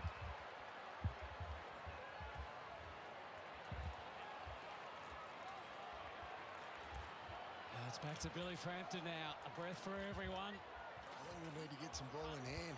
They only had 37 disposed this quarter. Shit, compared man. to Suns 77. Oh, Moyle worked his way to the front. Impact from Petrarca. Swaddling, though. The answer is quick. Petrarca's not happy. I'm quite sure what he was begging for. I presume it was from the umpire. Just there was a throw, mate. Harrison just took his eyes off the ball. Yeah. Yes, he did. Suggesting there's a throw. He can't believe it. They're not going to go to the arc for that one. That is a throw. 100% throw. Fair enough, Christian. Moyle.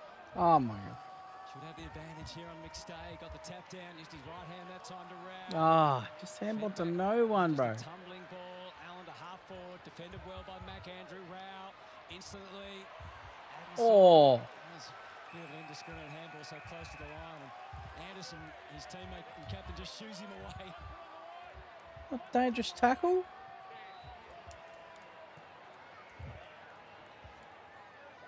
Swaddling. That's not a dangerous tackle. The chance from McCreary. Anderson can take the footy with him. Harrison is tackled high. It is a free kick. You've got to be so careful tackling inside the defensive 50. If you go high, you've got to go as low as you possibly can. Umpire sees an arm over the shoulder, he's going to pay it. And it can depend what angle the umpire's on too, can't it? Because from our angle, it didn't seem as high. I think that left arm. Yeah.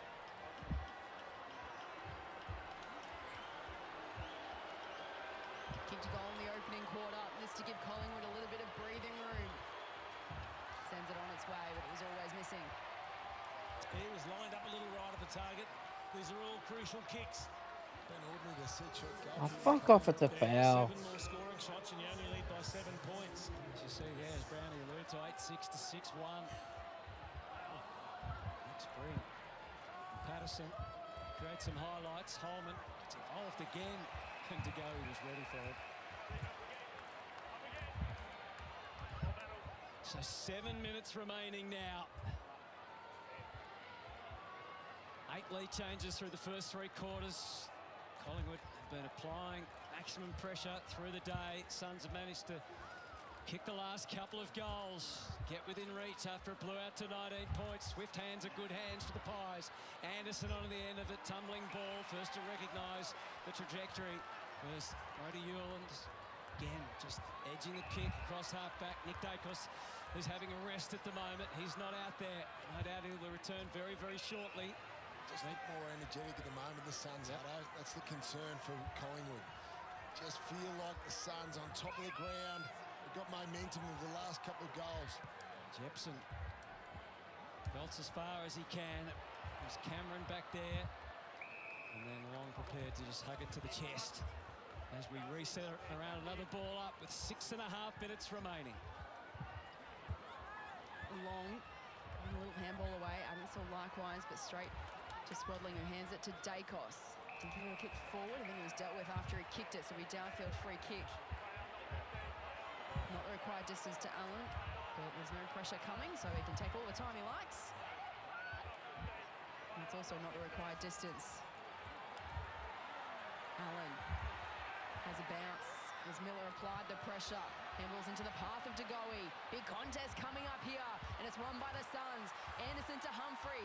Now they want to send it back the other way with interest. Petrarca to Patterson. The first. No, just kick it, mate. Patterson comes in and try to make amends. Perriman's there for the Pies. Ball. Patterson with a big tackle, and now the ball is locked up in the centre square. He's a little unlucky. He's a little unlucky, Dylan Patterson, because he was looking for the longer target, not Petrarca, but Petrarca thought it was for him. Wasn't quite there. Ben Long there, well done. Ned Long, fantastic. Yeah. Coming forward there to create that spill or that stoppage. Doesn't get to the outside. Swaddling though. Just a little mini handball was perfect to Ned Long. And then Harrison just heaves it to McStay. Swaddling. He's ready. He's set. He's go with the pass. But Holman, big body to get around. Anderson goes hard the other way. Membry digging in the grit, the determination. Great intensity. Oh, we're down to 5 minutes 13. These Collingwood fans that have come to the coast. Nick Dacos trying to get on the ground. He's been on the bench for 6 minutes now. Yep, rip anybody off to get him on. Exactly. To go, he's storming through. Can't get out the other side. Newland just piles on top. The back. He's under there now. Just gets a little tickle around the neck. And the umpire keeps the whistle to the mouth and then throws it up again. Moyle down. Oh, Newland. Holding on, mate. That's Allen. Out of the blue. Out of the boot. Stays in for a moment.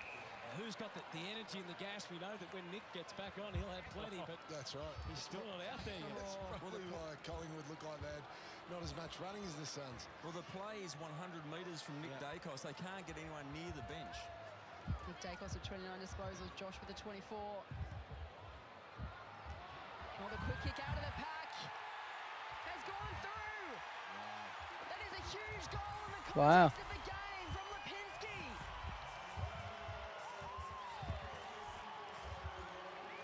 Good second half too, Lipinski. Been clever with his touches. What a finish that was. Just we've seen some nice snap goals tonight from both teams. Saw Dacos in the third quarter kick a magnificent forward 50 stoppage goal. That was equally as good by Lipinski. Oh, now it's a challenge.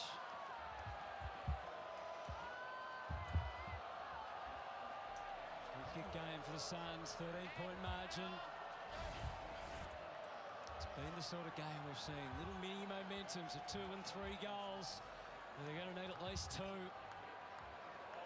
Hang on. It's not a goal review. But the good news about kicking a goal is you get your players back on, and Nick Dacos is there. He is there. And Crisp and Allen, Moyle, Anderson, Miller and Adensel. Faith in the youth for the Suns. They're going to find it from somewhere, from someone. Allen's kick well read off the ground. Jeffrey tempted for the kick into the middle. 4.5 minutes now and 13 points. It feels like a big gap. No time for stuffing around. Clever. That's a good kick in the end. Finds Zeke back through the middle to Adensel at full stretch. Go. Full alert, the Magpie defence. The youngster goes forward and kicks the Suns in the direction of Long, who flew, but Puncher, the puncher's chance to the outside and side bottom. Whoa. Didn't really want to keep it in. He was forced to by Petrarca. Oh. And job done for the Pies for now at least. We're down to the last 4 minutes. Look at that. There he is. He might have found one in Puncher. Yep. By name and by nature. Yeah. Been a good debut. 4 minutes left to play. Moyle palms it down. Petrarca's lurking. Crisp soccers it forward. Schultz close to the line. It's over and out. And we can all reset. Plenty of Pies have made the trip north, doing a little winter escape. And they're searching for 3 in a row for the first time this season tonight.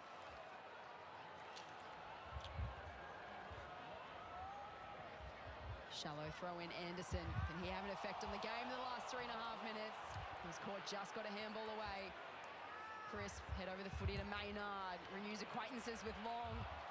Kick outside defensive 50. Offhand side bottom is there. Allen drives it long down the line to a contest. McStay in front position, almost came down with a mark. Tries to follow up at ground level. They dive on top of him. We've got a ball up on the outer wing. He must have been expecting something to the midriff there. Maynard. 3:22. Cameron probably got the better of the tap, but Anderson's anticipation superior. Back to Miller. Time to Oh no, what are you handballing? And they just escaped through Collins and now Powell. Go to Hewlin. He wanted a runner, instead he goes as long and as strong as he can. King had so much competition. Lombard's capable of bursting, but Maynard dug deep again. Holman worked off the ball by Lipinski. Crisp, a little half step, back to Josh Dacos, 2 minutes 50. Lipinski, Collingwood have the lead. Collingwood have the football down the line. Powell! Oh! Powell! Did he take that mark? Wow. In the long sleeves. What a reach it was and what a time. Can it start something for the Suns as the finish line approaches? They've got to be aggressive. I mean, there's no more going backwards and around. They've got to try and go a little bit more direct. It's time now for the Suns. Anderson winds up and bombs it long. Can they get a mark from this contest? It's off hands. Allen can swoop on it for the Pies and kicks out wide, too wide. Free kick to the Suns, but time now becoming the enemy. Will Powell screaming for the footy from the crowd. Just over 2 minutes to play. Kicks to the short option in Holman. Too slow. Yeah, you got to get it in there. Too slow. Got to have Squeeze it down the situational line. awareness here. There's only 2 minutes to go. I know the players haven't got the game clock out there with them. Lombard to a dangerous position at the top of the square. Long with a bit of elevation. Didn't get quite near it. Cameron to Allen, and the Pies might get out of the danger zone once again as we enter the final 2 minutes. And side bottom clears to Goey, who's got room on the wing. Good decision there by Yeah, he didn't need to keep on running. Called on now by the umpire, minute 35. The clock and everything against the Sun. It's not 15. It looks 15. Harrison isn't quite aware. Perryman. Oh. Quite happily. Newland, that's a long way. It is a long way from home. Mac Andrew forward. And they've kicked to the wing. Oh, Maynard had one last chance to line him up. Humphrey just barely scrapes through. Moyle trying to be fancy. Oh, the ruckman did well. Oh, but the kick. Lombard's touch critical. Walter, they just have to find a goal. Somewhere in the grass. Andrew, Leo Lombard. Oh, fuck's Suns sake. are going to fall short. They are going to fall short. Damien Hardwick is staring down. He's mumbling. A 6th loss in a row is coming his way. They've had the answers when they've needed them. The Pies, they just continue to put pressure on. They had the numbers there, the Suns, but every time a player received a hand pass, he didn't have time to get that snap the way he wanted to. Disposal number 30 for Nick Dacos. Sends it long. Schultz, crisp, a clearing kick. The Suns have the numbers, but they don't have the time on their side. Collins to Noble, down the line for Petrarca. Strong hands in front of Crisp. Quick to move it on in the long direction, and he takes the mark over Maynard. He plays on, he shoots for goal, and he gets the goal. There is still time if they are good enough from this next centre ball up. You called for it, Hutto. If you really use your imagination, Jess, you can make the case. We've seen some crazy things. So it's time enough, though, and the way Moyle's rucked tonight, had some dominant centre clearances. Make sure he's on the ground for starters. So well done there. Ben Long, he's competed well. It's been a great contest between him and Maynard, including the half-time brawl. Clearances have been pretty even most of the evening. It's 15 to 13 in Collingwood's favour out of the middle. But this is a monster clearance right here. It's got to be clean. It's got to be a quick kick inside the forward 50. 24 precious seconds to decide this. 6 points the difference. Collingwood have already had a draw this year against Hawthorn. They've dominated the clearances, but all that matters now is this one. What price Nick Dacos getting his hands on the footy here? Oh, hang on, there's going to be a... Oh no, this is a disaster for the Suns. They've already given one up, haven't they? This might be a free kick against the Suns. They had a warning. So Holman's been sent around to play at half-back. An anti-climax, that would be... No, it's only a warning. Okay. Sorry about that. 24 seconds. The players to decide. Moyle got the tap. Perfect result for the Pies. Keep it in close. Couple of stoppages, run the clock down. Got to clear the area here, Moyle. Cameron got hands to it. Dacos high. Dacos high. That's it. And that, as you can see, is that. Nick Dacos celebrates a high free kick in the middle. But what he's really celebrating is the character of Collingwood. It's Collingwood's coast tonight. A 6-point win. They had to fight and fight to the end for. And they make it 3 in a row. It's win, win, win, the Magpies. He knew exactly how long was on that clock at the end, and he knew getting a possession was the game. And look at the emotion spilling over. We saw at times a spiteful clash tonight. That melee at half-time was a huge one, the likes of which we haven't seen this year. So there was plenty of feeling in this one, and the Pies came here and got the job done. It's a great game of footy, Jace. I really enjoyed it. Just the swings, the momentum swings throughout the night. However, I think Collingwood deserved to win, though. I think they were the better team for... Invincible offense. The pressure was outstanding in that first half, but plenty of emotion in the game. It was great to see. Keep an eye on Maynard. Yes. To see if Ben Long goes over to him or if he goes to Ben Long. He leant into it. He was looking for the free kick and he got it. But he's pumped. By that much. Long and Maynard having a chat. So good to see. I mean, they both play it hard. And then after the game, it's done and dusted. It's good to see that between the players. Coleman had a wholehearted performance. Of course, John Noble knows so many of his former teammates so well. There's a few he doesn't. With the debutants we've seen. After losing the last 2 years here in big occasions, the Pies are able to get a W next to their name, and it leaves the Gold Coast Suns, who played finals football for the first time last year, at least them out of the 10. Yeah, Adelaide away next week too. That'll be a tough task. And they're slipping down with the surprise It's the win second to quarter. the Giants today.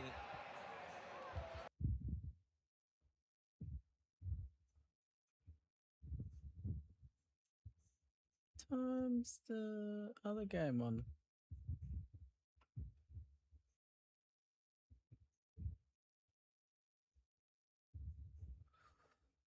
Isn't there Carlton on tonight? 6:45 p.m.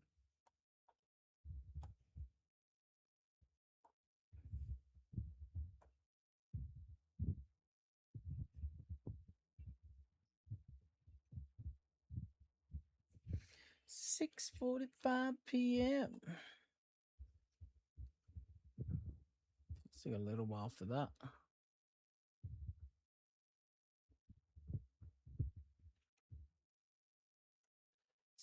$6:45 p.m.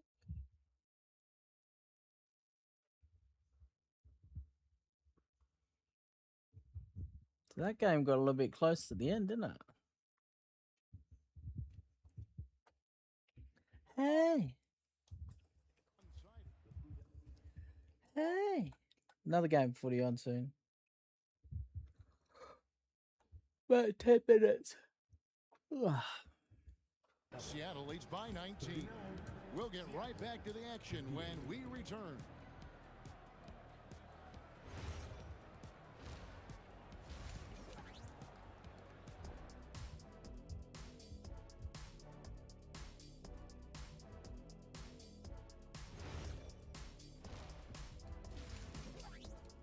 Hurry up. Get me back in the game.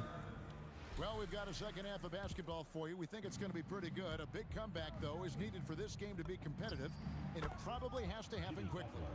We are seeing a tremendous game from Jimmy Butler. Well, we'll find out if they were able to find an answer for him over the break. He was scoring with ease in that first half. Yeah, I'd love to see what they drew up in the locker room, because you're right. He is the problem right now. Here now, the Blue Devil. And it's Collier missing. Brunson kicks to Butler. That falls. Nice feed that time from Brunson.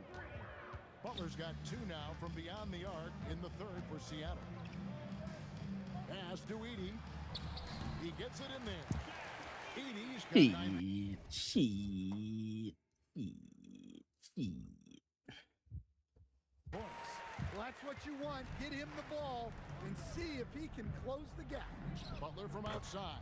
And again, Seattle with the triple. And they have been relentless from deep. And you see the defense trying to react, but to no avail. Look, when the three is falling like this, there's not a whole lot you can do defensively. And the officials calling for a 3-second violation. The ball goes to Seattle. And if you're just joining us, we played over a minute here in the third. And another three for Seattle. Jimmy Now Butler. that they've settled into this game, you can see the offense is firing on all cylinders. Yeah, and that is key for them. Continuing to build out this lead. To the middle, here's Edie, and it's blocked by Elijah. Well, that's an incredible defensive effort there by him.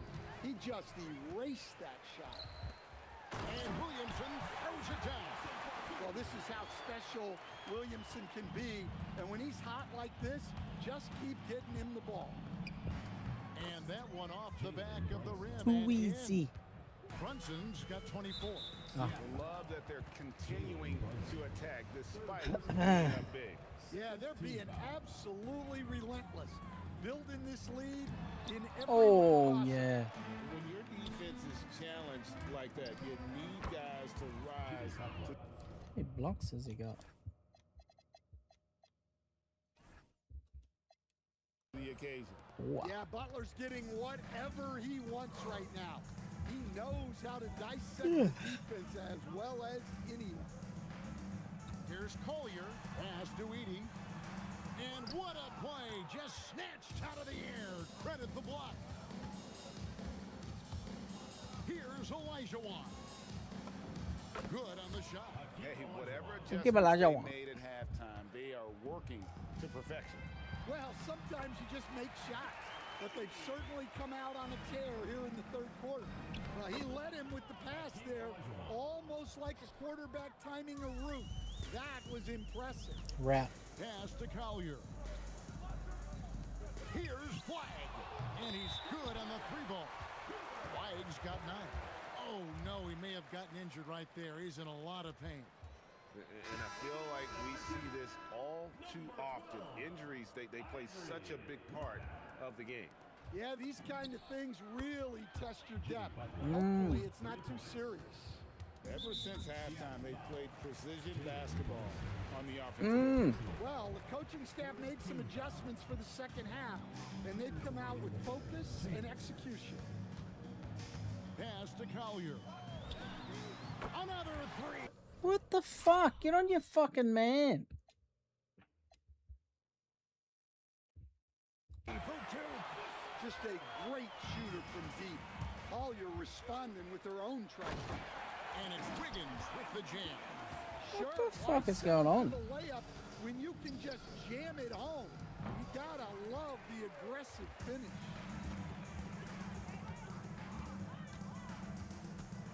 .131 left to play here in the third.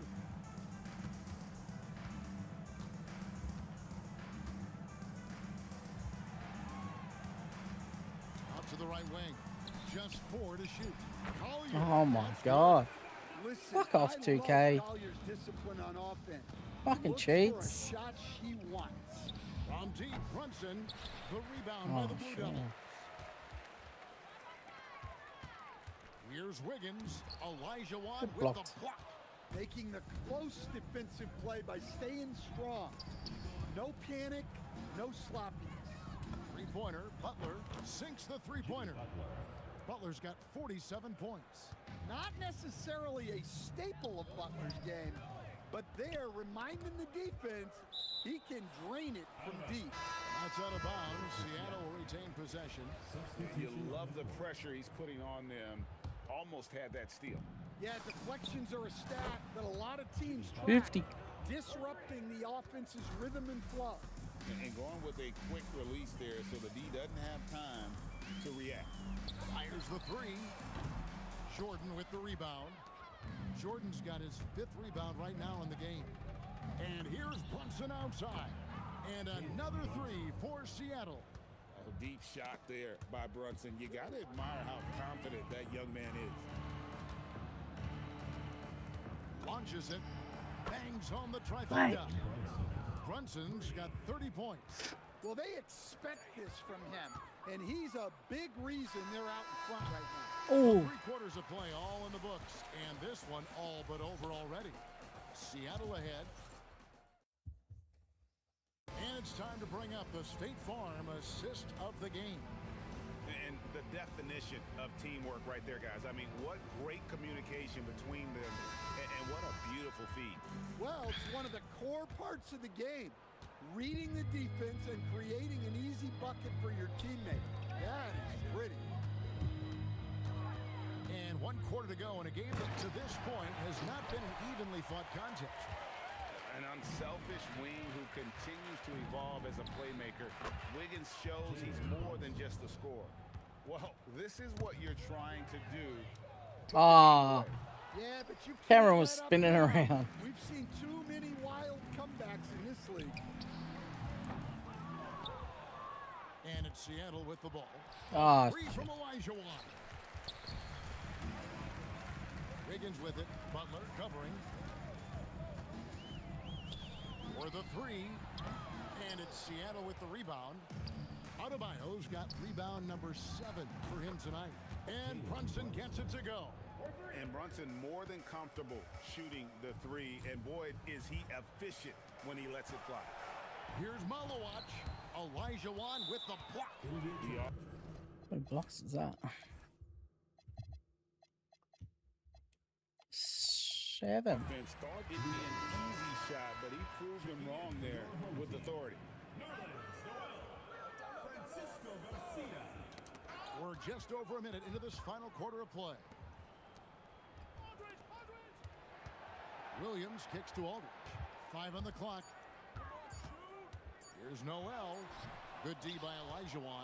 And not allowing the shooter even an inch of breathing room on that one. Oh. No air space there whatsoever. That's as close as you can get without foul.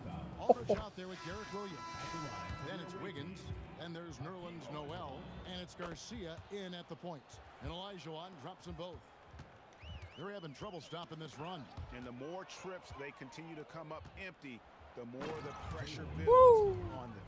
A part of what makes Olajuwon so unique among centers. Makes a great read and has the athleticism and quickness to make the play. And Duke has possession. Pass to Collier. And he's fouled pretty hard on that shot, but he's got the chance to pick up the points at the line. It's going to be on Hakeem Olajuwon. And a closer look here at the scoring breakdown for Seattle. Well, they've been absolutely on fire from deep. And Hey, Murray, man. Offers more resistance. Yeah, I've been playing a little bit.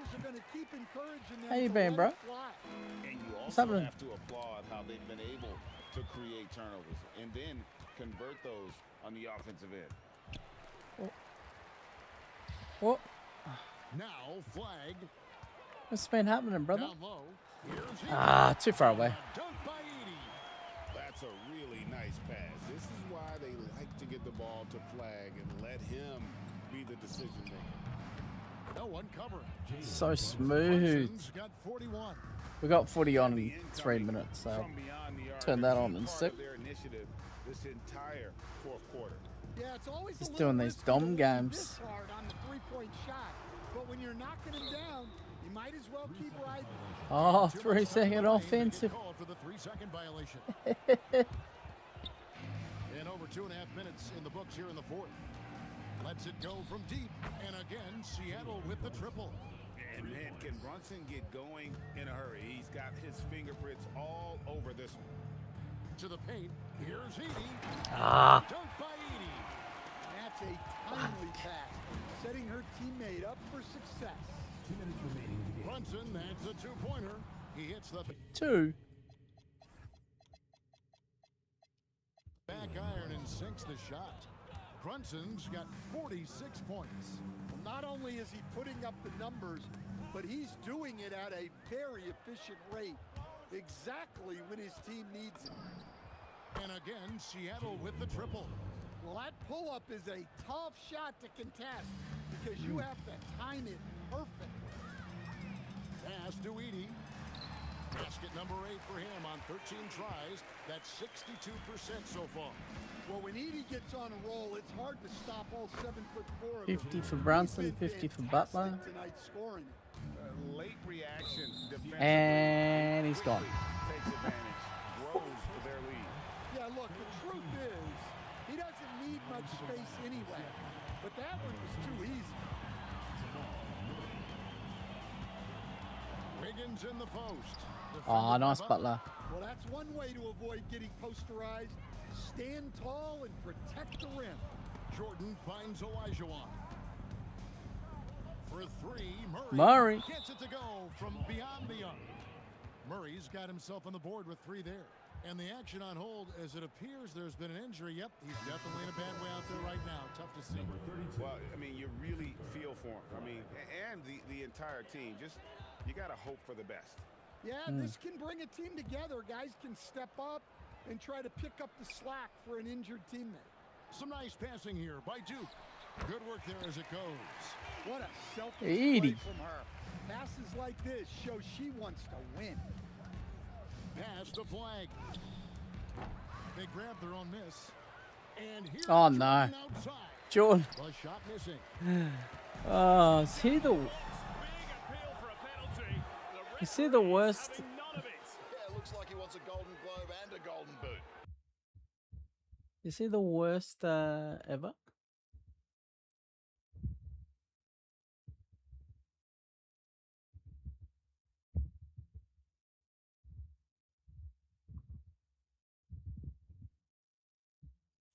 Butler with the steal. The worst shot ever. DeAndre Jordan. Here's Jordan. World Cup time, putters. Hits it from three-point range. So slow. Add an anytime What's goal been going on, scoring Murray? same-game multi, and if that player has the first shot of the match, we'll settle that leg as a winner, even if they miss. That's Okay, right. DJ. Add an anytime Nice to goal see him knock scoring down same-game that shot. multi, and if they 5 have the seconds first shot, separating we'll the shot settle and that game leg clock. as a winner. Such a First shot wide open run. wins. Only She with isn't messing Sportsbet. around out there. When you drain a 3 on her squad, she's coming for revenge. South Australia, a year of roadside assistance is now included with eligible NRMA car insurance policies. That's what a help company This would do. run has Renew poured a your eligible bucket of policy or water get a on quote today any at member of a nrma.com.au/SA potential comeback. roadside. NRMA Insurance, a help company. So no problem for Seattle as they get the win. Another This dom one is done. over well before the final buzzer. The fans were waiting for something to get excited. Mate, look at the artistry. Look at the precision. Hey, magnificent. It's tough. No, nothing. It's not on yet. It's not on yet.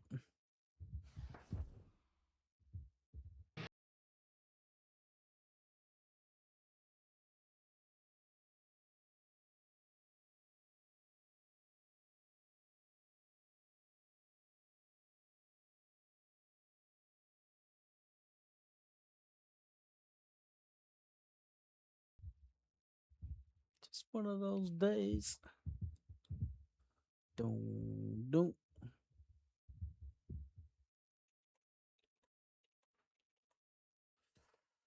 Yeah.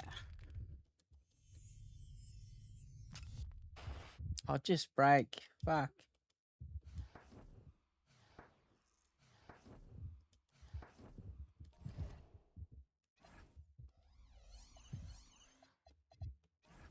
Bloody break, mate.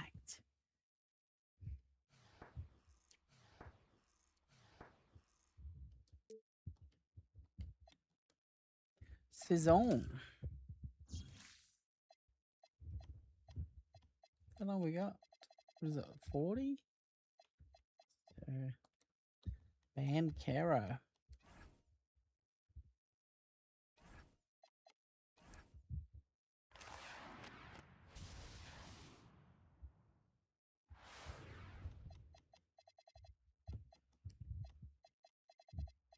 Five.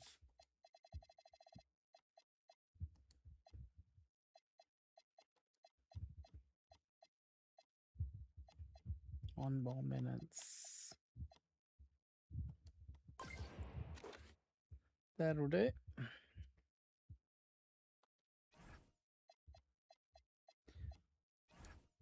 I'm saving all these packs till I finish all the DOMs and we can open all the packs together.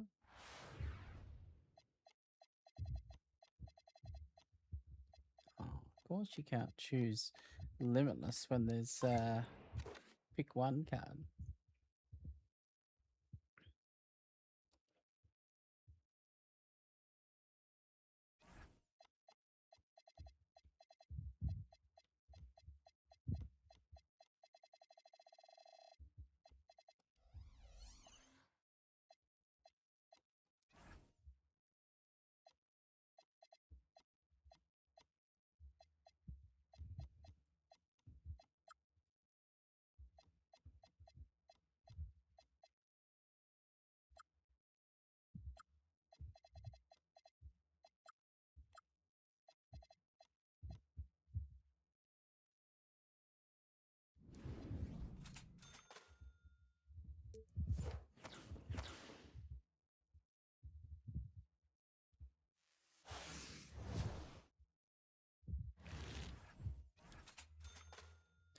Nah. Oh, good enough for VC.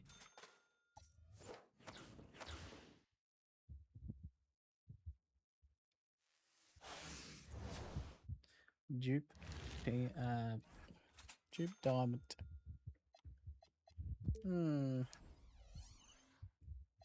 Alright, so what do we got left for DOMs? 1, 2, 5, 10, 15.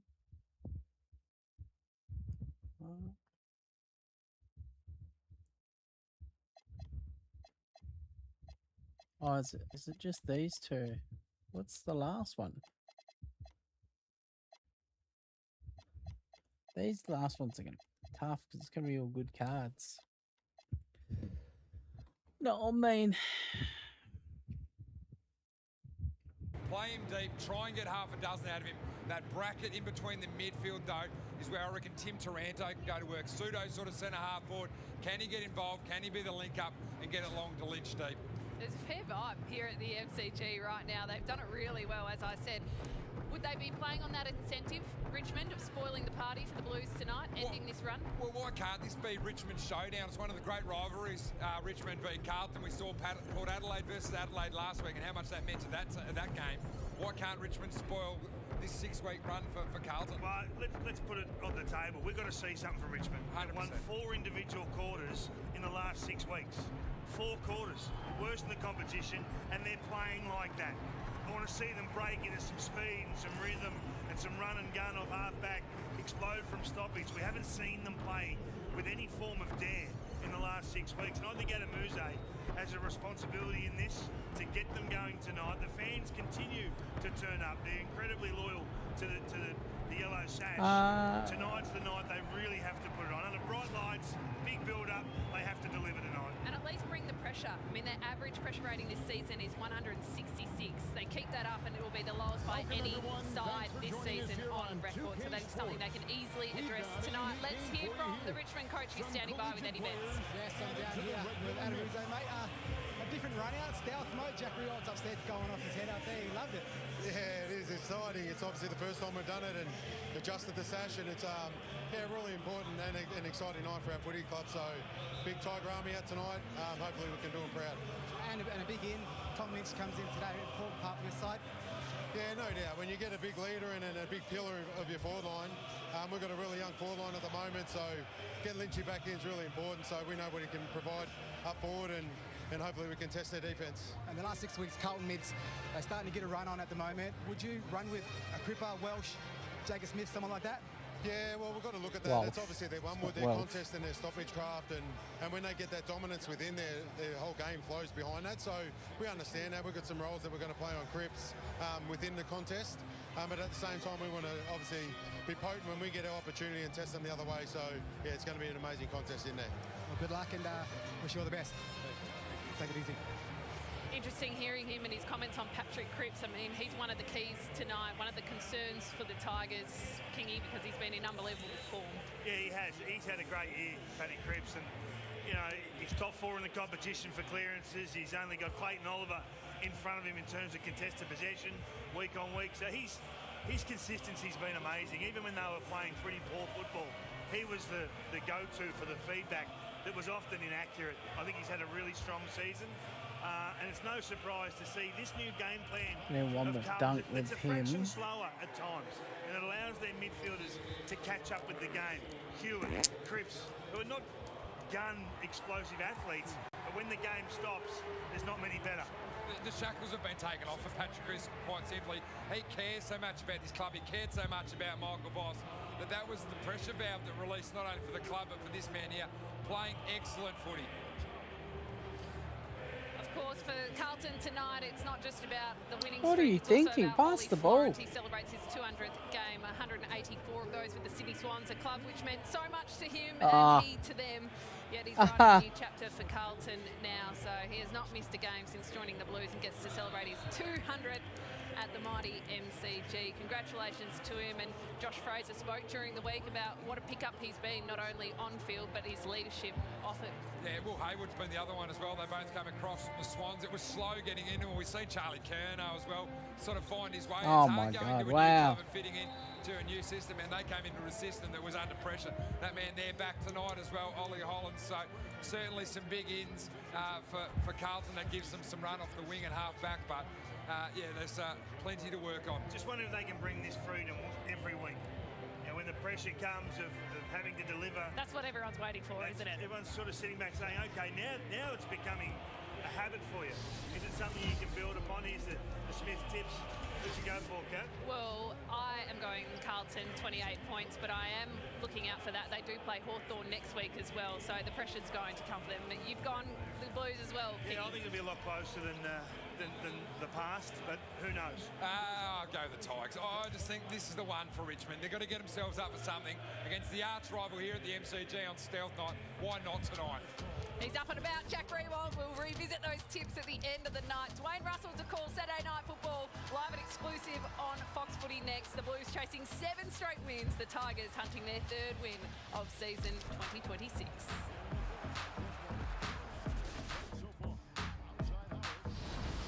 You're watching Super Saturday Live on Fox. Brought to you by the all-new Toyota BZ 4X Touring.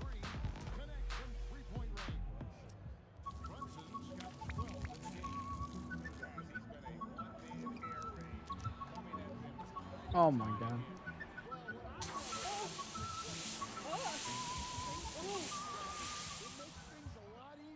Oh shit. Another legendary moment from Toyota. Who just We're guarded here me to then? celebrate a small forward who kicked big goals. In even bigger shorts. The unstoppable Eddie Betts. How are you, boys? Good. What do you think? Hey? I like them. What's in them? Just some goals of the year. Oh. Making magic in Eddie's pocket? What? There must be more. It's 2016, Crows vs Giants, and Eddie Betts is deep in the pocket. He somehow keeps the ball in play. He dodges one. He dodges two. No, stop. It's too easy. No, look, let's just try it again. Oh, he beats one defender. He beats two. But can he beat the Orange Tsunami? Get in! Come on! Get in! 2 Giants go up. The ball spills to the boundary. Hemmed in. He escapes. Eddie Betts! Eddie Betts! It's goal of the year again! Toyota. Some say John Jameson didn't just create an incredibly smooth whiskey, but the world's largest family. Now, they don't share DNA, but they do share the same warm spirit. A welcoming bunch who don't take themselves too seriously. And while they've never been to Ireland, they share our smooth Irish ways. Must be part of the family. That's a violation.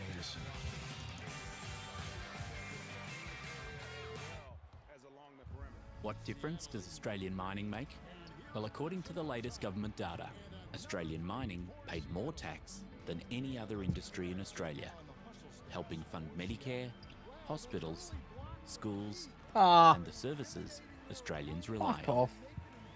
That's the difference Australian mining makes. To find out more, go to thatsmining.com.au. Motherfucker's not even near me, man. Authorised by T Constable Canberra. The shot's already gone. Is information designed for control, I've already shot the shot. He's not even near me. feedback, and impact. Fucking joke, New man. materials, 0 lemons. Every Oh, that's a variable fucking accounted block, for. mate. Engineered for tomorrow. Formed for field. Worse than fucking EA.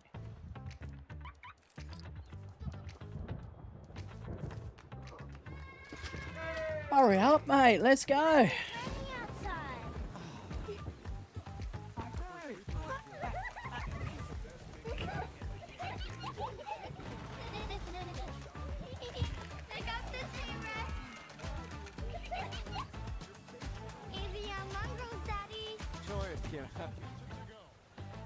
Fucking adverts.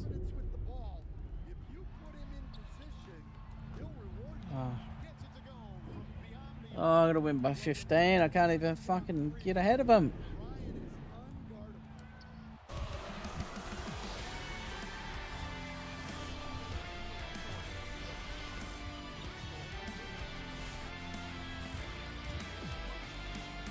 What the actual fuck is going on, mate? Pass the fucking ball in, you dumb cunt.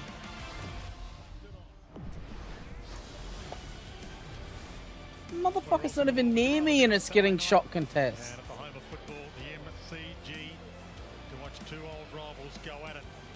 It's the 4th of July. Let's hope they bring the fireworks tonight. Carlton on the the biggest win streak of any team in the competition right now. They can jump into the top 10 with a win tonight.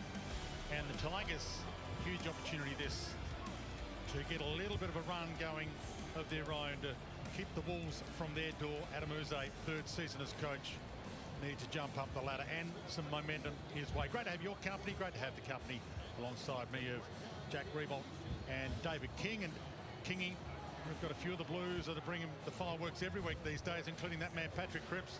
Yeah, he's a gun contested possession player. We know that he's only behind Clayton Oliver in terms of averages. He's top 4 clearance player in the competition. But Daniel Hoyne put this on the radar first crack on Wednesday night. Just the fact now he's evolving or it's not a foul. Fucking stole it. Forward against a midfield matchup. They isolate him wide generally, and he goes to work against an undersized matchup and taking marks inside 50. Took 4 marks inside 50. So this is what we're talking about when we talk about the best forward in the comp, the best target in the comp, which is Isaac Keane. He's been that man for a number of years because of the size of opponent that he takes forward with him. So you will see Patrick Cripps do this tonight.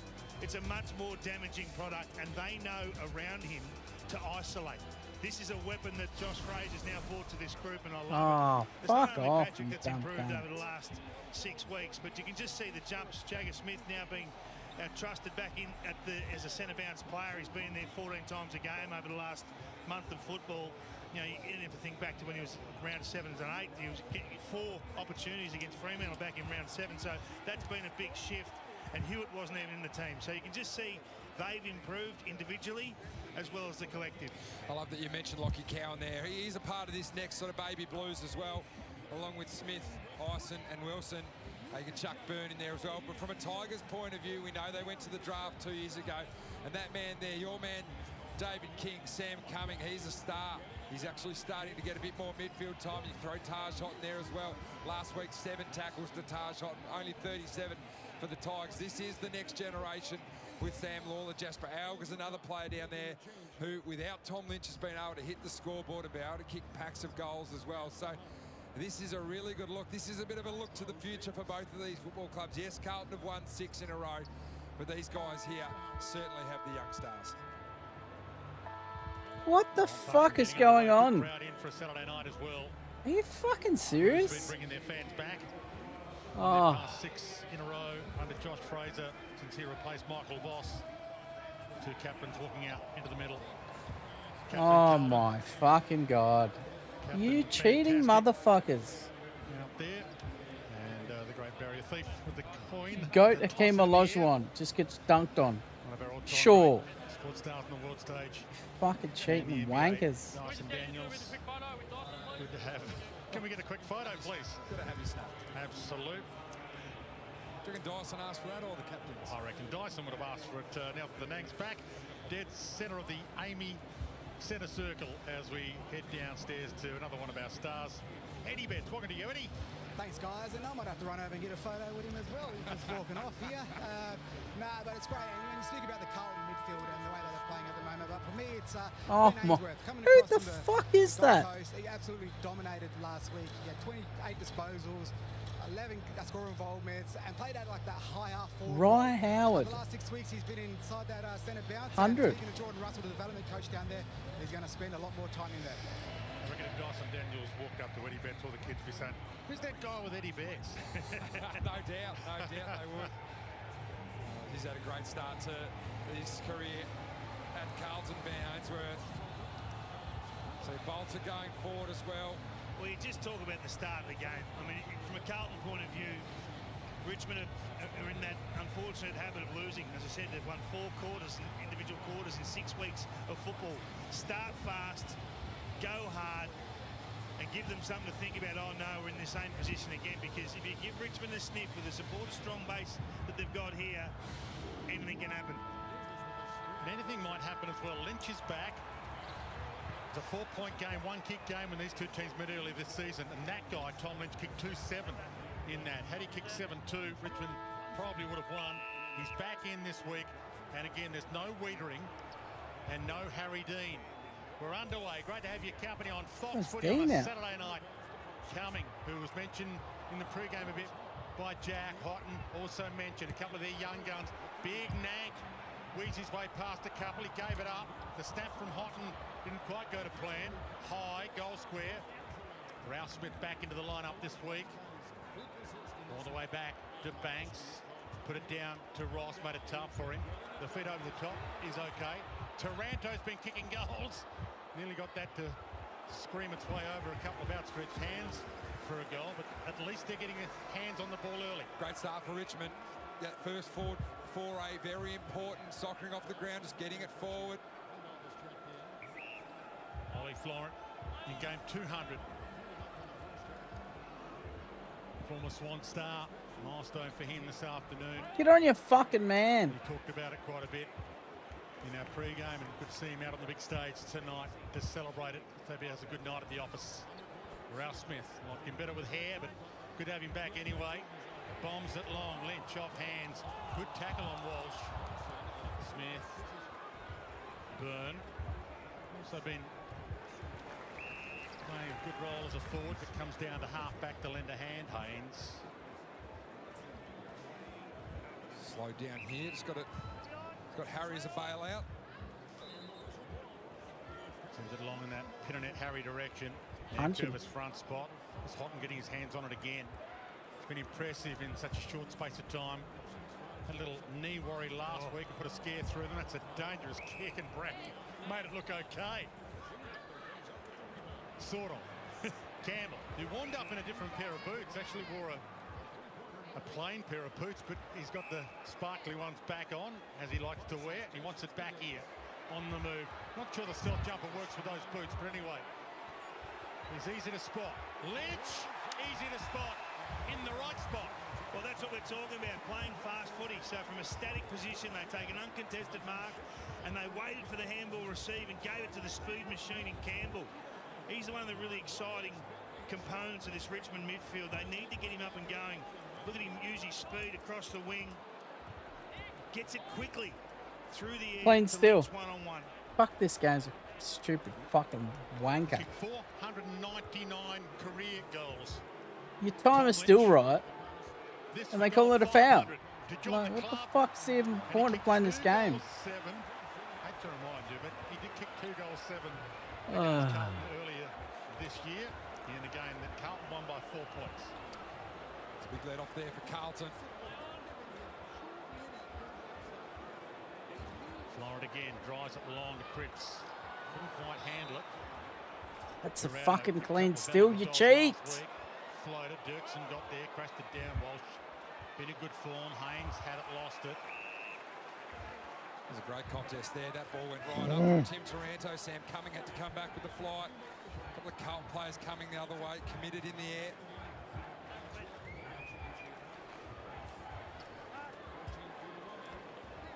Fantastic feel about it already, this game. Crowd's buzzing. Holland's back into the lineup. As we talked about pre-game, Richko and the young guns who's been firing, put it down to the feet of Broad, had to go and fetch it, give it back. Maybe that was the plan. A couple of stats for your trouble, and then turn it over to Hollands. Takes the mark after being in good form in the VFL the last 2 weeks. 26 possessions he's averaged in the VFL to earn his spot back. Akers dropped, which was a surprise to a few.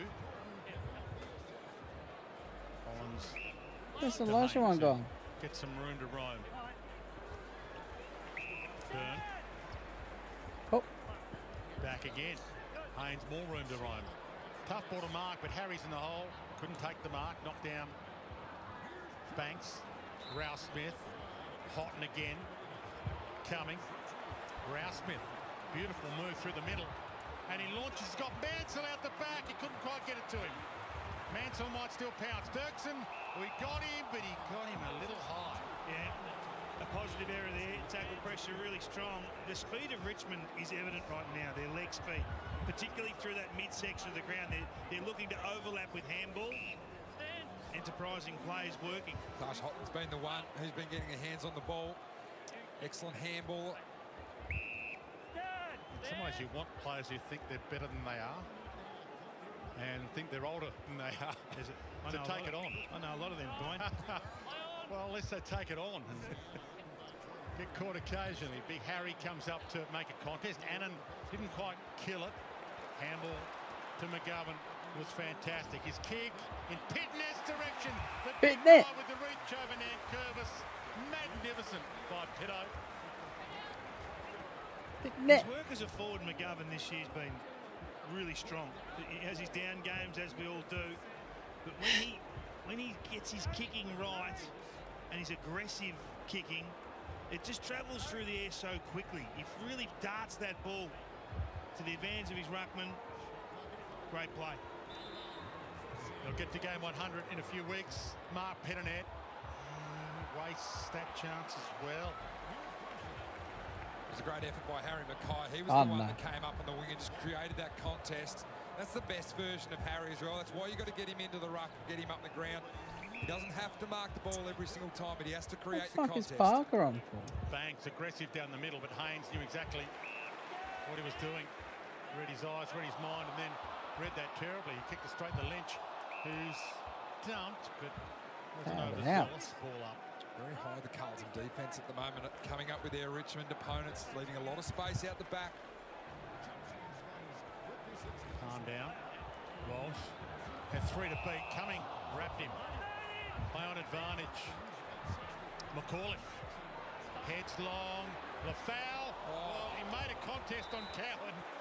No front-on contact in a marking contest according to the umpire. All legal. That's amazing from Cowan. It takes tremendous courage to do that. And McKelty, LaFowl can leave a stamp or two on you. He can lay a bruise. Down the ex-rugby player. Hewitt down the spine. Good swift movement. Cottrell blasts it. Kemp. Good grab. Needs to finish now. We've got some options down there in the forward line. The Blues. Is he okay here, or has he lost a boot? His shoe came off. Corridor play there from Carlton. It all started off the back of the courage of Cowan to go back with the flight, and then the fuck is usually that? is the case, big defensive play, you get an offensive opportunity. 22 goals this season, 22-18. This should be a formality for him. Kick around the corner on the 45. And we've got our opener.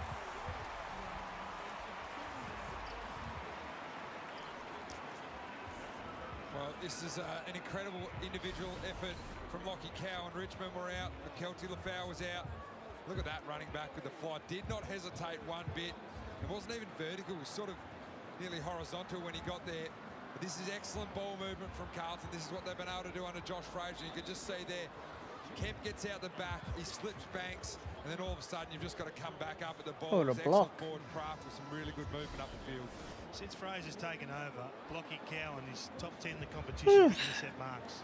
Like that is a serious change in his game, and it's no surprise to see him go back with such conviction. Can you give me an answer as to why? No, but confidence is also a big part of this as well. You know, players knowing they belong, and he's getting the rewards. Part of coaching, isn't it? Affecting the players with confidence. McAuliffe Get blocked. to Cumming. Launch inside 50 again. Lynch got rid of his man. Alga. There's Cowan again. Splendid tackle. Got away with it. Ball flings wide.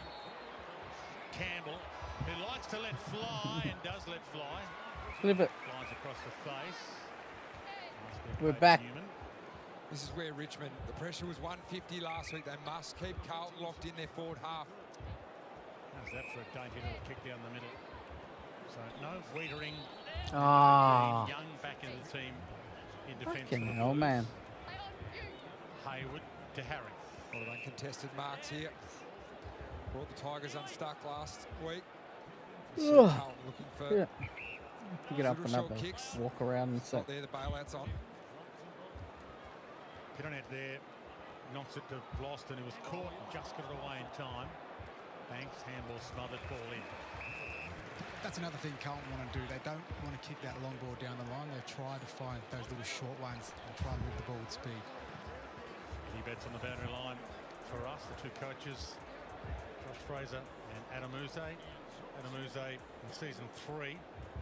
Josh Fraser in game 7.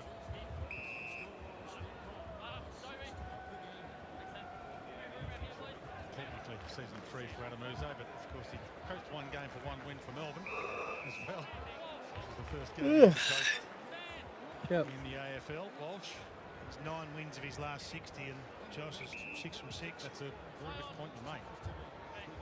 Walsh inside to Hewitt. Get him out. Sits it low. Mackay. Miller was with Look at it in the one game. Banks. Oh no. Got it from Ross.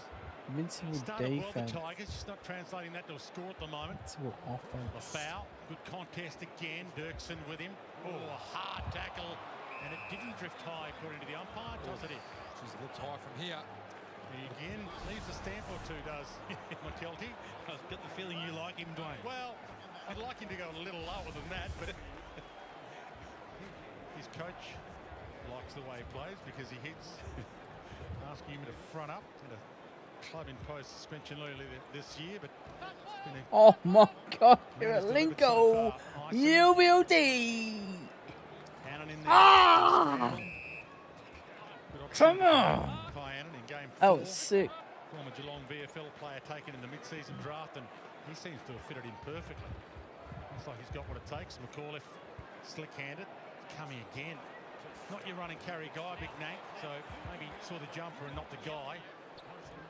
Wilson, Ison. With the Blues young guns back to Billy. Smothered. Ricochet. And Frankie Evans forced to lay the tackle. It was a good handball from Ison there. He actually waited, had options on, but he knew that he wanted to get that handball just to get a little bit closer. The kick smothered, but the setup was excellent. McAuliffe again, caught again. Hewitt to Walsh to set it up. Precise almost smothered it. At least put pressure on the kick, and there's Annan wrapped up by McGovern. Crowd still filing in here. On a beautiful Saturday night in Melbourne. Beautiful by July standards, if you like. Rouse Smith. Green. Want to run it. Short, good man to give it to. Spears it to Lafau. Go quickly here, reel and go, get into Lynch, who's demanding the ball long. He wants the ball, he wants it now. Yeah, still goes in his direction, but there's friends now to help out Young. Knocked down to Campbell, who likes to let fly. Goal skip.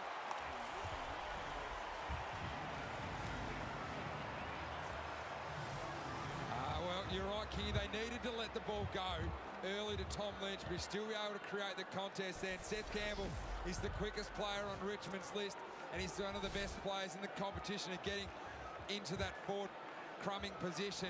Wilson just lost him here. Cut in behind Wilson there. Caught watching the ball.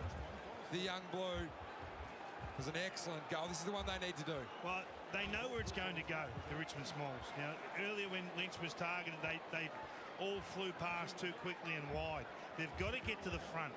That's going to be somewhere to get fed all night. That position right there, because Carlton defenders will come from everywhere to defeat Lynch. There'll be drop of ball opportunities for the entire evening. No score last week, 20 possessions for Seth Campbell on the board early in this one. There's the blue Superman. Again, good clearance, but it's been marked in defence by Trezise, who is growing as a player as well. Some huge responsibilities in that back line, but oh, come on. The inside 50s, they can see he's holding up okay. Ross, kick, poor, Haynes.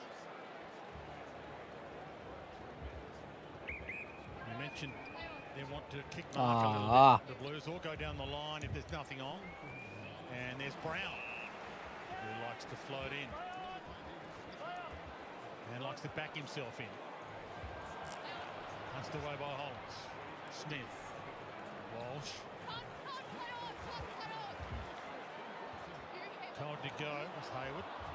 Touch as you heard the umpire. Hewitt moves his way past a couple and then floats it to Cottrell. Now, will he go for it? He doesn't. He just chips it to Frankie Evans. Oh, unselfishly, just the required. I'm not watching the meter. There's plenty of Carlton players free there. There's the turnover from Tom Brown, who took the intercepting mark for Richmond. You just see Carlton lining up in the corridor. Excellent by George Hewitt. He's another one that's absolutely thrived under the tutelage of Josh Fraser. 3 against the Giants, 2 against the West Coast. He's in pretty good patch of form. Yeah, 3-club player.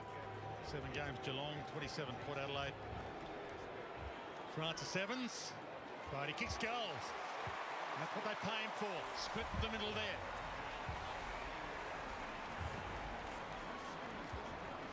Carlton have been able to move the ball out of the back half effectively. They've had a patient approach a couple of times with some uncontested marks, and then just the long down the line, which has served them well. That chaotic drop of ball situation. But when they've won it back like this, really haven't been able to stop them, Richmond, and it's come right through the heart of the field. So the forward 50 available for everyone. The offside runners sneaking forward. Really clever there from Hewitt to step back, have the patience and composure to find a contested target, but really Richmond's pressure has to ramp up significantly through the corridor. Yeah, highlights the link between offense and defense there. Really poor turnover offensively. You've got to be careful with the ball. You get burned going back the other way. 2 second rucks in the middle. Harry Mackay, Noah Bolter. Mackay will beat him until he didn't. Toronto picked his pocket. McAuliffe feeds it to Bolter and he ends up getting the clearance. And it's a bullet pass to Lafau. He just does some things, Noah Bolter, doesn't he? He's a different player, and there's an error or two in his game that sort of annoys because he's probably past those sort of errors. But when he's on, he can create some scoring. He's been excellent without Toby Nankervis there as the #1 ruck. Very, very serviceable backup. Kelty Lafau, 12 goals, 6 this year, 26-11 career. For a convert to the game, he's a very good kick and a very good celebrator. He gave it a bit then. Oh. Well, they've come out of stoppage with handball a couple of times, Richmond. Looked really powerful. Oh, and I love this, Noah Bolter. Like, your job's not done. All of a sudden, tackles, gets forward. But it's this little handball here from McAuliffe. A lot of players and a lot of young players will blast that into the forward line, seeing that it's 6v6. Just waited that extra little second, got it to his ruckman who pushed hard forward and creates a lead lane. That's an evolution that we've seen from Richmond. In previous weeks, they've been bombing that ball forward. Certainly, they look a little bit more composed around those clearances, Kingy. Yeah, and I guess that's the luxury Oh that Noah my Bolter God. gives you. He's not your tip. We saw the difference between Break Bolter the getting it and fucking Nank ball. almost getting it 4 minutes ago. They go again. Bolter the meat in that sandwich. And when he's on, you feel like he's got an upside we just haven't really seen the most of, Noah Bolter, but he has those nights occasionally, and for Richmond fans' sake, let's hope he has one of those nights tonight. Pulled the kick late, and that's what you're not talking about, the kind of night you want. It's the Noah Bolter that we do see too often. Haywood cuts it off. He's given us his full repertoire in a nutshell there. Cottrell heads wide. Ison jumped a little early. Broad. Byrne. Hollands got a step and got the fingertip of McAuliffe. And free kick was played in the end to Miller. Anand. Hollands up. And only new to the game and maybe some pressure. Mentioned ex-VFL player for Geelong, picked up in the mid-season draft from Ocean Grove way. Haywood sets it up for the Leapers, and it's a brilliant grab by Bolter. So we are seeing the full repertoire. And that's what Bolter can do. He can go with Mackay when he goes forward. He's played back. He's played in a premiership as a backman there. He can go forward with Mackay, but he can also turn the ball over. He's a walking game of snakes and ladders, Yes, mate. absolutely. Richmond only took 4 contested marks the whole team for the game last week, and he took 2 of them. So he's got so many different strings to his bow. Off hands, Lafau. Houghton, Arcee's back, waited for the traffic to come and then gave. Alga didn't like what he had ahead of him, so he had to give it away. Green spears it. Dirksen. Oh. Head in the hole. Big Nate gave it up. Mansell. He couldn't, could he? He could he? He could. That's a monster goal for confidence and for the night we've got in store. And I think that was a good celebration too, Dwayne. A little bit of shoulder action going on. Oh, I think this guy's got so much talent. It's been sorely missed. Start of this season. Tough. Just look at him get back on this ball in a hurry. That's a quality finish. Shout out to Rechko as well here. Yeah, standing there, David, and you could grab that one and just say, thank you very much, I'll kick it, but he left it go for this excellent finish from Mansell. And I think there's some sort of celebration going on here. I hope we get a good look at it. It was cut short by a couple of teammates getting there quickly, but he's got some moves, Jack. I think you look at Campbell and Mansell. They're the speed and the real energy in this forward line and midfield. Here we go, Kingy. Just a little thank you very much. Shoulder shrug. What you call that? 3 goals, 1 against Collingwood last week, 2 goals against Carlton earlier this year, Ryan Mansell. Game 76, so he's also growing. Maturity, confidence, Houghton. This one poor. Stuck it out, plucked it, kicked it long. And Newman can't complete the deal. Go back and mop it up, Haynes. Florent under some pressure, central kick, Mansell, Smith, Torado, McAuliffe, didn't get enough on it. A few pleading in the goal square. He's back in, Kane McAuliffe as well this week. Tigers have made some changes. They've rested Sam Grill, Morris Rioli out with personal leave. Driving ball in that. Annan, Rechko, Kemp and Hayward direction. Can use him as an outlet. Will Hayward is excellent above his head. He plays taller than he is. Dirksen.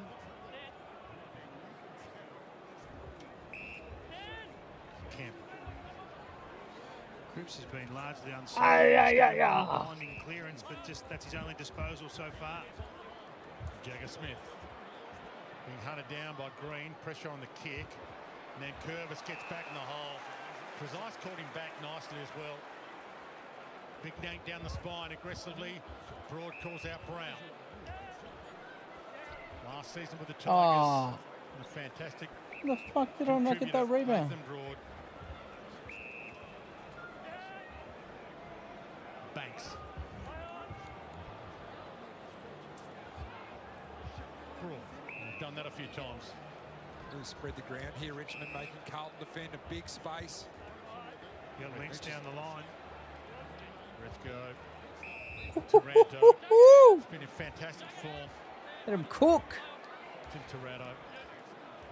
Heads wide with that one. Can't with the numbers. Lynch had a couple of bit in here. Hayward crunched by Mansell, who looks like he's on tonight. There's that spot again, though. The ball's dropping right to the front of Tom Lynch. If you're a small for the Tigers or a midfielder, they've got to outnumber a drop of ball there.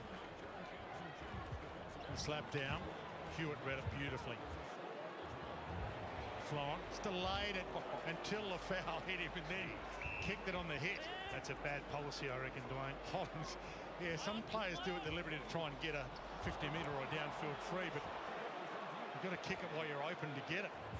Newman thumped away by Annan, but straight to ice, and so danger. Byrne gets under that a little and short, as he always does. Stood his ground. He gets himself 50 as well. Frankie Evans. He goes fast here. He's got Tom Lynch out the back. Yeah, he's all by himself here. 29 possessions and 753 metres gained against Carlton round 1. So they know they've got to shut him down, or most teams know they've got to shut him down. Heads long towards Lynch and Bolter. Ball went to the back to Lafau. Holland, Florent, caught, rolled, got it away. Taranto, kick smothered, and the flick down. Cripps plays a tackle, offense. and Lynch was given a while.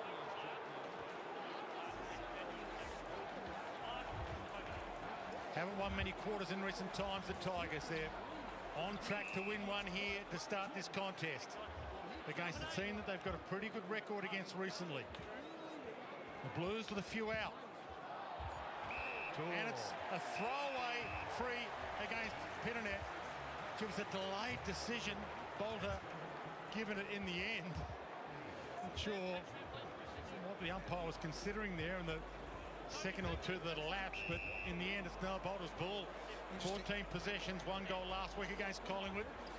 Interesting, Dwayne, that Toby Nankervis took the 450 stoppage previous to this, then actually came out in the defensive umbrella, and Bolter goes in. Oh, what is that?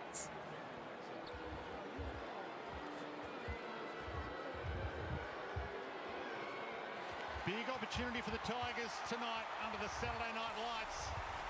And they're loving their work early. Tigers with another one. Look at the way they're wanting to play tonight. 1-for-1 handball kick. It's been really significant, the shift. It looks like it's challenging Carlton to defend the game at speed. Now, this is just a brain fade.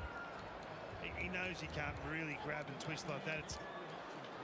It's What do you almost like mean? He's too strong for Bolter in the ruck, and he used that strength against him. It's a worry now. Gawn did that to Buddy Hawthorn. Clearance and stoppage. Wasn't a free. It's 9-6 at the moment, but the Tigers 3 goals won to 0 points for Carlton. Did this here a few weeks ago, Carlton, against Essendon. And they stayed under pressure the whole night that night and only just got home by a kick. Cripps flicks it up. Jagger Smith to try and stop the rot with a spear. Harry Miller was right with him. Ainsworth, good tackle by Vlosten. Been doing that for a long time. As Nick Vlosten. Big job for Ben Miller tonight on Mackay. That was an excellent spoil there on the lead. Knocked down back in the Ainsworth direction. Cripps flings it. Get it out of here. Get away from him. Smith. Little knockdown was good. Hayward. Potts play on, the umpire said he went right and the person thought he went left. Play on, the umpire said they all missed it, and Brown says, I got you covered, boys. You old fellas. The ball just bounced and went straight back up again. You can have a second bite at trying to get it over the line from the Tigers. Just see, though, the desperation from Richmond in their own D50. We saw Miller on the spoil before, a couple of smothers there as well. Defensively. Boston now heading out wide, off hands. High contact. Well, advantage in play. Gee, that was a quick advantage to play. McGovern now claims he deserves 50. Yeah, I think he's got grounds too. Well, you are allowed to come around and man the mark when a guy's having a shot. Yeah. Just took his time to call stand, the umpire. Gave a little bit of leniency, which is not the worst.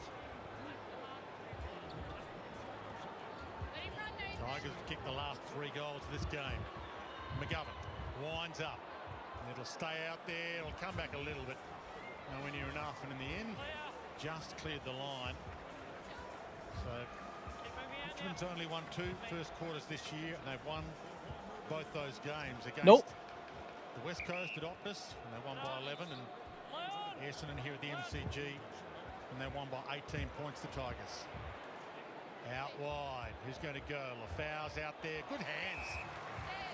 Got a minute to play with Richmond, and they're not playing the kind of footy where they might go Q in the rack for the last few seconds. Staying aggressive. Bolter, Lynch. Got a little piece of it. Lynch. Oh, the ball. Took a long time to get rid of it. Rouse Smith put his head down. Got the Sharon, and the umpire says, I'll have it. Oh, get him out. Fans are getting restless. No weedering, no Dean. It's an area that Richmond can challenge Carlton in the air. Those contested marks. Taranto outside of the boot. Oh, wow.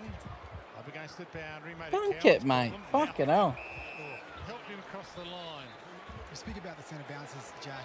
Ben Ainsworth last week started in there and dominating that first quarter. He only attended 1 in this quarter. And that's a free. So they did have time to play with Richmond. They were aggressive. They didn't chip away the last 50 seconds of the quarter. They thought, no, we're playing too good a footy to do that. And now Alga will have a shot. Yeah, and Scotty's so careful here. You start rubbing him on top of the head like just happened then. The free kick should be reversed, is what we were told earlier in the year. So just keep your wits here, be smart.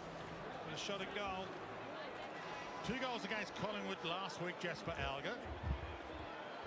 This would be massive for an 18-point margin at quarter time. Has he got enough on it? You bet he has. On the buzzer. Oh, it's on. Oh. And they are coming through everywhere. There's a second all in for the day, Dwayne. 4th of July fireworks. Oh!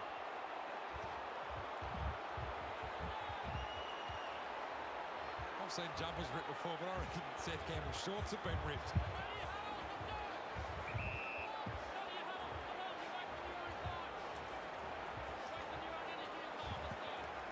Hard to know which spot fire to watch. Our camera guys and girls are doing a great job. There's about 7 different spot fires out there.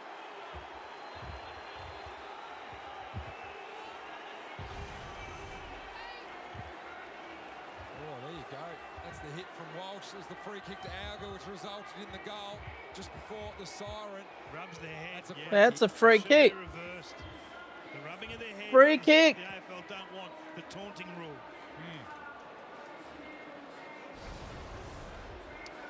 Great to have your company wherever you're watching on Free kick Fox up. Footy. Under the Saturday night lights. These two teams are bringing it on the big stage, as the teams will tomorrow. Your Sunday ticket on Fox. Oh. Who's going to get the chocolates there? St Kilda and the Bombers, and then Port Adelaide hosting the hot Kangaroos. Don't go anywhere. Quarter time here at the G. Oh my God. Fucking dunk the ball, you dumb cunt. Saturday live on Fox. Brought to you by the all-new Toyota BZ4X What's wrong with you?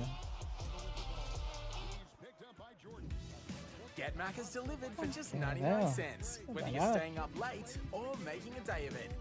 No matter the moment. Order now only on the My Macca's app. Oh. Formula One returns to the venue where it all began. Get the power of Tyre Power's big winter sale. Get great grip on the winter roads and get one free when you buy 3 of these Toyo tyres. For a safer drive this winter. He's gone 2 for 2 at the line so far. Free throw good, Jordan. Michael Jordan is out there with J.J. Redick. Then it's Elijah Wan. Then it's Jared Sullinger. And it's Durant in at the 3 spot. And for Seattle, they've got Jordan. Can this motherfucker not dunk?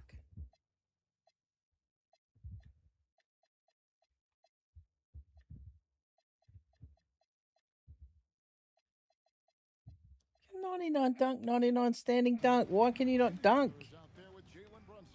What's wrong with you, mate? Fucking hell, bro. That's his 3rd foul so far. Bonus situation in effect, so we'll head to the free throw line for 2. And there's just so many things Durant does well. If they all fire together, he can be a special player in this league. Now here's Jordan. Oh my God. Yeah, it's fucking useless. Durant in the corner. And he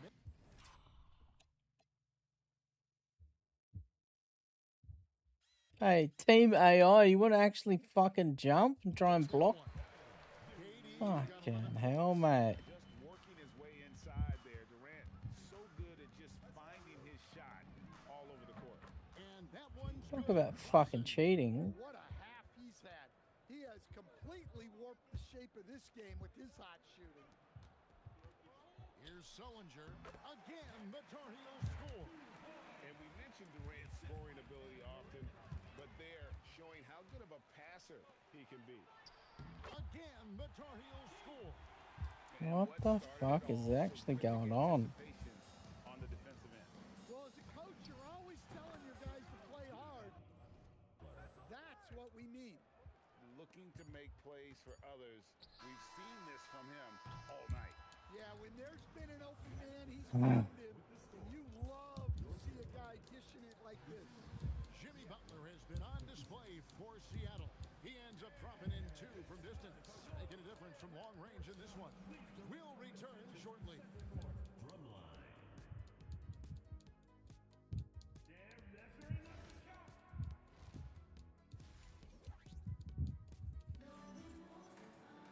And as we dive into the second half, we'll find out if the next 2 quarters are any different from the first 2. So far, it has been a runaway. We are seeing a tremendous game from Jimmy Butler. As impressive as the block totals are from him early on, they don't even tell the whole Jimmy Butler.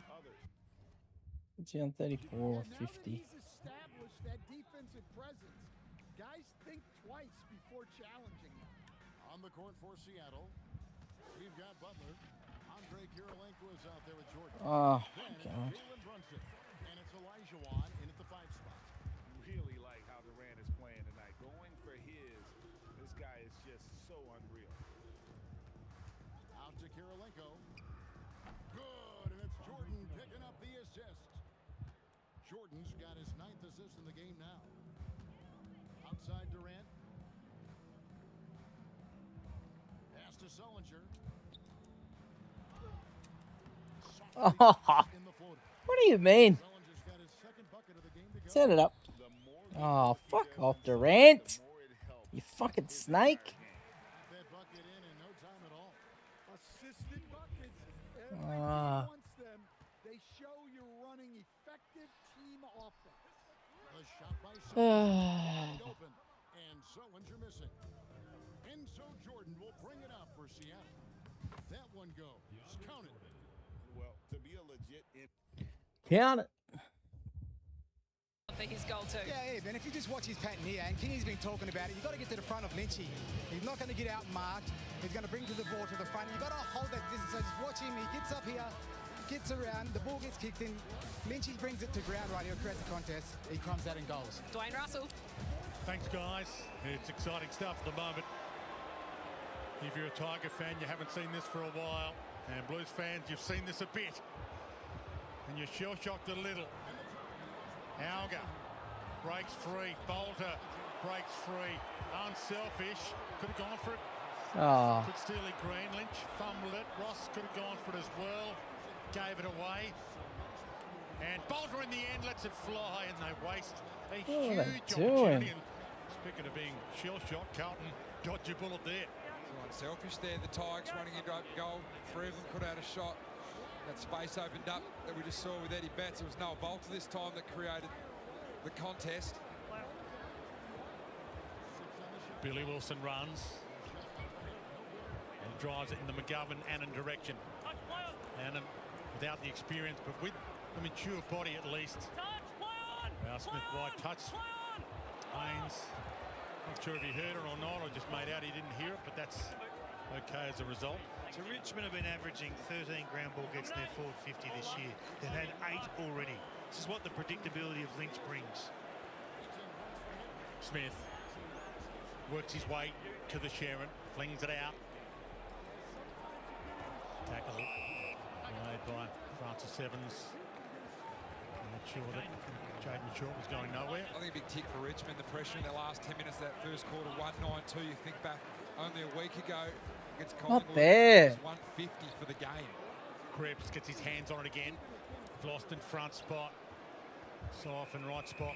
Right time. Nick Vlosten is now 13th. Oh, what the fuck was that? Games list. He'll be 12th when he overtakes Dale Waitman in a few weeks. A huge star, Nick Vlosten.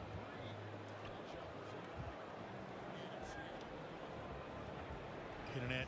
Nankervis wins. Gave it up to Ross. Chaos ball. Kept in front by Young. He did well there. Evans didn't do so well. Hollands had to go down. It was Hollands' feet. He goes down again. Flings it. Hewitt flings it. Rouse Smith. McAuliffe. Steely Green. Ball. Francis Evans. Magnificent tackle. And now Billy Wilson runs. He's got the long if he wants it, Kemp. He sends it in that direction. Did he get enough on it? McGovern. What? Looped over the top. Ainsworth shrugs, turns, goals. No, he doesn't. Didn't get enough on it. And Tresize happy to thump it through. Gee, they're burning a lot of teammates, Carlton. I mean, there's guys in the corridor there waiting for that to be chipped back in instead of the shot taken. Oh, straight to Krebs. That's one way of getting a mark inside 50 and having a set shot. He winds up. He caught them napping. Golski. Krebs puts the cape on. Get him on back, boys. We're on the way back.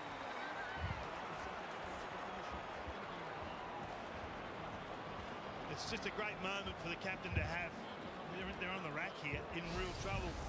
Can't find an answer, particularly in the forward half. And he just has the awareness, sees the kicker reads the cues perfectly, and then they just fell asleep. Short's on the mark, trying to work out where he can and can't stand. It's all over. He's gone. Clever play there on the Harvey Norman replay. You can just see there he waited to the perfect moment. And it might just be 3 or 4 metres, but it was the confidence to open up the angle and knock it through. Set shots aren't the strength of Paddy Cripps, so you can see there just to get a bit of momentum through it as well. It's a great challenge for Richmond now and Carlton. And Kane McAuliffe. Yeah, poor execution there from Nick Loston. Play his 250th in a few weeks. Patrick Cripps, Jagger Smith in game 16, getting a bit of it, coming off a 23 possession 9 clearance game last week. Jagger Smith, 8 kicks and 15 hand passes, so does like to deliver it by hand as a preference. Cody Wilson. Kemp. He goes to a 1-on-3 and the one wins. That is magnificent. McGovern has been a bit of a whipping boy over time for Blues fans, but that Oh my God. could be huge. Gets himself a 50, look at the goal from the goal line, and suddenly there's a kick in it. 2 goals against the Eagles last week, and didn't flush it, but he got it there, and there's a kick in it. It was Nick Loston that gave away the 50. There was the one that kicked the ball to Patrick Cripps. You can see there just remonstrating with the umpire. One of the Tigers leaders you mentioned, 13 on the all-time games list for the Richmond Footy Club. This was an excellent mark from McGovern. To get out the back and then come back at it like that and catch it 2v1, outstanding. Had a sneaky good year. He's kicked goals in 10 games this season, and 9 of those times have been multiple goals. So when he gets you, he cashes in. He's got one already tonight. It's been a difficult matchup on the forward 50. Set up a couple of scores already. Ooh. Carlton's looking already more brave with the ball from the back half. The Blues are on the biggest win streak of any team in the competition. Oh, I did it. 3-0. Today. Pinnernet got it from Cripps. They've done this under Josh Fraser over and over. The Blues, when they're under pressure, they lift. Brown got it from Cumming. Out wide. Bolter wants to take it on. Goes back inside. Nice little move. Caught was Alga, but again, backing himself in. Ainsworth caught. Cumming back to Bolter. To Lynch. Did well, Young. Got a big fist on it. Got a tough job back there. No Wiedering, no Dean. He's been a whipping boy as well. Lewis Young. And no Crummer there, Dwayne, again. I'm going to bash this home. The small forwards for the Tigers have got to get to the feet of Lynch. Another opportunity lost. Vancouver takes it. It was great pressure by Tom Meads to get back up and put that tackle on to keep it in at 450. Bolter doing the right work against Pinnernet. And he thumps it. 20. Corliff down by Hewitt. Ball in. That'll be one of the great battles tonight, those half forwards that are on those players that are trying to get back and obviously help Lewis Young out with the matchup v Lynch. As they go up the ground, that's when the sift off happens. Got to make sure you find that balance so that you can be there to impact on ground level. Jervis takes it, and this time he's going nowhere. There's a few Oh young my players. God. Stop calling blocks fouls. Fuck me. But Billy Wilson's young. Jesus, You know what I man. mean? After that start, it's probably the young and the restless back there at the moment because they are flying at the moment. Fucking pathetic, 2K. Let's go. Mansell feeds it on. Steely Green taking to the boundary. And a lift in pressure in this quarter as well from Carlton. 2:05 3 more. to start off this first 4 and a bit minutes.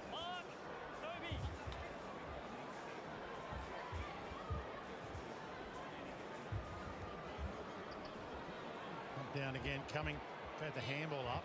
Ross goes back. Richko nearly hit the roof. Chaos ball falls to Haynes. He read it well. Chera around his body, got it wide enough. Race on. Brown started this game brilliantly, and that pop pass was pretty good. Ralph Smith got it up to Alga, couldn't handle it. Hewitt, Newman, Evans. Oh, bang. Coming. Fast train coming. Bowled him off the track. That was 50 metres there. Late hit from Sam Cumming. Sam Welsh had just come off the bench as well. Walsh. Wide. It's not Welsh. Gavin was there, Kemp was there, and the big fist. Why does he keep calling him Welsh? It's Walsh. Into the Richmond game. We've seen 2 50-man penalties already. Some frustration. They started well. Carlton wanting their way back into this game. Pitternet does the body work, knocked it down, and Curvis flings it straight to Pitto though, wrong guy. Cottrell might get it back for the 1-2. No, Ison goes central. McGovern almost. Ainsworth almost gave it up to Walsh. He flings it. Of course, wrong guy coming. He wants to make amends. Tresice. Nankervis. Nervous Nankervis after that handball to the wrong guy. Coming. Nankervis feeds it back out. Blues fans thought they had him there. Young's going to have to attack it. Goes hard. Went one way. Steely Green the other. Dirksen crunched. Flings it away. Hot in the kitchen right now. Billy Wilson. Walsh. Jagger Smith. It's a great watch. Neutral fans or fans of either team. Shearer lace out with a ribbon on it to Cripps. What a pass. A game that had just become a handball contest for the previous 2 minutes. And Shearer has found a bit of a home on the wing the last few weeks. Just stripes one. Says to Paddy, work your way in this. Now, this guy's been charging forward as a midfielder the last month of football. Starting to get some rewards, becoming a more dangerous player. We always know he could get 30 plus the hard way, but now he's getting him in dangerous areas. 31 possessions, a goal, 9 clearances last week against the Eagles. And Jack mentioned it earlier, he's 50-50 as a goal kicker. Sometimes he gets them and you think, no, it's a gem, and other times he misses the easy one. He's kicked 9-13 this year. Struggles with a bit of momentum through the ball. That's why the last one worked really well. Goal kicking numbers don't tend to lie over time. 9-13 shows you the real story. McAuliffe. Just lost their dare a little bit here, the Tigers, haven't they? They really haven't challenged corridor as frequently as you'd like. Mentioned Lafau in the middle of that pack. Hollins caught high. Cottrell. Again, Kingy, at that contest, no small Richmond's front players.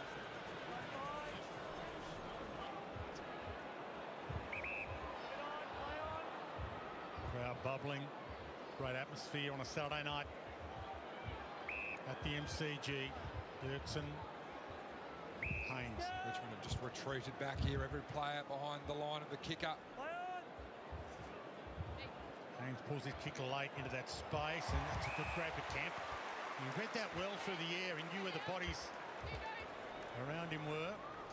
Ainsworth did well just to protect his back, just engaged his opponent who was Ben Miller about to just launch and drive a fist through the contest. Just protect him at the back here. Probably just see it just in behind there. Just does enough. What a to shit ball. disrupt Miller's run.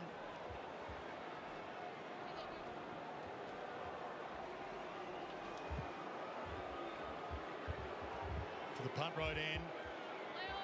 The Richmond flags are flying. That'll work back. Will it work back enough? Just enough. Oh. The Tigers were in front by 19 points. The Blues now lead by 1. Just looks so dangerous in that forward 50. It's got marking targets that are strong at the contest. McGovern probably started this, to be fair. And Kemp joins the page. Just in behind there, just that little push. He just probably just missed it there from Ainsworth, but just there. Miller's supposed to, his role, Broad's supposed to ground him, and Miller's then supposed to drive through and diffuse the problem. But because of Ainsworth's body checking, it doesn't eventuate, and he takes the contested mark. They're likely types there. You can see on the Bunnings build-up. Kemp and McGovern, sort of that medium tall type, but they play certainly very high. Both got excellent hands. 2 second rucks in there again. Mackay wins it this time. Down to Walsh. Wide ball. McGovern couldn't get there to attempt the mark. Ball knocked to the front. Annan. Wormburn it through the legs of Mansell. Did well, second effort, and then he Wormburns it to half forward. And this time it's through Auger's legs. Haynes around his body. Cripps, Broad, Ison at the back. He's got a one-on-one. Couldn't hit it. Annan got his big long body in the way. And danced through a couple to Brown. Saddled up by Hewitt. Ball up. There was a big moment there. They were out there, Carlton. Plenty of players free ahead of the ball. Ison just needed to handball that one, I reckon. Walsh, Hewitt, Cowan. Floats into space. No arm chop. Yes, there was. Miller's ball. So they get some speed back on the game here. They've got the ability to hit some overlap runners. Annan. Not quite hitting his targets like he'd like at the moment. Here's the newbie. Walsh from Jagger to Chera. Labour intensive. Newman. McGovern. Annan dumps it away again. Cottrell. Ison. Jagger Smith. Walsh. Krebs. Went his way past a couple. Cottrell, will he go for it? He doesn't. Got caught. He rolled it out. Chera. Dance step. Outside the boot. Missed it to the near side. It was good by Cottrell there. He knew that he needed to get it to him. It was never going to be a mark, but just needed to poke it out. It was an excellent kick.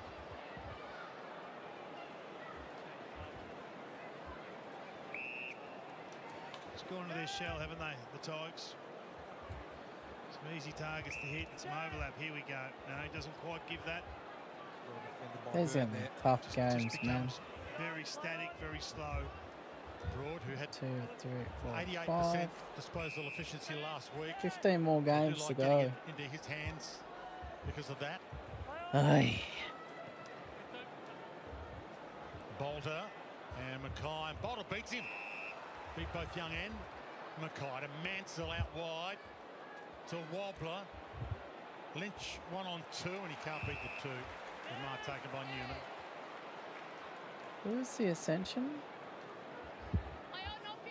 Done this every game under Josh Fraser that they've won. Sure Their last 6 I haven't wins, the got 'em. Blues, when under pressure, they've been able to find a different level of confidence.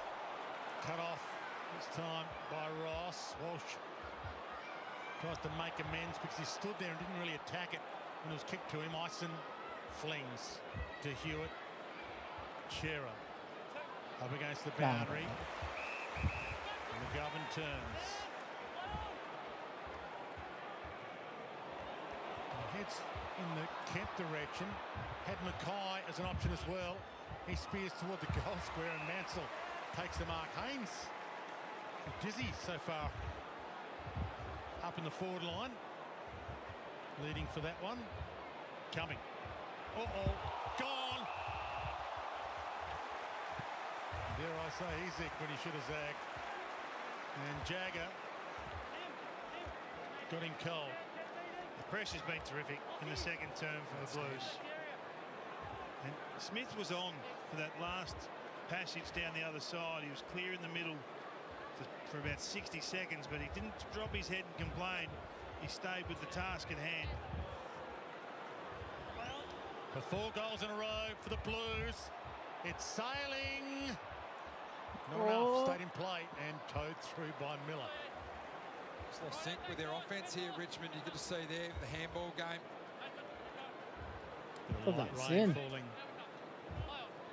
here at the MCG. How for you the first time doing? tonight. Ah. Short told he went. Taranto, Banks, Nankervis, Mackay, Cowan, Hayward, Smith hitting a ton of it. He lures the traffic and then gives Cowan. Bang! All fair in love and war, and he's wore another one. Jeez, Jack Ross came in so hard there. and he bounced on the turf. He's in trouble. Yeah, he is in trouble. Yeah. He led with the head. Oh. He led with the head. There's a head clash. I think he's in a bit of strife. So back What in. did he lead with his head, Up man? the front, So Hewitt. stupid. Now Curver stole it to Cumming. The foul. Turned his Oh, body let's nicely. keep going, eh? His hands from the spoil. He floats it though. Steely Green's got a couple of beat here through the hands of Campbell, who nearly trapped it. McCauley's got a couple of options. Dodging and weaving, probably not the best of them. He could have given that. Well, young team, sometimes last thing to come is the talk. You're hot, you're hot. Silly things to talk about, but they make a huge difference in a game like this. He just had no idea that he was under such pressure. Chera wide to Burn. Lockie Cowan's down here. He's still on the ground at the moment, but he's grabbing at that left jaw the whole time, so I'll keep an eye out for his. City. Blues go to slow play mode. Jack Ross is the one that I've got a bit of concern for at the moment. Florent inside. Hewitt. Florent. Mackay. Chera. Oh, shit. He Wasn't watching. targets. Ison wins a free. And just overzealous with his body work. It's a bit too easy out of their back half for Carlton. Starting to get a bit of ball, this guy. It'll come back. Florence going to have to give it back to him. Such a beautiful move. He just looks like a serious footballer, does Ison. Wearing Charlie Curnow's old 30. Oh, sizzles that inside to Chera. And there's Ross going downstairs. So bittersweet pictures here. Sweet for Carlton fans, bitter for Tiger fans. And this kick to give Carlton their biggest lead of the game. Really disappointing that. Yeah. Plenty of time to make sure you get back and man up.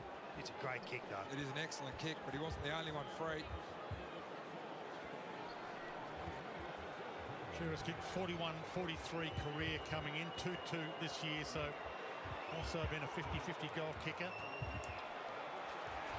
Squeezes it home, and they lead by 9. Biggest margin the Blues have enjoyed tonight. I love having Vossi back working with us, Dwayne, but I think one of the reasons he is, Ison and Wilson are two players that didn't get much of a run in the first 6 to 8 weeks of the season. And there's the big clash on the front of the boundary gates there.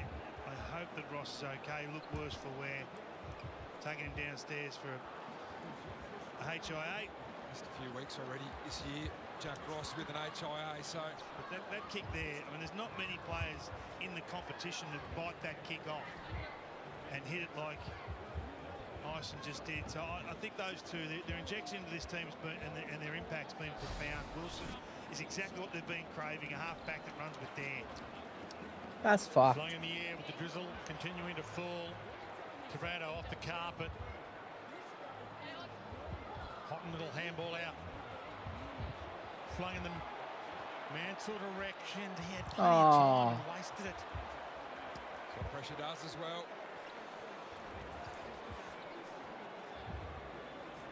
Scoring at 90% Carlton, going inside 50. They've had 9 inside 50s in this quarter. Cowan. This is the problem. They've been able to bring the ball out of defensive end far too easily, and more often than not, it's involved corridor. Ainsworth to Walsh. Chips it. Did pretty well. Hewitt went down on one knee. Scooped it, went to Ison. Dropped it. Tigers get a chance. Short. Lafau. Just didn't hit it well, and Young standing in the hole. Has done the job so far.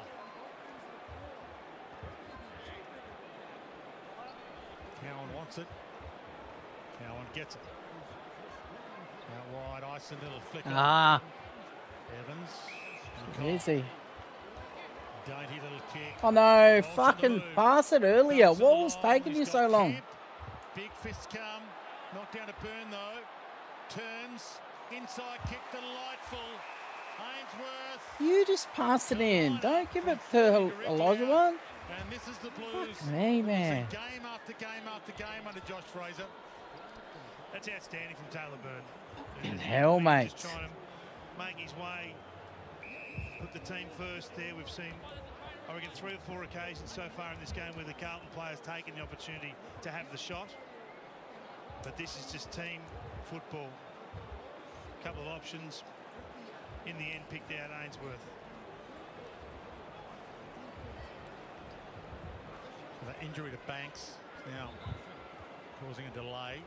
We'll wait for that. We've got Chera, who's okay, even though he was feeling for his jaw. And Jack Ross, the other one, that's an issue. It's unravelled quickly in the last 20 minutes for the Tigers. They led by 19. A fantastic first term. But it's flipped. Ainsworth, 28 possession game last week in that win over the West Coast. Been in good form, good pick-up. And in a blink, they've got 5 goals in a row, Carlton. And they're out to a 14-point margin. Just wonder if he can throw Bolter back now and just steady the troops down there. Get him back there and maybe get the youngster out there just for 5 minutes, just to settle them down, because in this second term that's 9 scores from 10 entries to the Blues. So they just need some senior bodies down there at the moment to try and find some resistance. Corridor protection's the big issue. I like the call with those senior players behind the ball, but at the moment a midfield forward part of the game certainly is being exposed. Carlton 17 change this quarter. I think it's 7 of those inside 50 for 3 goals too. 10 inside 50s for 9 scores. 9 of the last 10 scoring shots for the Blues. Fuck, put man. Campbell in there. Fucking 2K AI. Spins it to the top Always of the fuck goal up. square. Bolter forward. Guess what? Well, something different in the middle of the ground. Seth Campbell. We know he's their energizer bunny.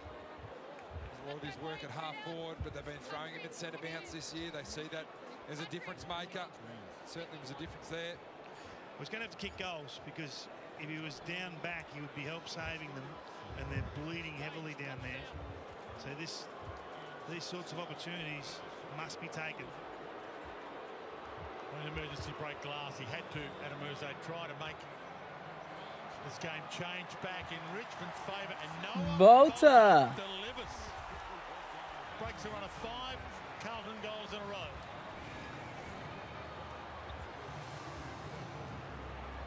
And why Noah's kicked that goal. The Docs down here just looking at Sandbank's right knee, so they're just working on it, and we'll keep you updated. Well, it was excellent centre bounce work here. You can just see Seth Campbell with the speed. It's excellent use here, but this is a fantastic mark from Noah Bolter. You could just see it sat up on him a little bit there, and he had to make sure that he stayed in front of Dirksen. And an excellent finish. Richmond needed that one.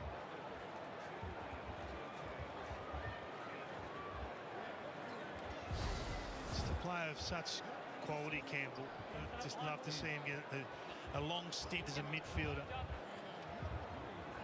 Tossed in the air to Rammer this time with the clearance. He's been captaining them well in the absence of Dan Curvis. He's back now, which is a good news story for the Tigers. Hewitt shrugs, floats, pin it in. Ainsworth, turnover, lost him. He's been mentioned remarkable in his entire career, but 10 intercept possessions last week against Collingwood. Ultra reliable out there, unable to bring the mark down. The Flyers were giving it some thought, and Alga takes it out. It's even there for Nick Boston, takes an intercept mark, a fast play intercept mark, doesn't look to switch the ball and play into those strength. Had numbers out on the switch side there, the Tigers. Just happy to go back down the line. He looks a relieved man. News there. Keep an eye on that. Campbell has handballed that before he got it. Gets it back. He's a live wire. Alga's under it. Florent can't mark it. Jagger Smith got there in time. Cowan. Ison. Crowd love it when he gets it.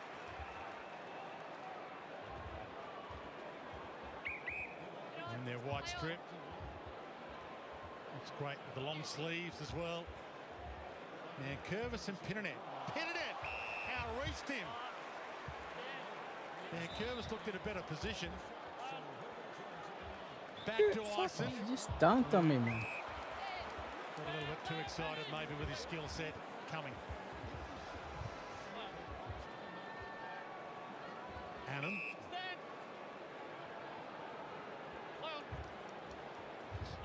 Long is probably the best option, but he's kicked it in the Florent direction.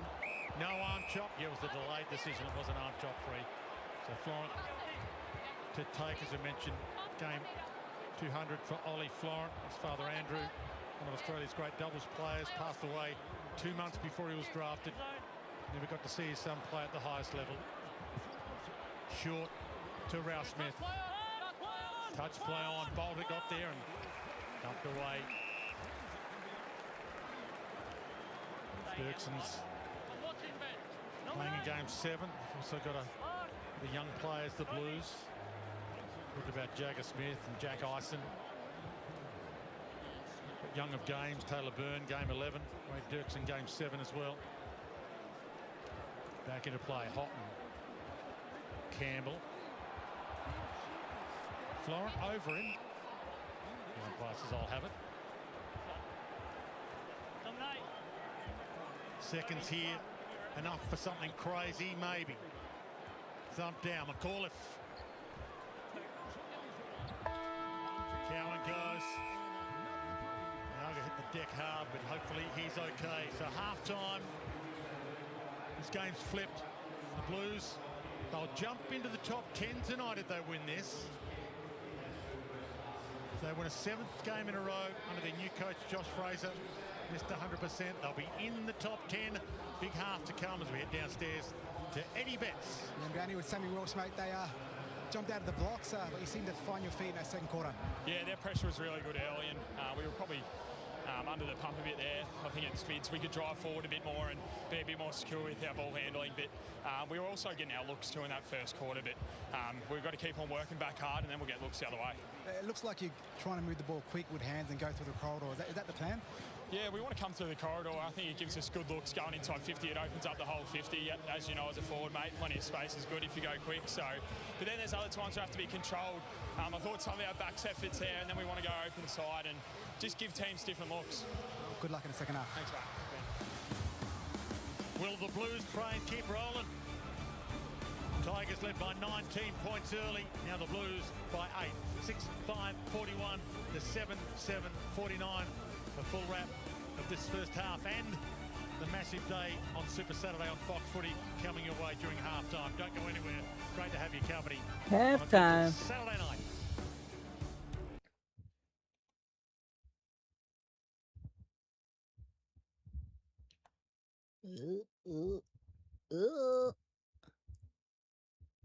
+1? Oh. Thank you. Well, now that they've settled into this game, you can see the offense is firing on all cylinders. Yeah, and that is key for them. Jump. Continuing to build out. Fuck's sake, bro. Boy, that looked like goaltending. Yes, it is, and so they will award the basket there.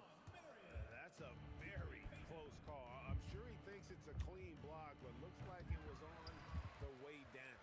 Marion, he's checked in for Milwaukee. Peyton comes in for Butler. On the floor for Seattle. DeAndre Jordan is out there with Andre Kirilenko. Then it's Butler. Then it's Jalen Brunson. And it's Olajuwon in at the 5. Got that one up quick.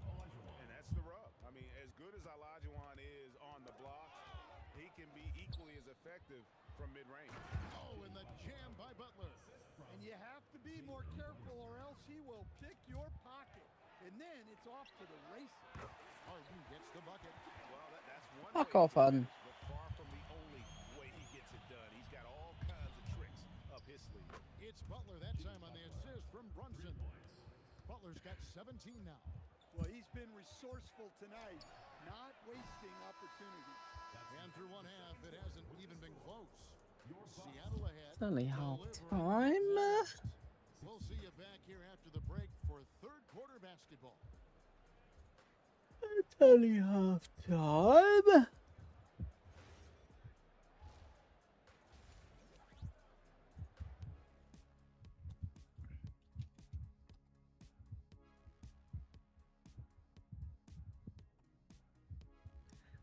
it's good to know.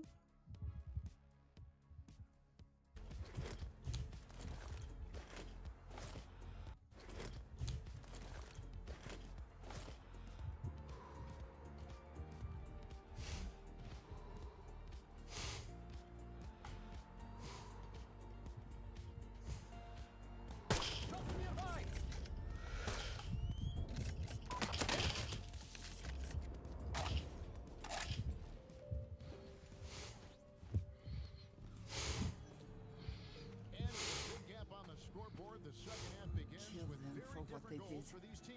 Kill them all. I did. You know, Jalen Brunson has been exceptional here, guys. Wow. Man, he's been running wild on him through that first half. Oh shit. Yo, Soxy, thank you for the lucky star, bro. Thanks, mate. How you doing, broski? How are you, mate? Oh, thank you, on a roll. How are you, mate? Soxy is spoiling me. You don't have to do that, mate. I hope you're doing good, bro.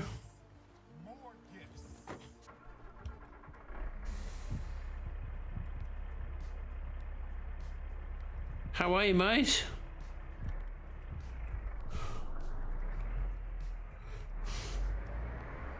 Are you doing good?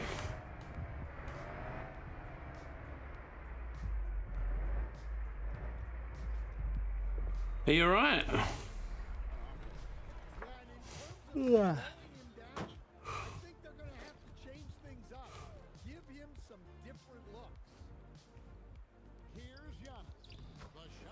Giannis. What's he doing?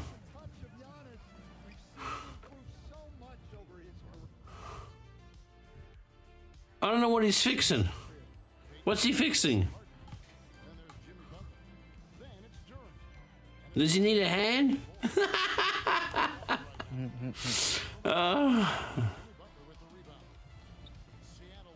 That cracks me up.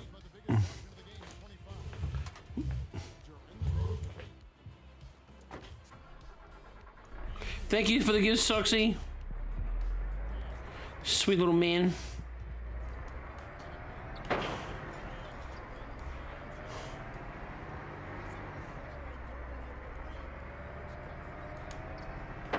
Shit.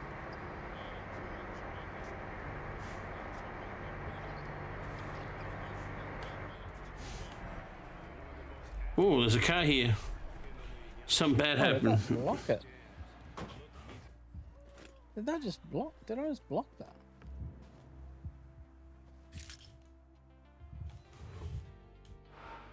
Oh, we're analyzing the footprints. Oh no. Just a quick pass. Oh, what's going on here? More blood.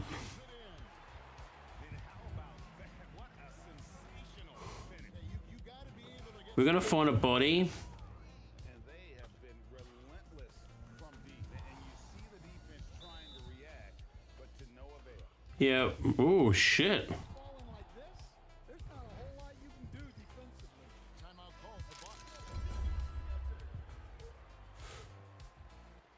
There's wolves nearby. There's wolves nearby.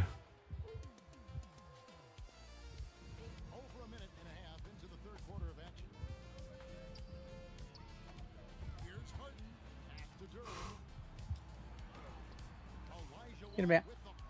Well, that looks cool.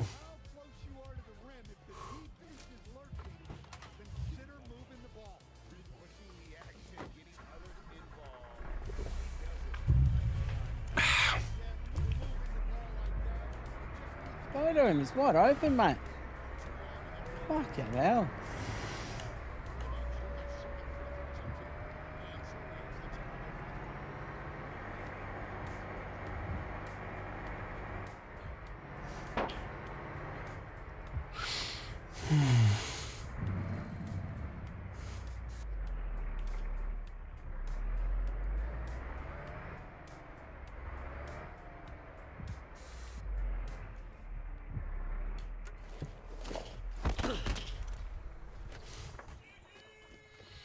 Yo, thank you, Soxy.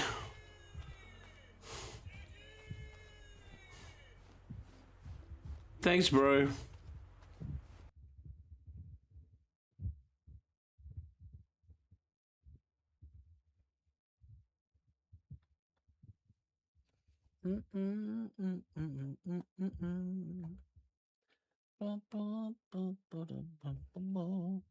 Oh, just a couple gifts. I had some coins. A little bit of coins. He has it all. One of the best penetrators in our game. Duran finds Butler. And again, the Bucks miss. And the great shooters know when they've got enough opening to go for the three. I didn't think it was a bad choice on that possession. Gets the three-pointer to fall. And for a high-volume three-point shooter, Brunson is really efficient. Harden way outside. Milwaukee, no good that time either. Seattle dictating the flow. Oh, that's horrible. Antetokounmpo pulls it in. So it's the Bucks now. Here's Duran. And Duran slams it in. Well, it's always a huge bonus when Duran has a scoring night like this. Oh my God, what just happened? Jump, bitch. Fucking hell, man. If his career ended now, this guy's still one of the best we've ever had in this league. Unfortunately for the rest of the league, he's still got a long way to go in his career, and they're going to have to deal with him for a long, long time. He may not take a lot of threes, but we know Butler is more than capable of knocking them down. And stolen by Jordan. And here we go. It's Butler. And another three for Seattle. Well, there you go. One team operating on all cylinders at both ends. Steals, fast break buckets, and the other team in scramble mode. Brunson kicks to Butler. Oh, fuck off. Offline with his three. And it's That's Milwaukee's bullshit, ball. man. The kick outside to Butler. Elijah Wan with the foul. And that one goes Ooh. last touch by Elijah Wan. And the Bucks making a change here.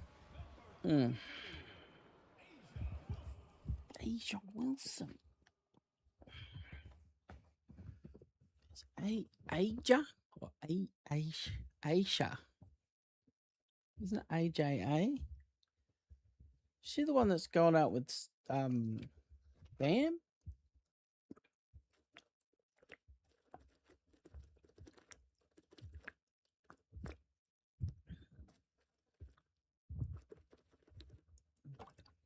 I think she's the one that's going out with Bam.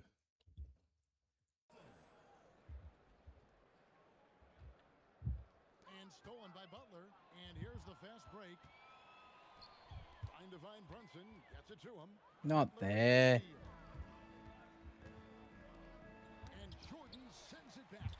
And really, that's the brilliance of Jordan. Just denying those shots there with tremendous power. Back to Wilson. Oh. Seattle grabs the miss. There's 37 seconds left here in the third quarter. The shot by Karolinko, no good. Terrible, man. Milwaukee with the ball. In the corner, Harden taken away by Karolinko. Brunson from deep three-point range. From beyond the arc and then some. Brunson's got 57 points. Harden scanning the floor.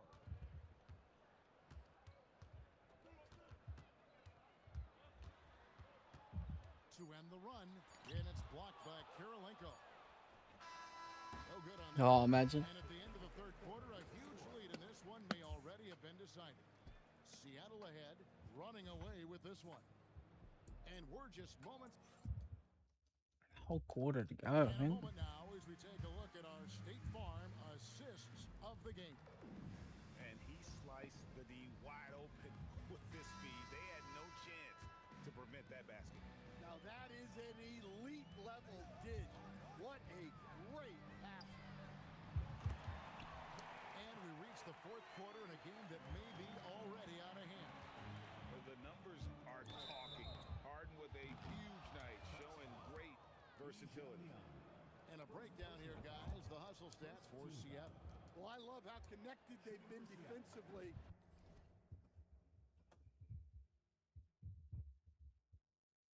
this year, the crackdown on not touching umpires. We've seen players suspended in the past up to 6 weeks for Toby Green. He pushes the umpire out of the way to get to Ben Long. To be fair, Toot Miller also had a bit of umpire contact there. So I think that's his out more than anything is Toot Miller. And what impact does he have there with the hand in the back? And again, his shoulder or his forearm makes contact with the umpire. I think he's in trouble. And I saw Greg Williams just put a hand on an umpire, not looking at him years ago, and I think he got 8 or 9 weeks. So I think he's in strife. We're not here to rub players out. We don't. That's not what we do. But the umpires are a no-go zone. He's seen red there. He clearly has seen red, and that's an action that we can't do. But it's just another win. It's a fine if it's and especially on the tribunal. Well, if you love the game, mate, everything means a lot to you, especially if you win big games like this. In terms of the other incidents, well, it's hard to compare fans, this but one. it's just another win. We've got to keep Honestly, rolling. that Toot And Miller especially on contact the is also back going of to be a what talking happened at point half then time. if we're putting the spotlight on Graham Matter. So Miller's looking at a fixed financial sanction for this. So this is green. So this is the difference. That was great. He's intentional because he was only walking. He's filthy with the umpire. He's only walking towards the umpire. That is potentially the difference because Maynard is going towards a pack of players. That is a distinctive move. You'd be rattling your teammates, wouldn't you? Because as you said, they all threw the flag for you. You're under the pump at half time. Every one of your players, they cleared the bench for you. Point this year, so it'll be fascinating to see that decision. Just for the record, the 1 week for Ben Long, just to the eye, I look at that game. No, the last couple of months just to get himself back on track. Yeah, it started the whole with a thing. great mindset, an attacking mindset, and I feel like we did that really well. So, there have been storylines everywhere and upsets as well. We need to get to the footy action as well, not just the MROs. Well, here we go. Show some NAB kickers. What do we got? Commentate. Do your best, Dwayne Russell. That's a banana from 39 metres out. Oh, that's a unique style, Gav. Yeah, maybe you need a 6. Where would you rather be? Dwayne Russell's had his halftime treats. He's ready to call the second half action next. It's Carlton by 8 points. Deliver more with the world's #1 forklift brand. Get Toyota's legendary reliability. Get smarter energy solutions. Get Australia's leading service network. That's the Toyota Forklift Advantage. Get a Toyota forklift. It's showtime! That's going to rattle the cage! Yeah. Oh, UFC tomorrow.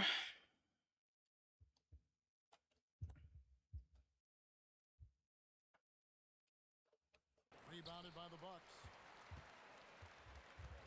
To the middle. Here's onto Tacumbo. Pass to E. Floats it up for Giannis.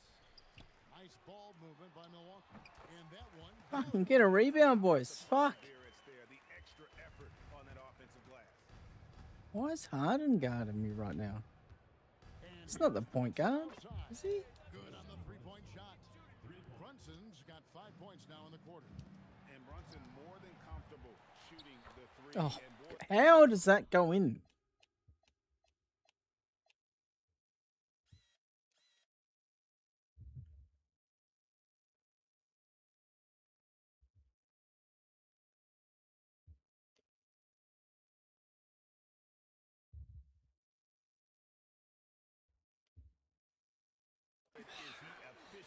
Fuck off. Just about 1.5 minutes gone by here in the fourth. His three-pointers off the mark. He has 2 guys cheating. Oh my god. Fuck off, cunt. Well, the efficiency is there, but not the volume. He needs to I block them once and they get fucking pissed off. So they don't let me block.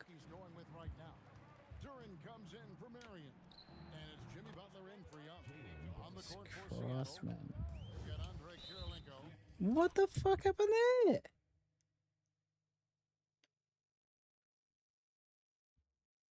Oh yeah, that's fair enough. That's fair enough. And it's Elijah into the center position. Second minute off the clock now in the fourth. Outside, onto Kumbo. Pass to Harden from outside the arc. Good. And it's Giannis picking up the assist. Antetokounmpo's got assist number 8 here in this one already. Butler from outside. A rebound by the Bucks. Oh, get fucked. Got rebound number 5 here tonight. And it's Butler with the jam. Well, look, you can't give Butler these lanes to the rim. He's explosive on the attack. Wasted no time on that one. Well, This is what you're trying to do. Put the game away. Yeah, but you can't let up now. We've seen too many wild comebacks in this league. And that's out of bounds. Milwaukee will retain possession.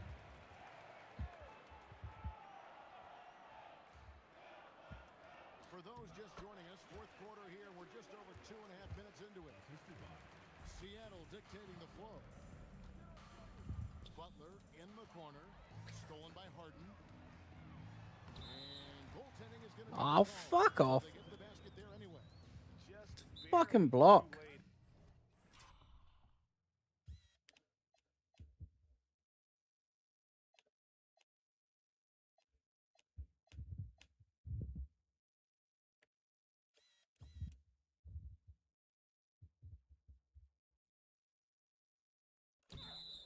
And catches it on the way down. He's already in the air. Fucking blocked by James. The famous LeBron James block is a fucking goaltend. If that's a goaltend. Fucking hell, man. Yeah, and his performance has been a jaw dropper.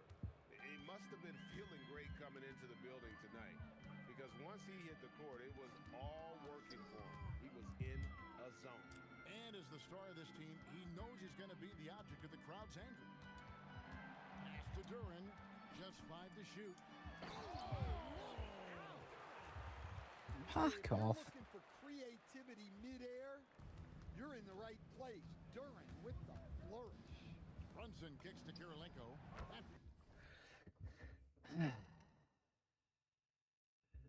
So refreshing to this Carlton lineup over the last couple of months.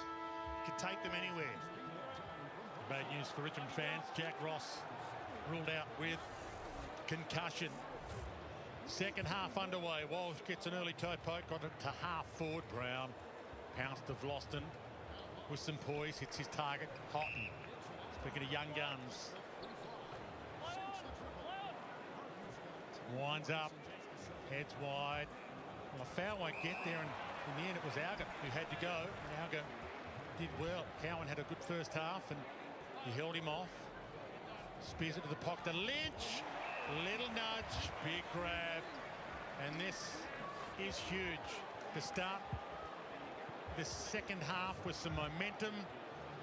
Talked about how important it is to have him back, and talked about the fact that it's a chance for goal 500 for Tom Lynch. It is. The last one just poked that a little bit, sort of just went back and got a bit steery with it. Just needs to kick through the ball here.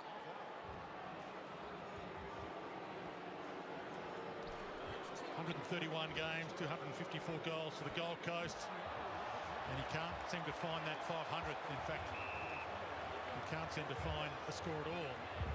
He kicked 2-7 earlier this year against the Blues, and again the Blues won by 4 points. And they start getting some jitters again now, maybe. Mackay manhandled and wins a free. Good free kick played by the umpire there. This is where Richmond, they just have to take this uncontested mark game away from Carlton. Mackay signals long down the line. Kemp, Cripps, and Curvis came with a big set of knuckles. Chera, Houghton waited. Rouse Smith back into the lineup to Taranto. Touch ball. Green caught by Wilson. The fling over the head from Young. Was it maybe what was on order? Bolter nearly missed his toe. Wilson, Evans, and Billy Wilson runs. Got Byrne out wide as the rain starts to tumble again here at the MCG. Hollands took that half step, told to go, didn't really hit the target perfectly. It wasn't exactly on the CFC. It was an excellent mark. It's really coming down now. You just got to take territory now. Kemp, that's a good grab with this rain bumping down, but he's got an inexperienced guy on him. Gee whiz, this is going to take a big kick here in what are tricky conditions. I think he's kicking with the rain, though, from our angle. Kicking with the rain. I think he is. After the Dermot Burton with the tide, little raindrops banging on the ball. It's not often you kick with the tide. No. Take some time. For the early momentum back with the Blues. He lets it go. Lets the conditions get to it, and that one goes for the mark, which was bizarre.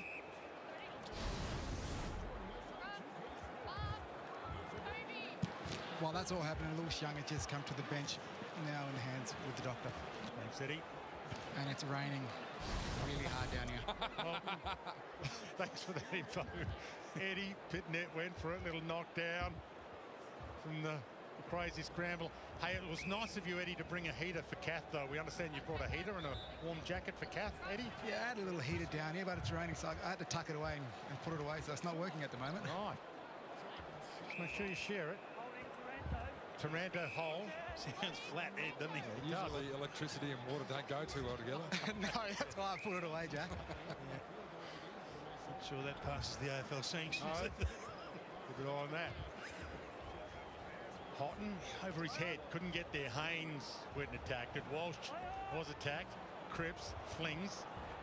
Houghton a little too slick, and again overuse can get you in these conditions. Ainsworth the ball back inside. What's Evans want to do here? Does he think he's got this kick in him? That's the trouble with what's the principle of moving parts for Richmond. The more moving parts you have, the more likely one of them will fail. And if you handball too much anyway, let alone in these conditions, that's going to happen.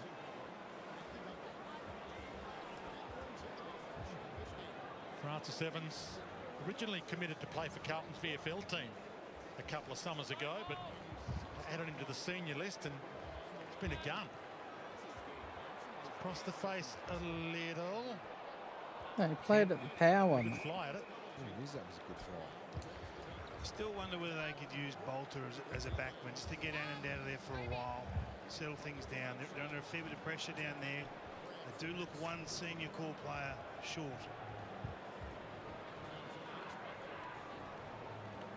Yeah, Curvis knocks it to the boundary. That's called a handball in the modern game, that fling. I think especially with the conditions as well, King, I don't mind it as a call. Go small ball ahead of the contest. If you're Richmond, you know you've got some good smalls there. Copper's got the long sleeve tracksuit top on as well. Keep an eye on that, whether he's okay, whether he's just getting warm. Evans, Cribbs, good delay step, bad handball. Campbell too slippery for him to handle. Richco bangs it away, but it'll be coming back. Coward.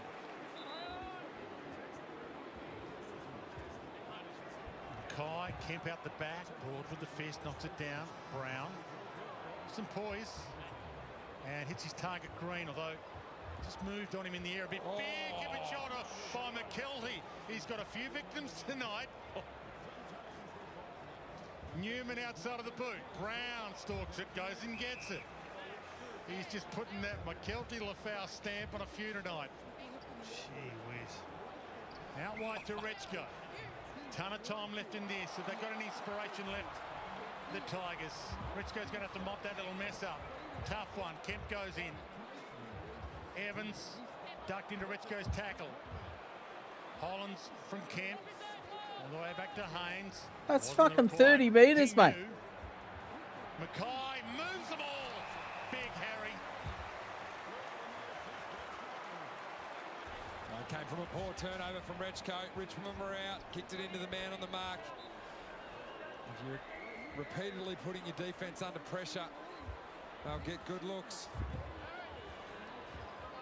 3-1 for 9-10 possessions last week in the win over the West Coast. Harry Mackay. Good clean still, mate. Fuck me. Hasn't kicked one yet tonight. Goal 296 for his career.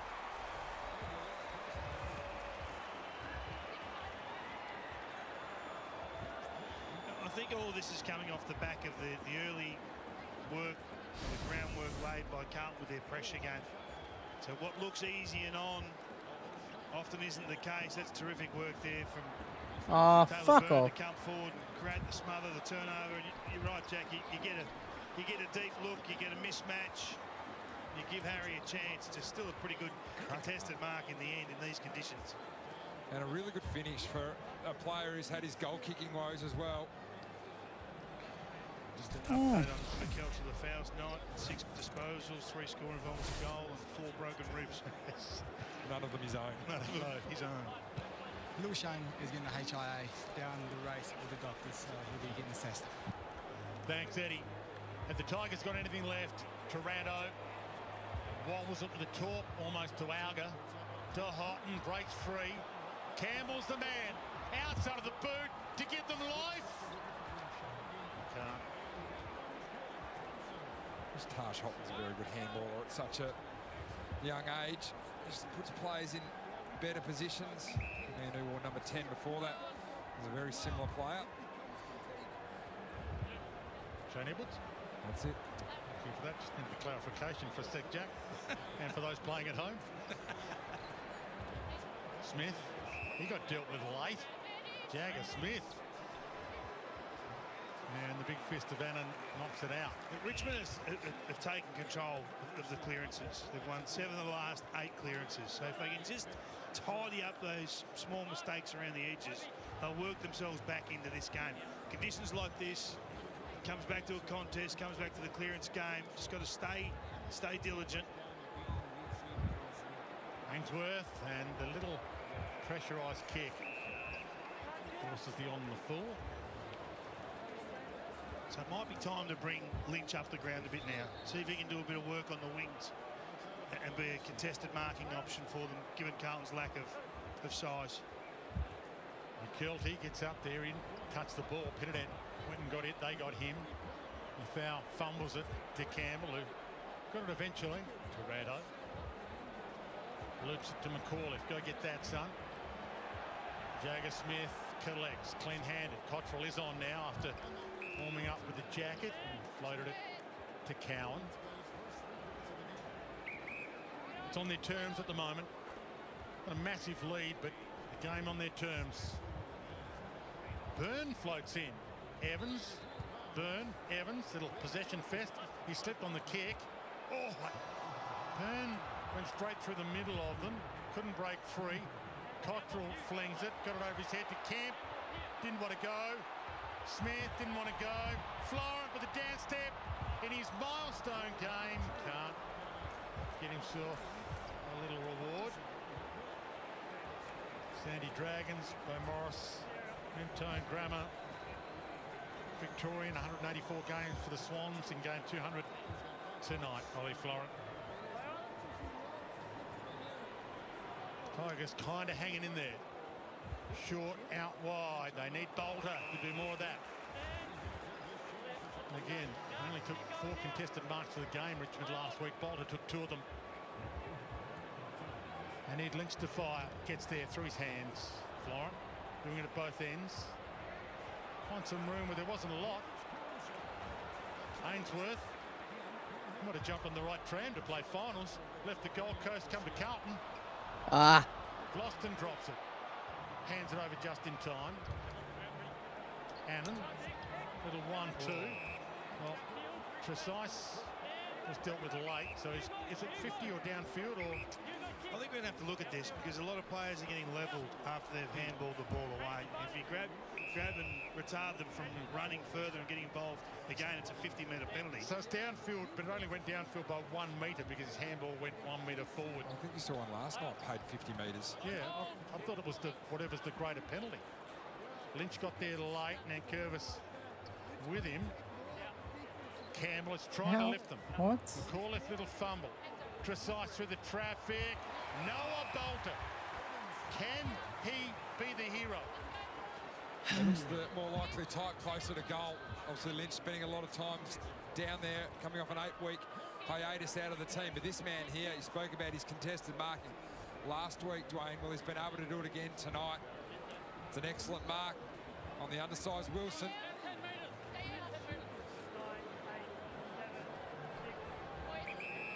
Umpire counting him down. He's got a long runway to bring it back to a single-figure margin. Wow. And they can be their own worst enemy, the Tigers.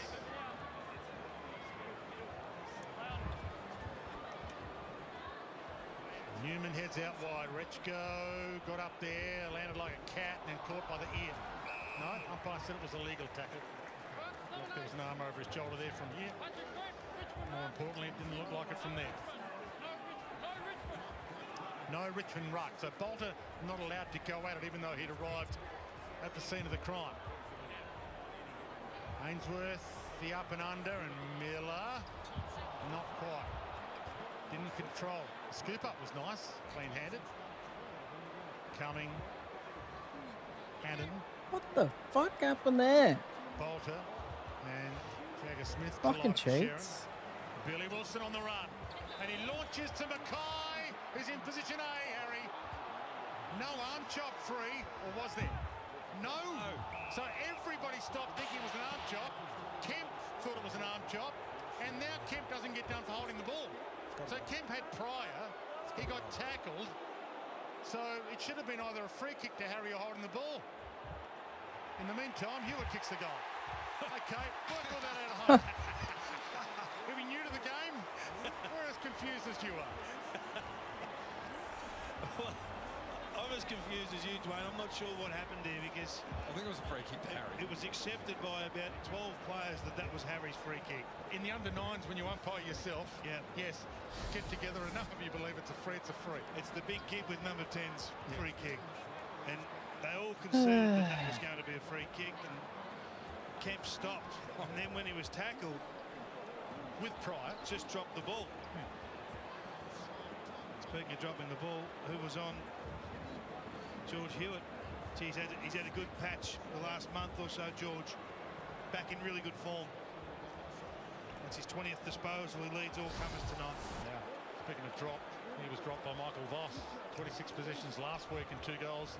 Stop talking about the past, you fucking dumb commentators. Bolter. Oh, welcome boss. Welcome boss. Shut the fuck up. Another of the little things that are going against the Tigers at the moment. It's in the past. Fucking get over it. I think McGovern's gone behind the ball, so Lewis Young's still down in HIA. McGovern's the one they've shifted back. Bolter got a kick away. Bounced. Little float pass into the space and put to grass by Alga. So they've had some opportunities to kick goals, to set up goals, and now on the rebound, Anand stands his ground. See, they defended the switch really well there, Carlton. Players remaining in contact with the ball, coming up the field, forcing the Tigers long down the line. Sets it up for Bolter to go up again. Lafau also in the pack. Steely Green, sure he wanted to toe poke it to himself rather than bend down and scoop it up. Yeah, fundamentals. So a couple of drop marks. Ben Miller dropped one in defence there. Alga drops one that he should have taken in the forward 50. It's just percentages, isn't it? In these conditions, that's going to work 1 in every 10.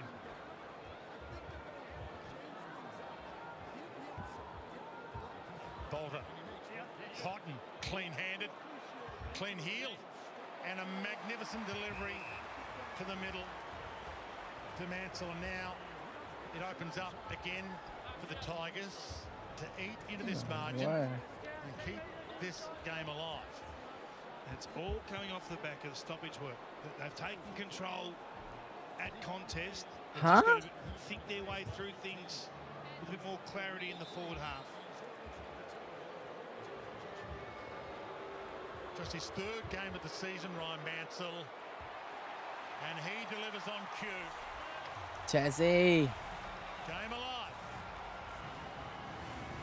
So that's 32 points to 13 from clearance. That's where they're holding all the aces. They're not getting a lot from their ball movement, and they're having trouble defending Carlton's ball movement. But that stoppage... Why am I not getting any greens? They have the trump cards. Excuse me? That's 3 at stoppage here. Is that 14 disposals, 6 score involvements. You just see that little step inside there. Now, I'm not sure whether he was kicking it to Ryan Mansell. I think there might be a little smirk down there as well from Tash Houghton. But what this man can do, and what the Richmond fans have to look forward in the future, is he is just a silky smooth mover. Great finish there from Ryan Mansell on the Harvey Norman replay. Bittersweet for Blues fans to watch as well. Son of former Blue Trent, 61 games for Carlton, 17 for Collingwood. Not enough under the father's son. The clearance again to the Tigers.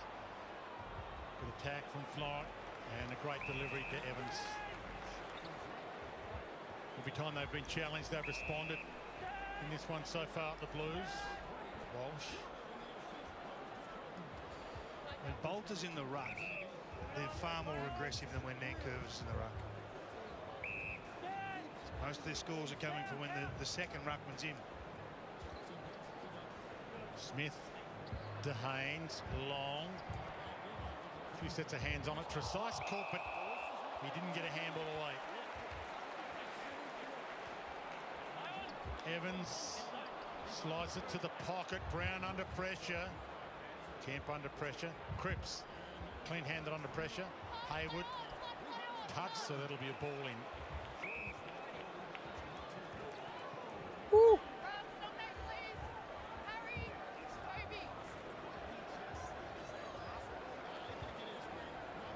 Good crowd in Saturday night at the home of footy. Nankervis to the front. Oh, yeah. Campbell didn't have got a hand free up, but yeah, he did when he got to the ground have an arm free. Yeah, it was a good tackle and he left the ball carrying arm free. And you've got to make an attempt. It's as simple as that. They're the rules. Whether it's successful or not is almost irrelevant. You've got to throw a boot at it. You've got to try and get a handball if you can.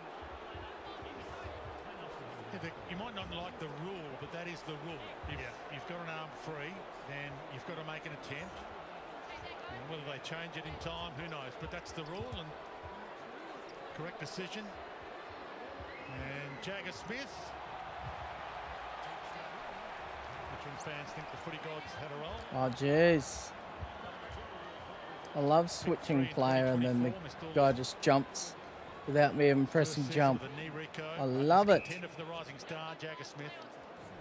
Well, there are other contenders. Harry Dean not playing tonight. Cut his hand. Mr. Lafau takes the mark. Cut his hand. What's he doing? What was he doing? No, sure. Cat food or something. Opening cat food. I think so. Thought he'd be more a dog guy, but okay. Ball down the line to Pinnernet. Crashed it to the ground. Dog guy. Oh, both. Really? Yeah. You've got a menagerie down I home? have got a few. And an alpaca. And about 10,000 head of rabbit. I think it's an alpaca that definitely needs a good shear soon too. 40,000 head of ant. All back into play. What do you feed them? From the scramble to half forward. Good trap. Banks back on. He looks okay. Lafau got there. 1-2. Some belief in this Tiger outfit. Off hands, a chaos ball. Mansell, Alga, he dropped it. He was tackled. 6 of one, half a dozen of the other, according to the umpire. Roll. Lasso free. It's nearly there, the free kick on Alga. Banks looks up. Lynch wants it, but he's been triple teamed. It sits up. Who's going to go? Lafau's there. Lynch is there. Lynch almost a second go at it. Just congested. Smith dropped that. No prior though, so either not clearing the tackle or making an attempt. If you do that without prior, it's play on. Just again, all the Richmond small forwards getting in front of the ball, in front of that line of the contest, not turning up where the ball goes most of the time. Rando, most possessions so far for the Tigers, 18. Hands it back. The flick on. Lafau, he took down Chera. He's fun to watch, Lafau. Yeah. He just wants to create chaos. Knocked down. Dropped at that time. And that time, he didn't have prior, but he was deemed... Hey, Daniel-san! And it wasn't oh, hey, mate. Been not clearing the tackle or a What's going on? It's watching the Blues in Richmond. So it depends on which umpire, which time. There you go, mate. Foot of Toby Nankervis here. I think that was a accumulation free kick, Dwayne. Yes. Oh, I'm tired, man. We've done it. Maybe bring it in where 2 half frees make a whole free. The captain. Wow. How many opportunities are they going to have? Lewis Young, just you can see right there at the back of the box right there, he's out for the rest of the game with concussion. Thanks, Eddie, brought in this week. They're right in this one. Yeah. 13 points. Oh, he's gone. Did he go too far? He didn't. Florent to McGovern. Bangs it out wide. How you doing, Broad, Danielson? knew exactly where he was going. No front-on contact from Cripps. He was going the ball and got a little bit of Sharon. Rechko lays the tackle. Hannon, hands and knees. Fed up to Cripps. Short. Rechko. Ball in, but the crowd know it. The Richmond players know it. In this one up to their eyeballs. Again, they probably should have beaten Carlton early this year, but Tomlin's kicked 2-7 instead of 7-2. They've been inaccurate again in this one. Their misses have been easier shots than the Blues. Behinds, they helping the board. Carlton at the moment. And that man, Josh Fraser, 7th game as coach, not lost a game. Mr. 100%. Star as a player, 200 for Collingwood, 18 for the Gold Coast. And what a change around it's been for them. They're in the 10 as it stands right now on the live ladder. Rechko bangs it away. Through Dirksen, through Haynes. McKelty took down Haynes, and the scoop was delightful to Mansell, who took on McGovern. Chips it to Alga, didn't get it to him. Dirksen, magnificent. Well. Worked really hard to get back. It was excellent by Dirksen there. They're those fundamentals that we're speaking about, though, Kingy. Just making sure you make the most of your opportunities. A poor kick from Mansell. Florent. Sizzler down the middle. Cowan's taken some hits tonight. Nearly took another one there. Rechko out wide. Makes the contest, but knocked it to the wrong guy. Evans looks up. He's got Kemp. Gee, hit him on the CFC, but he couldn't mark it. So their ball movement's been really slick, Carlton. Again, there you just see Richmond don't quite get there, and they're through and gone. Should have been a mark inside 50 and a set shot at goal. Big 2 minutes coming up to three-quarter time. Nah. Pitternet. Nankervis. Pitternet. That didn't look the required. Oh. And Oh, my God. to Brown. And he dropped it. Yes. I think his arms were chopped. Precise, but if it's not a marking contest, then it doesn't count, does it? You're allowed to... Just trying to help the umpiring department, Dwayne. Going through a rough patch. And help those that are playing at home. Steely Green. What was that? It's just too much of that from a Richmond point of view. About their chances this quarter, but just silly errors. Florent. Bounces on the slippery no. deck, and now will launch it. Just pushed on the kick, and it works its way to Cripps, which it so often does. Tends to find Patrick Cripps even when he seems like he's in the wrong position. Well, this is the new version of Paddy we're talking about, getting forward, taking his opponent, who's generally undersized, to the deep water.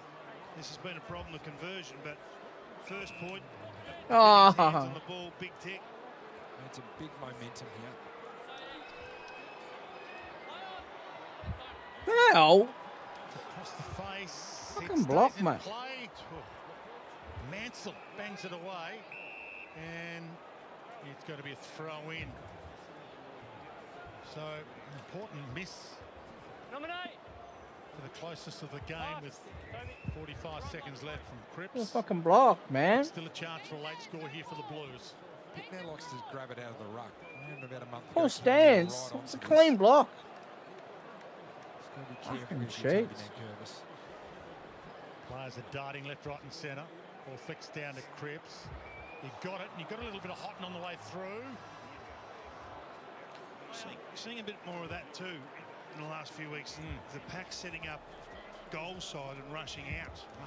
So the opposition hit zone is taken away. Brought a few things to the table for the Blues. There's Josh Fraser. So wide and long. Lynch makes a contest. The seconds start ticking all the way back to Florent. Well, they have one last roll at it. Newman is going to have to kick it forward in a hurry. Hollands gets that responsibility. One last chance. Big fist to Lynch, but he didn't kill it. He knocked it down to Frankie! Across the face.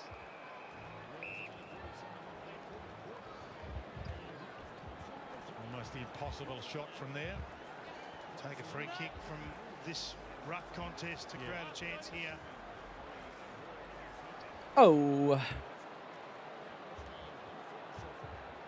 Mankervis, Pitternet, siren. Three-quarter time at the MCG, and it comes down to this. Carlton need to win this contest, keep the lead, and they'll be in the top 10 tonight with a 7th victory in a row under Josh Fraser. Can the Tigers steal it? Stick around. Don't go anywhere. Great to have your company on Super Saturday on Fox. You're watching Super Saturday live on Fox. Brought to you by That's the bullshit. all-new Toyota BZ4X Touring. Now this presents a really good chance for the United States. Hang on, look at this. Mexico's built a wall to keep the US out. Yes, and ironically, the Americans are really unhappy about this. And it's turned away at the border. Anything could happen this World Cup, but you can always rely on the fast and easy sports bet app. The easiest way to bet on the cup. Imagine what you could be buying instead. For free and confidential support, call the number on the screen or visit the website. When a disaster strikes, knowing what to do helps keep you safe. Introducing AusAlert, a new emergency messaging system that sends near-instant alerts to compatible mobile devices during local and national disasters. As part of the national rollout, we'll be sending a test alert to your mobile device around 1:30 p.m. on Monday the 27th of July. AusAlert helps keep you informed. Authorised by the Australian Government, Canberra. It's lights out and away we go. Game on! It's showtime!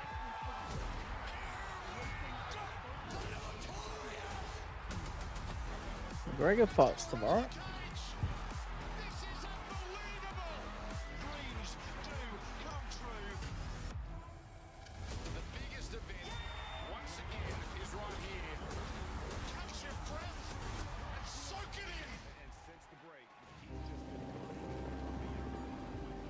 When a disaster strikes, knowing what to do helps keep you safe. Introducing AusAlert, a new emergency messaging system that sends near-instant alerts to compatible mobile devices. Aussie Blaze, what's up, man? As part of the national rollout, Yeah, I'm we'll alright, be mate. sending a test alert to your mobile device around 1:30 p.m. on Monday the 27th of July. AusAlert Oh, yeah. helps keep you He's informed. gone. Authorised by the Australian Government. What's that, Halsey? 8 years since Troy fell. Almost 20 What up, since mate? he left us. Yeah, I'm grinding the DOMs. Jesus is dead. Ithaca's king is coming back. Yeah, the Warriors, after KD left, won another one, which is crazy. What's going on, Halsey? The Odyssey, only in cinemas July 16. Money done better is more than just staying afloat. With banking that's organised around your life, UBank helps you get all your ducks in a row. UBank, money done better. Here's the thing about the tax man. You've got to make sure you don't overpay him. Not a cent more. Is that him there? That's got to be him, surely. Oh no, he's dropped the coffee, so I'm gonna go help him. Oh, no. Like, I'm so sorry. People in my industry are pretty chill. We got the Tooth Fairy, she's cool. Boogeyman, he's nice enough. But the tax man?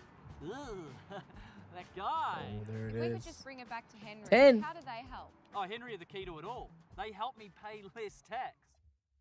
Metricon wants you to live it up. Right now, Metricon is giving you $60,000 to upgrade your new designer series home with some of Australia's leading home brands. 10. From kitchens Doom scrolling. Oh. to living spaces. Add the finishes that make it yours. Enjoy $60,000 to spend with Australia's leading home brands. The Metricon Live It Up celebration on now. Get Macca's delivered for just 99 cents, whether you're staying up late or making a day of it. No matter the moment. Order now only on the My Macca's app.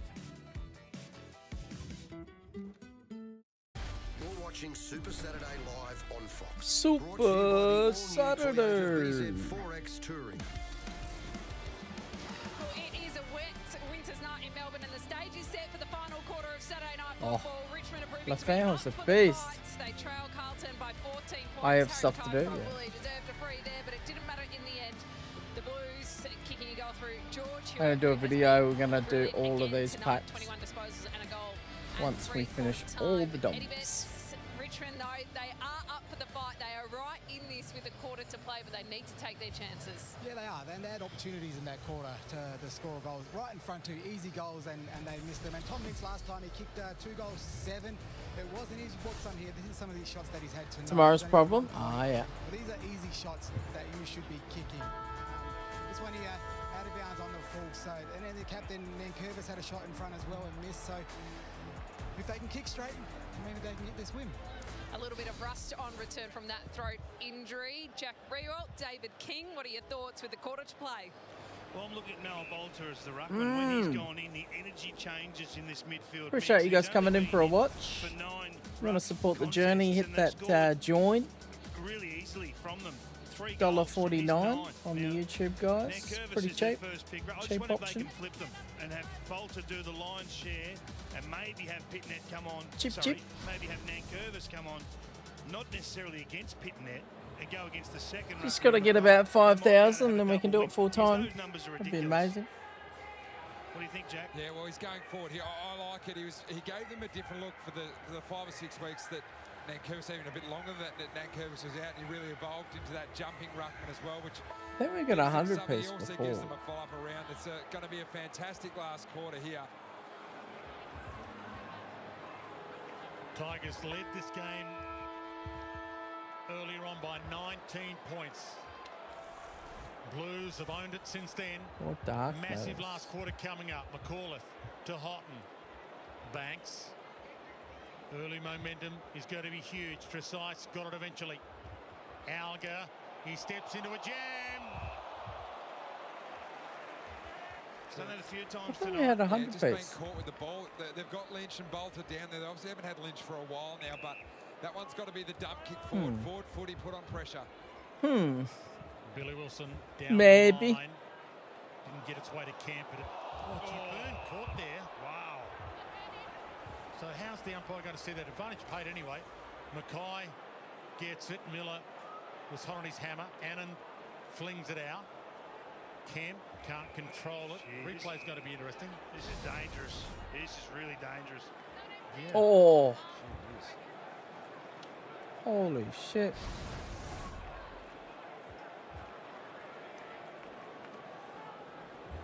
Just kicked him in the foot. Ball flung in. Cripps tried to attack it, missed it.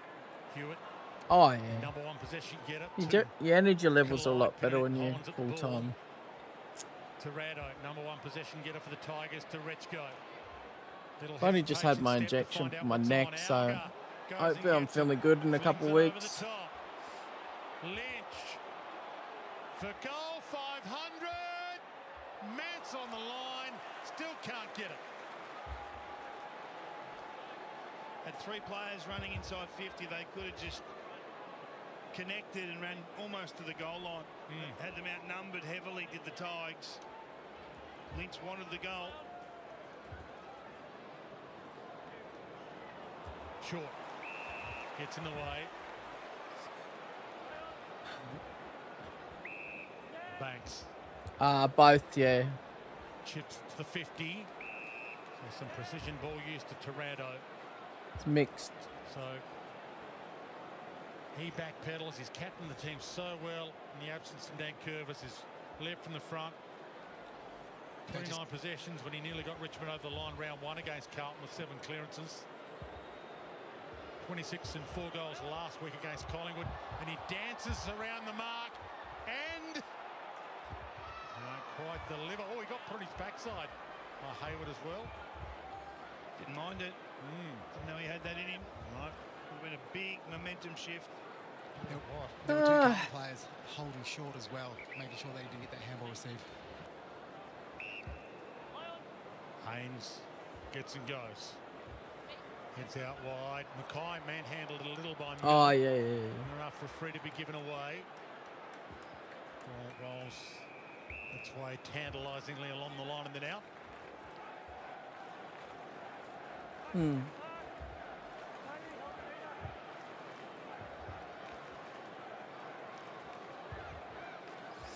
Oh. Gotta move my back a bit. Dance. Houghton was there. Toronto went and got it. Pandan Curvis. Inside handoff. Back to Toronto was good from Rouse Smith. Houghton, clever. Sat it a little. It's knocked away by Haynes. You got all Sharon. Magnificent knock away. All the experience in the world there. High bomb. Knocked down to the front. Rouse Smith again, but he's caught this time. The ball in. I think it might be a free kick for last touch Okay, there. it is. Shearer.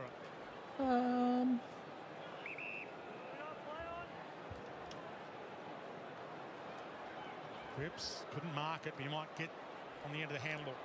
Hewitt takes it away from him. Floats it to the pocket. Through the hands of Kemp. Oohs and ahs from the Carlton fans. Not just big this for Carlton. They win this, they'll be in the top 10. Richmond can't go up with a win. They could drop to 18th if they lose. Could drop to rock bottom. Essendon play tomorrow. They're 18th, but they play the Saints tomorrow. Flung out. And he looked around to see who was there to help him out. And nearly got overrun. Not through for a behind.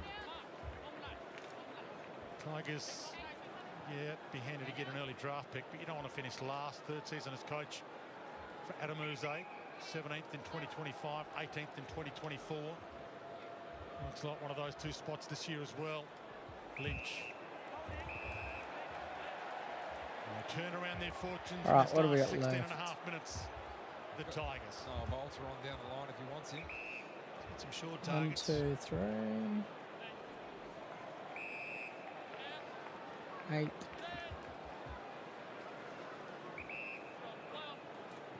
Rouse Smith. 23 games to go, I think. Ride.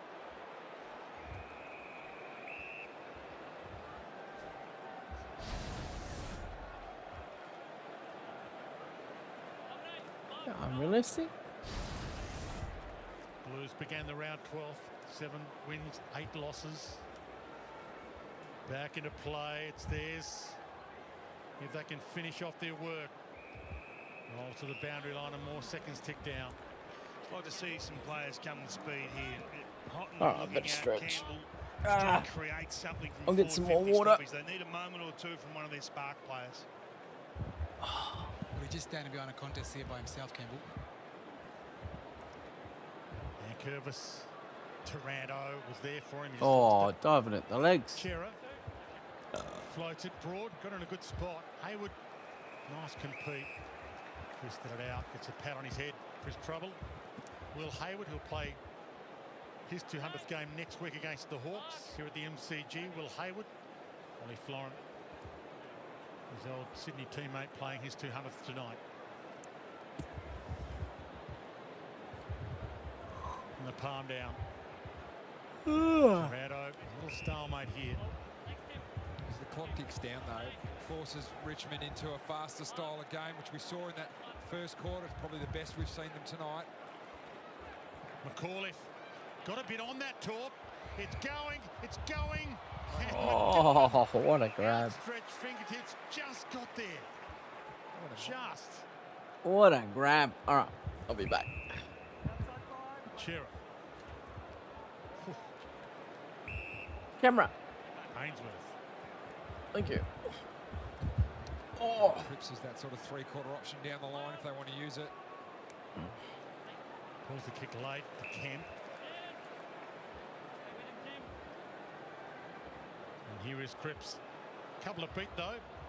No arm chop free given to him and scrambled across the line by Sam Cumming.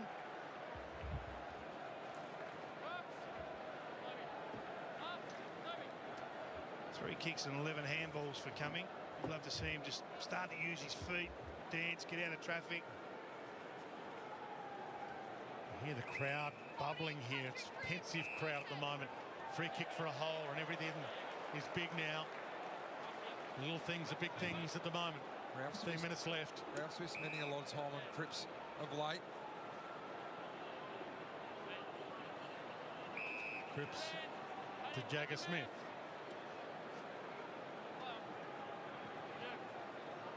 To the pocket. Kemp's down there. He's bumped a couple. Pitternet off the carpet. Refrain from the World Cup reference there, Dwayne. No, I'm not going for. I'm deliberately refrain. But I'm thankful that you decided to jump in there, Jack. 7-10 to 9-12. Spanked long. Lynch. McGovern. Bolter got up there. Couldn't mark it. Cripps quickly tackled. Dispossessed. Oh, Bolter's the one, isn't he? We're all thinking it. He's the one to win it for Richmond here. To get him around the ball as much as possible. Get him in as many long down the line contests. It's been 20-something goalless minutes that we've had as this ball rolls toward half-forward and Lynch. Dirksen, all the poise in the world. Look pretty good there, back six, without Dean and Wiedering tonight. Haynes and Young, who's off injured for the rest of the game as well. Yeah, just spot on. Richmond have had, well, they had 38 inside 50s, and they just don't look like getting an easy score. Back to Haynes. Runs his full measure. Where's Flips the that goals to at? a little. Rouse Smith. Oh, that's a good mark. compete, knocked it down. Dirksen, the right spot, right time, right guy that he Give hit. it. Cripps. Give it. Flings it.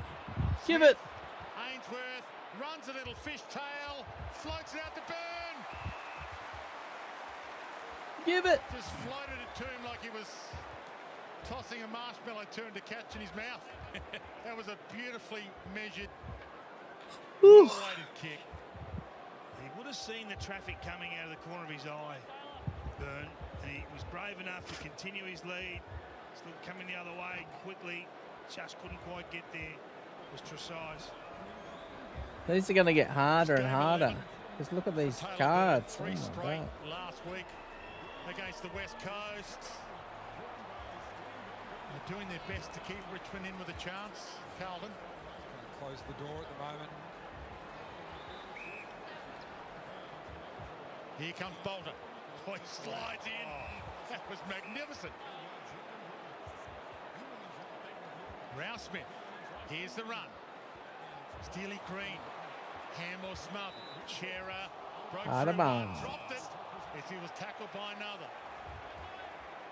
Steely Green descended to half forward. Goal here for the Tigers. Shit. Set the cat amongst the pigeons. Long launch. Big fly, no mark. Houghton smacked his hands on the deck, knowing he had an opportunity there. Mate, A stay bump on in, the kick, man. not a tackle. Coming, caught, wrapped up. Umpire said he didn't have pride. I think the positioning of, from a Richmond point of view, of Lynch, he needs to come forward another layer. They're really falling down one kick short of the big man. Walsh feeds it up. Jagger Smith, Walsh, bang. Campbell, speaking of the stealth jumper, he can creep up on you. He's got the speed, Seth Campbell. But this needs to go to Lynch. Nah. Needs to find a way to be in this mark target here. Or Bolter in the middle of it. Or Steely Green. Tried to toe it to himself as well on the run again. Haynes, caught, reaches for the line. That's the fundamentals here. You're talking about trying to toe the ball to yourself. You've got a one be none ahead of you, tap it on, or you've got to pick it up there. Oh, the boy. Fundamentals that Muzo would be drilling into his Richmond players. Now Curvis. Pitternet. They win by 15 to get the deluxe. Wow. This kid, Taj Houghton. Remember the name. What are you doing? Don't mention the Ferraris. But this kid's got the potential to be something special. He just does little things, Jack. He's not quite the 25 disposal player you want him to be, but He just has a happy knack of being in those sorts of situations regularly. That's a great finish. Just reminds me so much of Shane Edwards. You mentioned the Ferraris, the Toyota at a moment feeling. It's a very, very, very nice Toyota. That was a very, very nice finish. Of course, Jack. Well, these two teams met earlier this year here at the G, round one. Richmond never led, but nearly stole it late. Carlton kicked 5 of the first 6 goals of that game, and then Richmond came home hard. They're threatening to come home hard in this one again. Jagger, Smith, Hewitt, was he caught or caught high? I pressed pass then. I said let it roll, and Brown gets on the end of Jagger. Smith, kick. Inside, aggressive. Newman to cut it off. Pops it to a good spot. Ison, right spot, right time. Can kick the goal to settle things down. I love the fact that Ison's prepared to stand there. It was a slow entry, and he knew the traffic was coming, and sometimes you can get a bit jittery waiting for contact. Good mark, and it looks really easy on replay. Bolter a fraction. Oh my God, what am I doing? He knew it was coming. Still stood. Been some good ones in the 30. About Charlie Kerno, Jared White, Fraser Murphy, Vin White. He hits the post with it. Oh my God, I can't hit the shots. Close to the man on the mark there. See that last kick from Tom Brown? Yes, it's a turnover. That's Richmond taking the game on. McGowan, Lynch both crunch it down. Good tackle. Campbell on the move.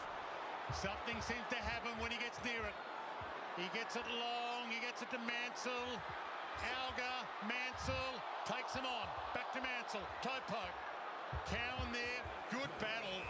Crowds on the edge of their seat now. There's the Northern Tasmanian battle there. Cowan v Mansell.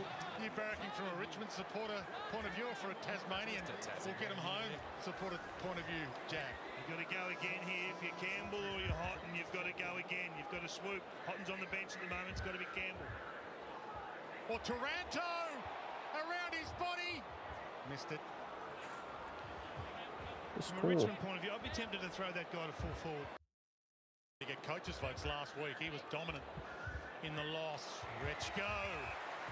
The Blues just got to find a way to get their hands back on the ball. Forward half game really standing up for the Tigers here in this last 10 minutes. He sits it up in hope. There's going to be a screamer taken. Kinanet got his heart and soul into it, but couldn't take the mark. Mansell didn't overcommit with the tackle. What the fuck? How are you hitting those shots? Campbell's actually sat off in more of a Pressure on you, mate. A bit closer to this stoppage now. You can feel it. The momentum shift. Florent. Hurried rush kick. Hayward got there, knocked it down. Byrne on the run. Cottrell caught. Just got a squeeze kick away. Brown in the hole. Jagger Smith got there What the fuck are you doing, DeAndre Jordan? Reds go. Pick their pockets. Back to Byrne. Ainsworth. Touch play on the sizzler to Cottrell. And he blasts it inside 50. Fist comes from Rouse-Smith. Got back in the hole and the Richmond fans roar again. Broad, chip kick, Alga went for the chest mark, thumped away. Took half a yard off tonight, Jasper Alga. He's had a fantastic last month with 10 goals, but been caught on the ball a couple of times there. Just tried to take an easy chest mark. Carlton's turn here. Get busy at stoppage. Get on the move. Bolter been sent into the ruck and he's doing okay. Couldn't quite there. Did the hard work and then dropped the scone. McAuliffe. Florent. Outside of the boot and wide. Kemp front spot. Hannon did pretty well. What a moment for him. Just game 4 for Kai Hannon. Wasn't even on the list at the start of the year. Hit block. Got all the big dogs down here on the bench trying to get on. Yes, that's a good point with 8:31 left, Eddie. Bolter. Knocked down to the front. Smith lays the tackle. Oh, wrong player. Oh, that was lucky. Ison's lurking. Holland's lurking. Ainsworth over it. Burns in the contest for the Blues. Ball fed out. Was that high? You bet it was. One umpire blindsided. Got him. Been good tonight. Oh, that's a tough shot. It's right on his range. 25 possessions for George. You on him? 26 last week and a couple of goals in the win over the West Coast. Dropped Vivossi. Big change up. Josh Fraser has shown trust in him.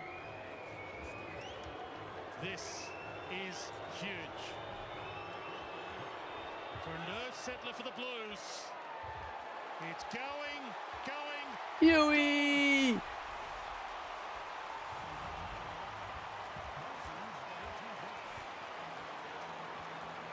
Great scenes. All of his teammates get to him. Been a challenging year, but he's fought his way back. His last 5 or 6 weeks been absolutely terrific. What a moment for George. 2 goals tonight. 8 for 2 high.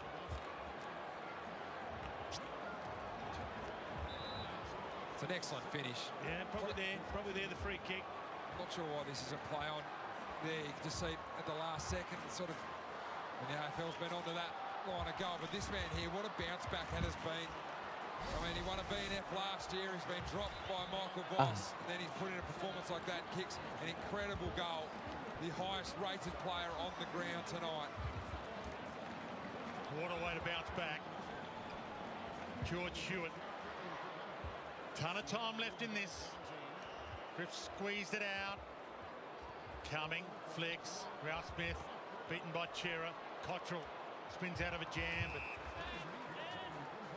kicks it straight to Brown. This is game sense now. Got to attack corridor. Got to go. It's under that a little. Lafau gets there. Good contest. Ball knocked to the front.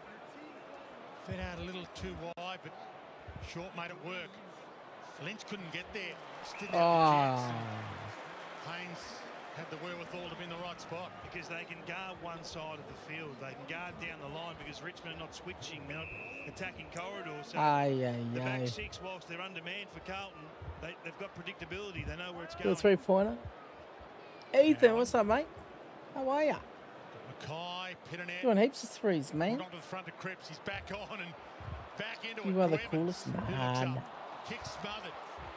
Floston again put his heart and soul into it, but didn't come up with it in the end.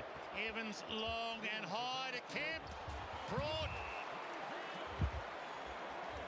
See no urgency here from Richmond though. Turnover happens. It's got to take it away from the other side of the ground. To Banks Dyson. A little further than the 9 there. Wide ball. And can Steely get there? He does. And got a half volley. It's out of bounds then. It's either, can't be play on, it's either out of bounds or a mark. One of the two.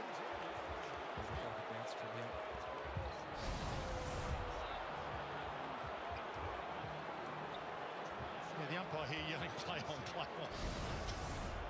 That was out of bounds then. Okay, back into play.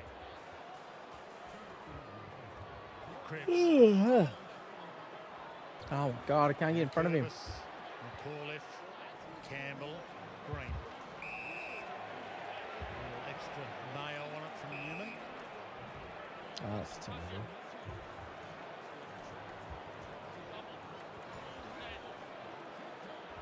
Big crowd. Off. 50 to 55,000 plus. No one going anywhere yet. 3. It's a slow brand of football for a team trailing by 15 points. Lynch and Lafau. Ball thumped toward the boundary. Haynes will be content to see it roll out, but still dangerous territory for the Blues. Adamuse. Giving a chat to Noah. It's going to get him on. Got to get him on. He's the man. Well, knocked down to the front. Newman stalks it. Boundary line. He's content to see it out. A few more seconds roll off the clock. What is he going to do here? Adamuse. Third season as coach. 9 wins, 52 losses. Doesn't want another one. This is a winnable game. McAuliffe didn't get enough on it. Lynch edged out. That's a magnificent grab taken by Dirksen. Yeah, great body work there by Dirksen. Game 7 for Dirksen against the guy playing in game 244.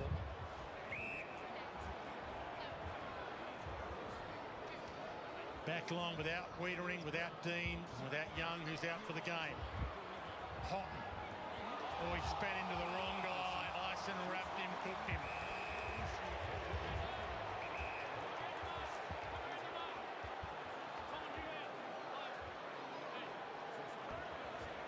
Bloody hell, man. Relax. Down to 4.5 minutes. And Broad, big Superman spoil, full flight. Got it out of play. Veteran fans giving some What are you advice. doing, Ethan? It's good from Oh. Carlton, just manage the clock. Well, yeah. Supporters through thick and thin, they've had some thick. 3 premiership photos in the pool room. Tougher season this season. Lafau, Lynch, both were there. Now Banks gets a chance wrapped up.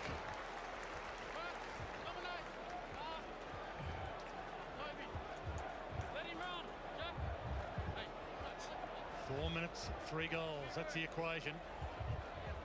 Carlton hang on. They'll be in the 10 tonight. They might have some bigger fish to fry. They might be better than a wild card round the Blues, so they can keep this run going. Florent squeezes it wide to Harry. Oh, shit. To the boundary. Inside 4 minutes now. Oops.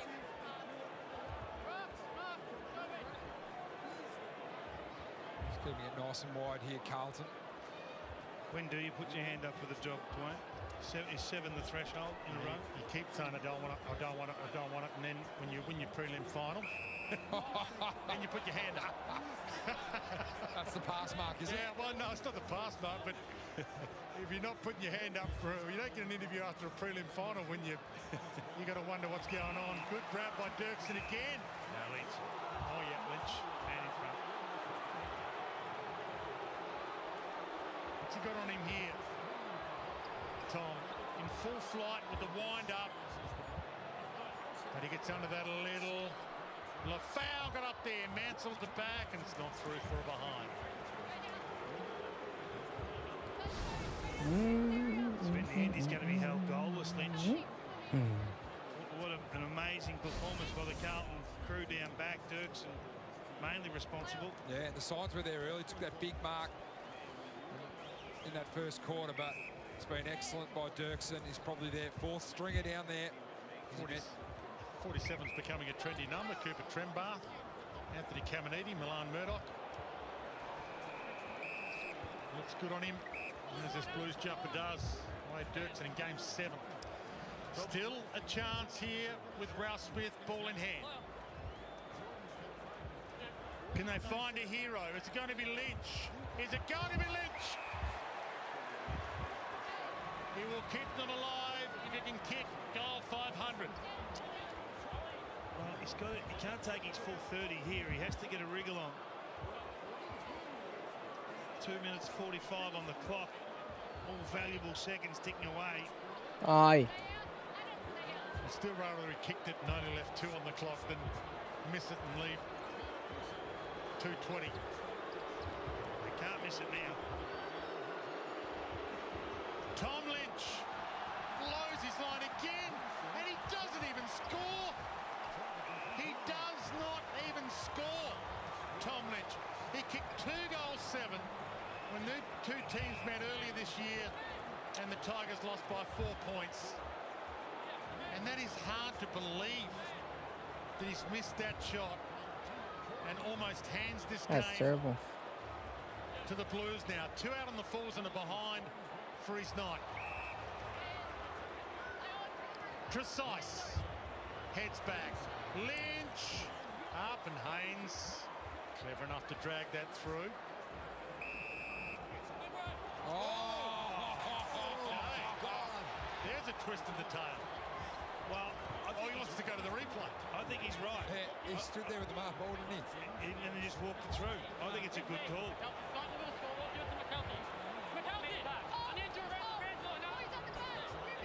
I'll get Lynchy out of there. Let McKelty take this one. McKelty kicks the goal. A twist in the tail, perhaps. Goal. Wow. Well, they're going to make him sweat for his 7th, Dwayne. It was a strange passage of play, wasn't it? Because it looked like it hadn't crossed the line. It was sort of like he was playing possum on the line with the ball. He's saying that one there went across the line. Oh, did too. So he's saying that's already crossed the line. They could have reviewed it and didn't. And then he gets done for the secondary walking across the line. That there's what he gets done for. So that one there. So it already went across the line. It was already a point. Yeah. So they can review it because you can actually review behinds if the goal umpire calls for it. Well, what's the goal umpire watching? Well, it didn't go. The whole of the ball didn't go across the whole of the line. That was the problem. The first time the whole of the ball maybe didn't go across the whole of the line. Looked like it did. So game on. Can they get a clearance? They will. It's too high. Hang on to your hat. Banks blasts.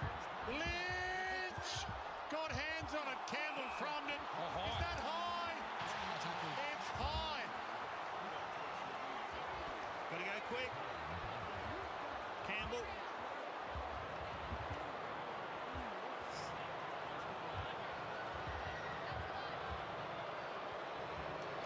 To make it a one-kick game with barely a minute left. Good game. Factor of this. Wowee. Carlton fans are screaming. Who says umpires don't have an influence on game? But they're taking their opportunity, so it goes back to the middle again. Centre clearances, and let's be honest, they've brained them at clearances all night. And the Muse screaming, push deep, boys, open the space up. Carlton wingers getting to the point of the square. Defensively, they're going to wrap back. There's no protection, it's 6 on 6. No. Here we go.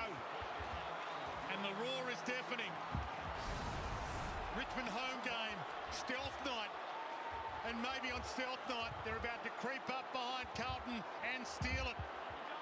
The smash and grab is on. From the knockdown. Let's go. Nankervis.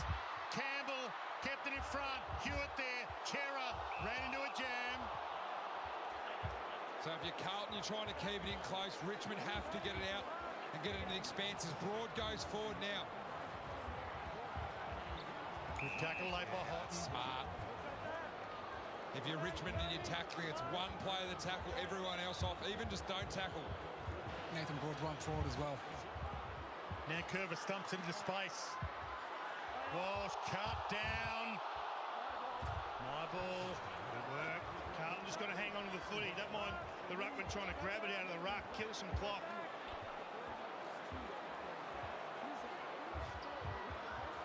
Campbell backed out of a jam, gave it up. Toronto spins, caught, dispossessed. Haynes caught. Oh, I thought he was going to play it for a sec there. The whistles a worry.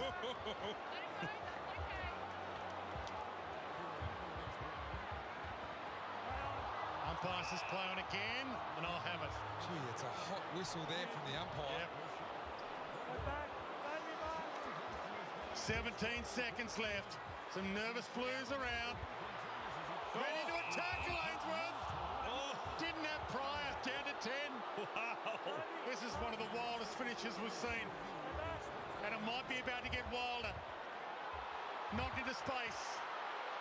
Hollins, precise. Can you get a kick away? Can't. Drag down. 2 seconds. 2 seconds away from 7 wins in a row, the Blues. They've been made to work for it. Is there something crazy in the last second? No. It's a magnificent 7 for the Blues. 7 in a row for the Blues. 7.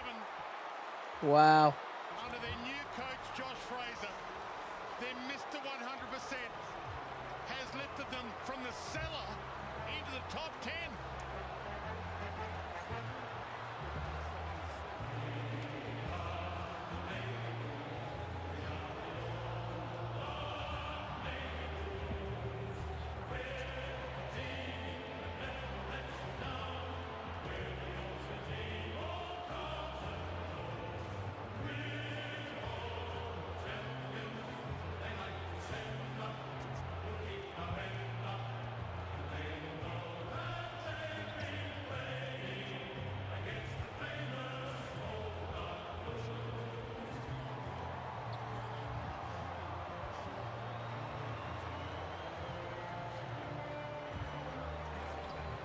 Celebration for Ollie Florent there in game 200. And a celebration for all Carlton fans with this rise of their team as we head down to Eddie Betts. Yeah, I'm down here with George Hook, mate. How are you feeling? I think when we play Richmond, you can just lock it in for a one-goal game either way. Like, they match up really well against us. You know, they played brilliant footy. The effort was there. Ours was there too. We were just a bit clunky with the footy at times. It was getting wet, and they probably just beat us around the contest. But yeah, I don't know if we were lucky to get away with it, but it was a good win. You speak about the last minute and a half of that game. You must practice that scenario every week where the team are coming, you have to shut the game down. I thought we did it as well as you could do it, really. When you're losing territory, we probably soaked up 30 seconds to a minute. So I think the team's practiced a lot, we practiced a lot, and I thought we did it as well as we could, really. And yourself, played an amazing game there. But you've been dropped early on in the season, coming back in and playing like that. What's changed in your game? Oh, not much, really. I don't know, I just try and train hard during the week, stay optimistic, and yeah, I think things have been going well since the comeback, so it's been good. And the midfield group will look like they're getting on fire. The last 6 to 7 weeks has been unbelievable by you guys. Yeah, well, like, it helps having Cripper flying, Walshy flying, Jaggers adds something like a lot different, fleet-footed. And Pito's been really strong with his ruck work, he's always winning on half in his contest, which is brilliant. Well, mate, congrats on that win. It was a tough one. Go and enjoy it. We've got Ollie Florent here, mate. How are you? Mate, talk us about that ending. How are you feeling? You played back, so what's going through your mind? Oh, mate, it's just always, it's always on in those moments. You've got to be switched on. It's just a test of, I guess, who's mentally switched on and who's not. And, I was fuming that I sort of let the team down in that last little tackle, but really happy to get the win tonight.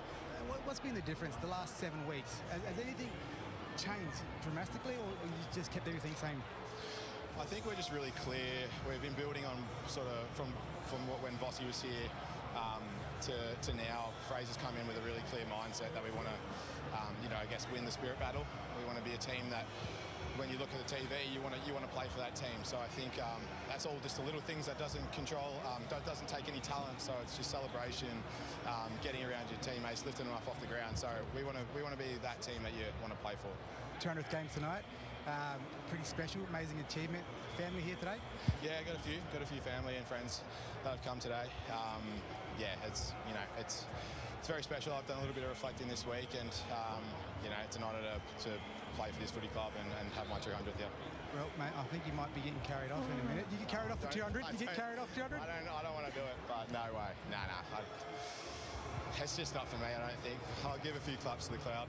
So, appreciate it. We'll soon find out, mate. Go and celebrate that win. Congrats, man. Take it easy. Ollie Florent with Eddie Betts. He does have family in the house, but has spoken this week about the fact that his father Andrew, who was one of Australia's great doubles players, made the quarterfinals of the doubles in 6 Grand Slams, passed away 2 months before Ollie Florent got drafted. Never got to see his son play AFL footy. He was picked up by the Swans, pick 11 in 2016. Look at that there, 84 games for the Swans. Yeah, look at that there, though, the live ladder. Ollie Florent mentioned that tackle. Oh, my God. They might not have been sitting in the 10, Dwayne, but they are sitting in 10th spot in the wild card. Well, how good are they going to be in a couple of weeks' time when they've beaten Hawthorn here next week at the MCG, and then they've got Collingwood here at the MCG. Every Carlton game feels big, but how big is the crowd going to be here? Hawthorn MCG next week, and then Collingwood MCG the week after. That could actually end up being a wildcard game come September. Collingwood Carlton. Yeah, it's going to be fascinating, those games, both on Super Saturday. I just think that the thing going for Carlton is they don't leave Victoria for the rest of the season as well. You can see that next sweep of games there to MCG, to Marvel as well. They need to get Dean back, and Wiedering's the other one that really shores them up. That man there came in, obviously, for Harry Dean during the week with a hand injury, just to shore up their defence. So they only give up 72 points tonight. Offensively, they only get 74, but winning is good form. 7 in a row. Yeah, so the full run of games: Hawthorn MCG, Collingwood MCG, Suns Marvel, Lions Marvel, St Kilda Marvel, Bulldogs Marvel, and then Fremantle at Marvel to finish the season off. As you mentioned, Jack, all in Melbourne. Even when you think you know, you don't know. In this game of footy, you change coaches, and What on Blues? things have changed so rapidly. Not only for these players, but for every fan who was feeling the pain. But now it's fun to come to the footy again, even though I almost had a heart murmur tonight. It's fun to come to the footy. Yeah, it was a heart murmur, and on the other side of the equation, from a Richmond point of view, I think the fans would be, there'd be an element of frustration. They would have loved what they saw from Taj Houghton. They would have been proud that their boys played right to the end. You'd have to think this is maybe one that's gone begging for Richmond tonight. But certainly their run is a difficult one there over the next 3 weeks, especially. Then they've got West Coast here at the G, who they beat at Optus Stadium at the start of the year. So it is happening. He is getting the chair off. He said he didn't want it, Dwayne, but I mean, this man he's thrived, especially in the last 6 to 8 weeks in the Carlton blue colours, Ollie Florin. We're not going anywhere other. We're sticking around for the song, and then the full team will be here in the rooms for the full post-match wash-up on Fox Footy. Super Saturday has lived up to the billing today. So much to get to. We'll get to it all. Earlier games today. Brilliant win by Collingwood. With some controversy in that one as well. The crazy game between Hawthorn and Melbourne, all coming your way as part of our post-game on Fox Footy. The Carlton into the top 10 with this victory tonight. Oh, let's go. Still a chance to drop to 18th by the end of the round. If Essendon beat the Saints tomorrow, they'll drop the Tigers to rock bottom. Look at those scenes. Ugh.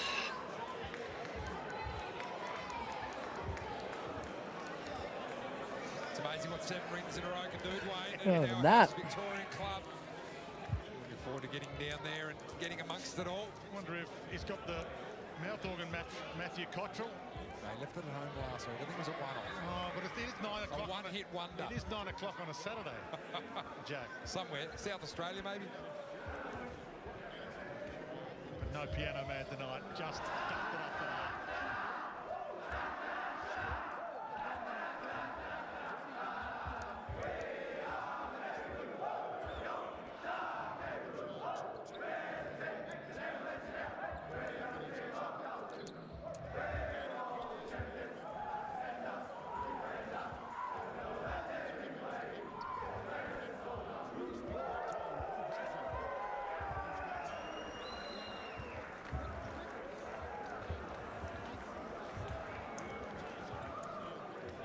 Isaac, Been a wild Jesus Super Christ. Saturday on Fox Footy, but it's not over yet. Stick around, the full post-match coming up. Amazing day in so many respects. The Giants are back in town. Collingwood, a lot of controversy in that one. Maybe some MRO decisions out of that. And the Blues, 7 in a row. Stick around. Super Saturday continues next. Ah, Watching Super Saturday terrible. Live on Fox. Brought to you by the all-new Toyota BZ4X Touring. Oh. When things get real, I want to speak to a real person real quick. Things are real. Okay, and the tow truck is on its way. That's why Yui is CanStar's most awarded Oh, no. comprehensive car and home insurer. Yui, you insured. D. When a disaster strikes, knowing what to do helps keep you safe. Introducing AusAlert, a new emergency messaging system that sends near-instant alerts to compatible mobile devices during local and national disasters. As part of the national rollout, we'll be sending a test alert to your mobile device around 1:30 p.m. on Monday the 27th of July. AusAlert helps keep you informed. Authorised by the Australian Government, Canberra. Fucking block, bro. When a disaster strikes, knowing what to do helps keep you safe. Introducing AusAlert, a new emergency messaging system that sends near-instant alerts to compatible...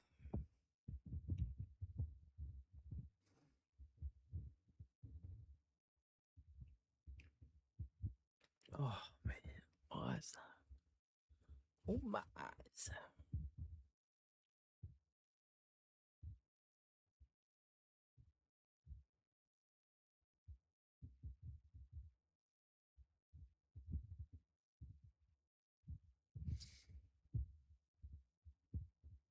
Lakers have been busy. Lakers are trading center DeAndre Ayton to the Wizards for Jaden Hardy and 2 second-round. Ayton playing 1 season in LA, averaging career lows of 12.5 points. The former #1 overall pick just got traded for a bench guard and 2 second-round picks that won't even matter until 2031. And somehow, some way, both teams are walking away from this trade genuinely happy. That's how weird the DeAndre Ayton trade is. The Lakers are thrilled to be rid of him. The Wizards are thrilled to have him. And both of them are right, which almost never happens in a trade that looks this lopsided. So today I'm going to break down the 3 things that matter here. Why the Lakers paid to get off of a starting center that they signed exactly 1 year ago. Why Washington, a team that is in the midst of one of the most impressive rebuilds I've ever seen, quietly won this thing. And the one free agent whose name explains everything that the Los Angeles Lakers are planning to do next. There's also a funny little Anthony Davis subplot around this whole trade that's honestly pretty hilarious. So I'm going to break all this down. Before we get to the content, we are running a major Grand Theft Auto 6 giveaway for multiple subscribers that turn on their notifications on this channel. We're running the same exact giveaway for followers on my Instagram page, what do you on my mean? TikTok page, and on my Snapchat. So if you want additional ways to win this game, make sure you're followed on all those accounts. And now that we get all that out of the way, cue the intro.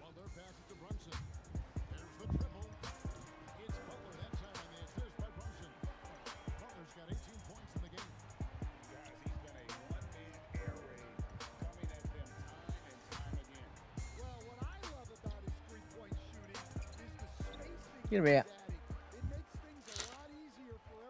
Mic check 1 2 Aye. 1 2. What's going on, everybody? Let me lock in exactly what went down because the details are the whole story here. Shams reported on Friday that the Lakers are sending DeAndre Ayton to Washington for Jaden Hardy and 2 second-round picks in 2031 and 2032. That's it. That's the return for a starting center who started 72 games for the Lakers last season. Here's the piece that people are skipping past here. This wasn't the Lakers getting fleeced. You see, after they traded for Walker Kessler, the Lakers literally had 0 draft picks left that they were allowed to trade. Nothing except their own 2033 second-round pick. They completely emptied the cupboard. So getting 2 second-round picks back here quietly restocks the shelf. And the money is very important here too, which I'm going to break down in a minute. On Washington's end, Jaden Hardy's a 24-year-old combo guard who can shoot a career 38+% from 3, but he was buried behind 4 other guards in DC. Both teams traded from a spot where they just genuinely didn't need their player anymore. That's the setup. We got to talk about how we even got here. To understand why one team dumped this guy and another jumped to grab him, you have to understand how far DeAndre Ayton has actually fallen. And it's a long way down. In my Ben Simmons video,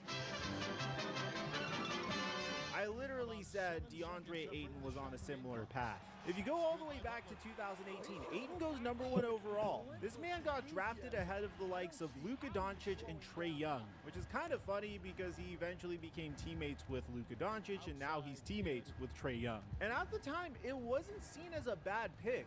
For a while, Ayton looked like a slam dunk #1 overall pick. He anchored a Phoenix Suns team that reached the 2021 finals. He was putting up a double-double basically every single season, and the Suns backed up the truck, although fairly reluctantly. Oh, so they close. matched the Indiana Pacers offer sheet to DeAndre Ayton. I'll probably signed do him this to a one, guys, 4-year then I'll extension jump off. worth almost $133 million. And it seemed like Might the have a little moment nap DeAndre and then Ayton do some got that Fortnite when I contract wake up. extension, he just stopped trying. From here, he would regress. Phoenix shipped him to Portland in the Damian Lillard mega deal. He spent 2 forgettable years on bad Blazers teams. Last summer, Portland just bought him out, and Ayton walked away from $10 million of his own guaranteed money to get out and chase a winner. That winner was supposed to be Los Angeles, and on paper, his one Lakers season doesn't even look bad. He put up 12.5 points and 8 rebounds a night and shot a ridiculous 67% from the field. So what's the problem here? Well, there were 2 problems. First was the fact that this man cannot catch the freaking ball under the basket for his life. Yeah, he's had trouble catching the ball. So we've ran a bunch of plays for him. He's just had trouble catching the ball. And, I don't know if that's the passing or if it's, him trying to get position. He hasn't been able to catch the ball. But, okay, jokes aside, although that's a very legitimate point, this was the first season in Ayton's entire career where he did not average a double-double. He was an explosive 12 and 10 center for Phoenix, and he just turned into a screen setting, stay out of the way role guy. And I think the more important point why he got traded was the Lakers were 5.7 points per 100 possessions worse with Ayton on the floor. So let me translate this number for you guys, because you know that the Los Angeles Lakers have a brand new front office. It's the same management from the Los Angeles Dodgers. These guys are hardcore analytics guys. And the Lakers last year were noticeably better with their starting center sitting down. Bear in mind who their backup center was. It was Jackson freaking Hayes. So it's not like you have Jokic coming off of the bench. The fact that the Lakers were noticeably better with their starting center sitting down and ranked in the 23rd percentile league-wide is more than enough reason to trade Ayton. So you got a former #1 pick, shooting 67%, who somehow made this team worse when he played. That's a fascinating and frustrating player. You almost have to get him out of your locker room because of the effect that he will have on the other guys because of this flagrant lack of urgency. And it's exactly the kind of player that one team is happy to move and another team is happy to gamble on. So let's start with the side that wanted out. You see, the Lakers didn't trade Ayton just because of one bad plus-minus number. They traded him because they found a center they liked a whole lot more, and because keeping both was a luxury they flat out just couldn't afford. Let's start with the replacement. Earlier this week, the Lakers acquired Walker Kessler from Utah in a sign-and trade, and they paid a fortune to do it. And if you saw my video on this, you know that I love this move, but I also feel a little bit uneasy about this move because this could age to be the worst trade in Lakers history, or it could be the trade that puts the Lakers over the top, depending on how they fill out the rest of the roster. The Lakers gave up unprotected picks in 2031 and 2033, plus pick swaps in 2028 and 2030, on top of a 4-year, $130 million contract. That is their center of the future. It was their dream target going into this offseason, and honestly, going into this offseason, I really didn't think Walker Kessler would be gettable. And as I'm trying to convince myself that this was a home run trade, now that I think about it, it's not like the Lakers were great at drafting anyway. But here's why it kills DeAndre Ayton's spot. According to the Athletic's Dan Wojcicki, Kessler was the center that Luka Doncic wanted most of all, and a team source said that he fits perfectly next to Luka and Austin Reeves. Kessler shot 66% in the 2024-25 season. I'm not really going to show his 25-26 season stats because he only played in 5 games, but the one thing I highlighted from those 5 games was the fact that he attempted 1.6 three-pointers a game, and he converted on 75% of them. So it seemed like he was also working on his three-pointer as well, so he could be a pick-and-pop threat as well. He's one of the best rim protectors in the game right now, and Luka's whole game is feeding the lob threat and playing off of a rim runner. Kessler is that. Ayton complained about this in the middle of the season, famously saying that they're trying to turn him into Clint Capella. Eventually, he accepted his role, but for all of his talent, he still made the Los Angeles Lakers worse. So once Kessler's in, Ayton's an $8 million backup backup that they don't need. Originally, I thought they were going to keep him, but I was wrong. Ayton went from being a player that was nice to have into a player that the Lakers really needed to part with, and they were even considering waiving and stretching his contract. But here's the part that's key to everything. When you bring in a player through a sign and trade, the league drops a hard ceiling on your spending called the first apron, and you cannot go a single dollar over it. It doesn't matter wrong the Los player. Angeles Lakers. They spent all of their cap room on Kessler, Quentin Grimes, Sandro Mamakelashvili, which, oh my god, I can't believe I pronounced his last name correctly. But also Colin Sexton and a new max for Austin Reeves. The only tool that they have left is the veteran minimum. So every dollar counts here. So flipping Ayton's $8.1 million for Hardy's $6 million clears about $2 million in breathing room. So Yossi Goslin of the third apron noted that it's the exact wiggle room that they needed to even fit in other signings. And it restocks the draft picks that they completely run out of. So in plain English, this is addition by subtraction. The Lakers looked at a redundant center who made them worse and turned him into cap relief plus draft ammo. Is it smart? Yeah, honestly it is. But it comes with a cost that they might regret, and I'll show you exactly what that is a little later. But first I want to talk about the pettiest subplot in the NBA right now. Let's get to it. So here's where this trade goes from a cap move to a soap opera. For years, and I mean years, Anthony Davis was begging the Lakers to go get him a real center. He never wanted to be the 5. He said it out loud in his introductory press conference in 2019. I like playing the 4. I'm not even going to sugarcoat it. I like playing the 4. I don't really like playing the 5, but he likes playing the 4. He doesn't like playing the 5. So what did the Lakers do? For 6 years, they made him the full-time center anyway because they never brought in the big man he asked for. Then they traded him for Luka Doncic, and AD would go from Dallas to Washington. It's kind of funny because at the end of that season, LeBron James famously said this about the Lakers getting a center. My guy AD said what he needed, and then he was gone the following week. So this week, when the Lakers suddenly spent big on a center and then flipped a second center on top of it, the internet ran away with it and laughed a bit. People were calling out the fact that Rob Pelinka only became a competent GM the second the 2 guys who won him a title were gone. And Anthony Davis, a guy who practically is never on social media, replied with a row of laughing emojis. Then it got better. Kyle Kuzma jumped in to defend Pelinka, saying you can't go sign a center when 2 of your guys are making $600 million combined. And AD fired right back at him, told Kuz to knock it off with the cap excuse. So 2 former Lakers are going at it in the comment section about the Lakers front office. But here's the part that makes this entire rant land even harder. It's about where Ayton's actually going, because in Washington, DeAndre Ayton is about to do something for Anthony Davis that the Lakers never once let AD do himself. And that's the perfect way into why the Wizards made this move. I need you to actually take the Washington Wizards seriously for a few minutes because they just pulled off the smartest type of move that there is, filling your single biggest need with a spare part. Here's the thing people miss about Washington. They What are we even talking about? Loaded with young guards and wings, but their front court was paper thin. Before this trade, Anthony Davis, Alex Sarr, and Tristan Vukcevic were the only real big men on their entire projected roster. 3 guys, and they're pretty much all injury risks. You see, it's not just Anthony Davis with his hand. Alex Sarr was the number 2 overall pick in 2024. He had surgery on a fractured foot last month. So Ayton's presence gives Washington insurance while Sarr recovers. On top of that, AD has his own durability history. So a team leaning on 2 banged up bigs just went out and grabbed a legitimate starting caliber center, a former number 1 pick for a guard that they had no room to play. That's the definition of turning a surplus into a need. But here's the biggest payoff. Ayton slots in as the backup center behind Sarr, which frees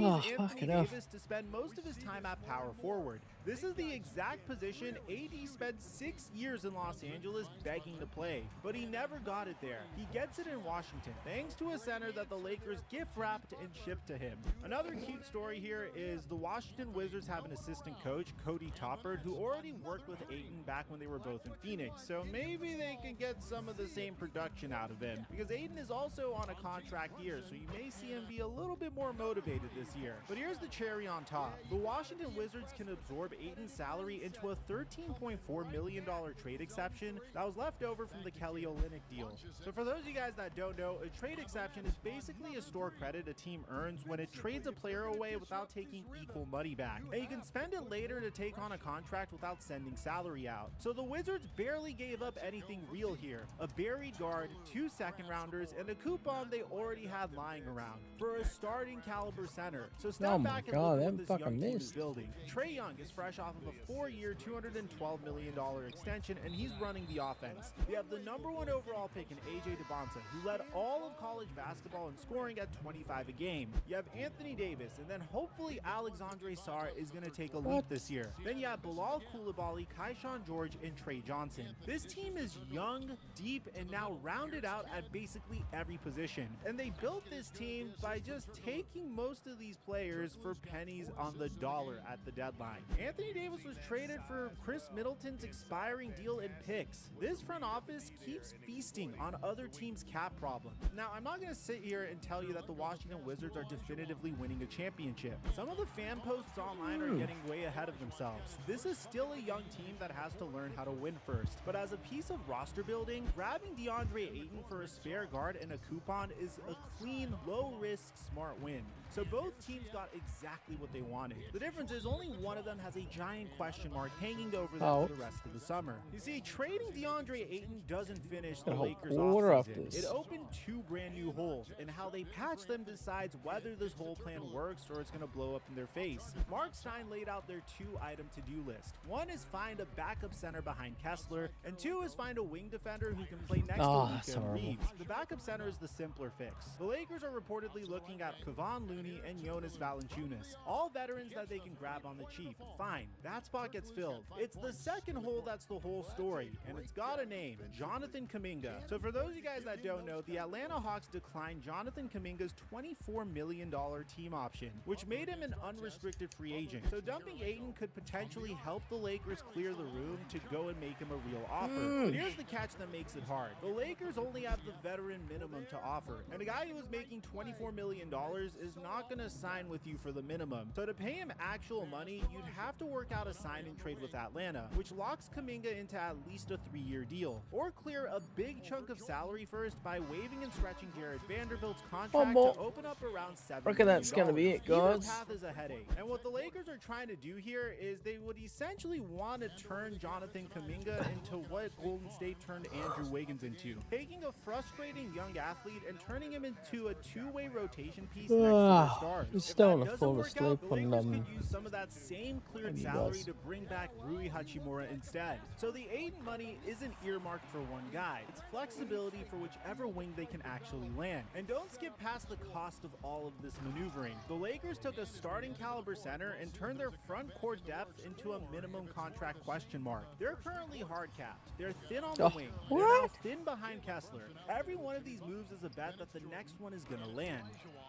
So how do I feel about this trade? Well, I think this is one of those trades where neither side really lost. Washington got a real center for a spare guard and a coupon, and it lets Anthony Davis finally play his position. That's a clean win for a young team building something. And the Lakers, whatever you think of the optics, made a cold, calculated, and the correct call. Kessler fits Luka better than Ayton ever did. The numbers said Ayton was hurting them, and the cap relief was real. But don't lose sight of the tightrope that Rob Pelinka's walking. This roster is hard capped, thin at the wing, thin at backup center, and the entire plan is banking on landing a young forward that 4 other teams are chasing, using money that they don't technically have yet. We don't know if this move pays off until we see if Kuminga signs and whether this Luka team can guard anybody. So I want you to let me know in the comment section down below, what do you guys think about the Los Angeles Lakers move so far? I don't know if you guys caught my take on the Walker Kessler trade, but if you didn't, I'm going to leave a link to it in the end screen. I'll meet you guys there. I'm your boy Mike, and I'm dropping our mic until our next upload.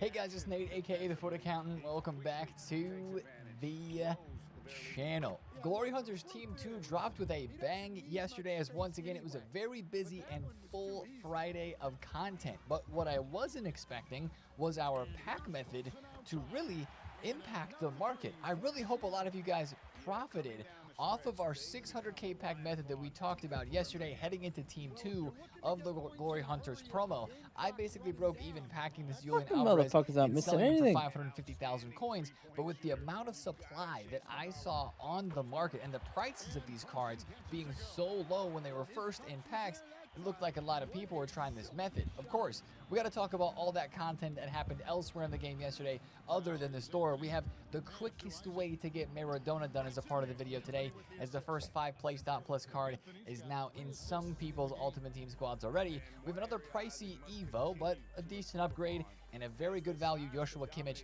SBC, amongst some other very interesting SBCs as well to discuss. Now, of course, we're going to look ahead into today's content, where we'll be getting another live event mode that might be giving us this 95 Gavi.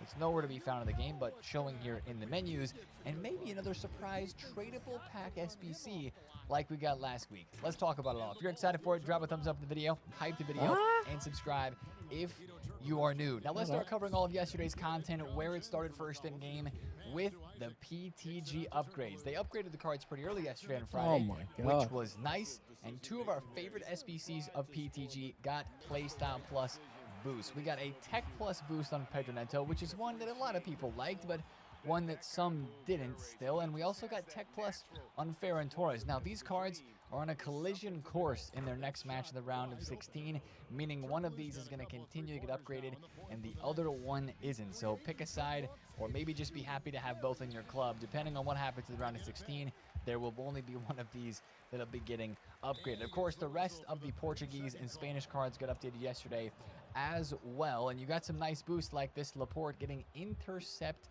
Plus and Rodri getting the quick step based playstyles. But as you notice with the price, it's come down a little. Like if you take a look at the Port's graph, of course, selling into the hype of that game was the move. Thursday, he was 290,000 coins. Spain played, and he dropped. Even after the upgrade, he's still a bit lower. Now, I think into the Portugal game, this Spain card, or this Laporte card would rise, and I think the other Spanish cards would rise. I also think that the Portugal cards would rise a little bit into that game as well. But with the next upgrade in our path for all these PTG cards not being as exciting, I just don't know how much they're going to be going up. Like, we take a look at that Laporte graph, and we saw in the last 2 weeks a card that went from 170k to 290,000 coins. I do not think he's going to go up that much in the next week, with this next game only giving a 5-star boost or another 99 sub attribute. Don't get me wrong, 5-star, 5-star is great, but that's not as hype as a Playstyle Plus or a +1 overall being given to these cards. So I don't think price is going to rise as much. Now, as I say that, I've picked up some Pulisic, as you saw yesterday, for 280. Got a couple more at 245 and 260, because a card that is now actually about 300,000 coins, having a good matchup in that round of 16 can help the cards rise a bit if people think and believe that they're going to win that game. So that's why I picked up Pulisic, but guess what? I'll be selling into the hype, because if USA unfortunately lose that game, then he will definitely be dropping down a lot in price, and that'll be a bummer. But we do have some upgrades incoming today that are still good from the round of 32. Emi Martinez is going to become a 4 Playstyle Plus goalkeeper today. Super curious to see what his card looks like. McAllister's SBC is going to be even better with his 4th Playstyle Plus. Marmouche is going to be getting a boost there as well as James Rodriguez. So watch out for those upgrades today. But like I mentioned, just be a little more careful with those PTGs on the market. Now, to the content that dropped in-game that was new in objectives, of course, we had the last week of this Journey of Nations with the Europe objective dropping for Gerd Muller, a whole bunch of great packs, some tokens, and some really good Evos, guys. Really, really good Evos once again. This is some of the best content that we see each and every week of this Journey of Nations, and the Power Cube Evo here, named after Jair Shaqiri, I believe, is another really, really good one. You get a 96 shooting boost there, some really good stats, takes you up to 94 rated. That's a very nice one. That's just one of the good Evos that is inside of here. Now, the quickest way to get this done and get your progress towards Maradona is pretty simple, but it does take a few more games this time around. Actually, I shouldn't say it's pretty simple, because you have to do some very interesting tasks. It takes 16 games this time, according to this FootWiz tweet, which I'll link down below in the description so you can go by step and finish this one off. You have to use a specific formation, and you do have to win all of your first 6 matches with some specific requirements like scoring a volley, a penalty, and a goal off the woodwork. So I guess aim for that upper 90 and put just a little bit extra power on to see if you can get a goal going off the woodwork. Also a back heel assist, L2 point the stick backwards from where you're facing, and then press X. That's how you can do a back heel. It doesn't have to be a player with, like, you know, inventive or any sort of flare passing trait like we used to have flare trait back in the day. Anybody can do a back heel pass, so that's how you do that one there. But it does take 16 games, so it's a little bit more work. But all in all, you can do that in some of the live events that are out right now, and then, of course, squad battles to get yourself this 97 Maradona and all of the good content that was dropped there in the Europe objective yesterday. Now, I will say there was some other content that dropped yesterday objectives as well. Glory Hunter Week 2, which gives a few tokens, some small packs, and that's about it. And, of course, we have ourselves a Journey of Nations Europe, which gives about the same thing, some small packs, nothing crazy. But we also have this Knockout Glory, which there's going to be a second Knockout Glory tournament dropping today. As you can see here on this completionist bonus objective, you complete Knockout Glory 1 objective, you get an extra 86x7. Same for the Knockout Glory 2. Actually, no, it's an 88x5 for that one, and a very nice set of player picks there. So another tournament is going to be dropping today, and that might be where we get this Gavi card, because if you go take a look under the play tab, it shows a 95 rated left mid Gavi, and it says these are new tournament that's dropping on the 3rd and the 4th to feel the glory of the tournament football and earn rewards. And as I go into objectives here and I click on all of these rewards that we're getting right here, I don't see a Gavi. So I'm gonna guess that Gavi is gonna be a part of what we are getting today with the Knockout Glory 2 tournament. It's 5 entries per day into this tournament, and you do get some decent rewards, some evos, some packs, and stuff like that. So I think it could be worth playing, but it probably is going to be a little bit sweaty. Last thing in objectives, more 4 playstyle plus evos with Chase the Glory 2. Once again, make sure you're using 3 Glory Hunters in your starting 11. You'll easily complete these challenges as you play games like Foot Champs and stuff like that, and you'll get yourself some more playstyle pluses to add on to these Glory Hunter cards to go to 4 playstyle pluses. Now, into evos we go, where we're creating all these cards. Actually, I do want to mention, in regards to the I accidentally playstyles, opened that. I don't know if you guys were When you having any followed. issues, but I was yesterday creating 4 playstyle plus cards with the Evo Lab. Once you get 3 playstyle pluses on one of these Glory Hunters players, you might go into your rewards tab to try to put a 4th playstyle plus that you earned onto a card, and it might glitch out, which is what it's doing right here. I have like 10 of these 4th playstyle plus evos that are in my rewards tab, but it only shows me 1. It's if you go onto the web app or the companion app, you will be able to see all of them. I believe this is a thing maybe on like PC and PlayStation, because it seems like some people on PC and then people on Xbox don't have a problem with it. But for me here, and for a lot of you guys in the chat yesterday, you were mentioning that it won't show all your 4th playstyle plus evos in here. So the easiest thing to do is just go to the web app to apply those. Kind of annoying, but you know, it is what it is. Now, to the real new content that we got yesterday in evos, we've got a 225,000 coin center mid evo called Selhurst Samurai.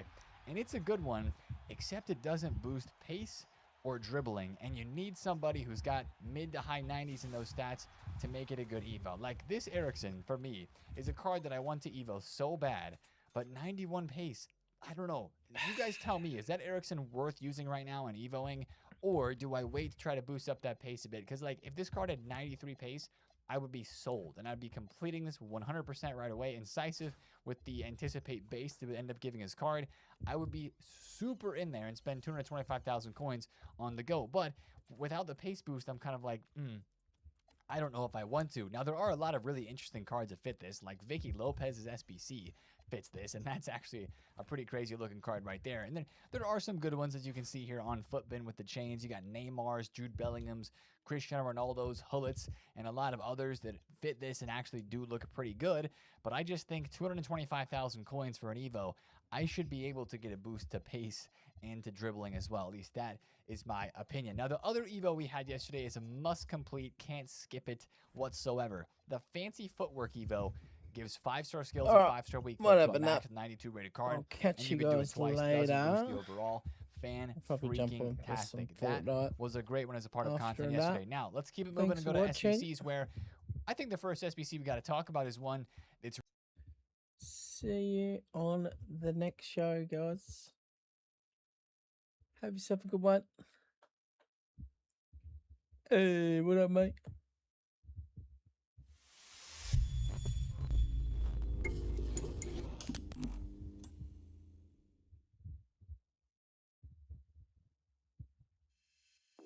Critical.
Catch you soon.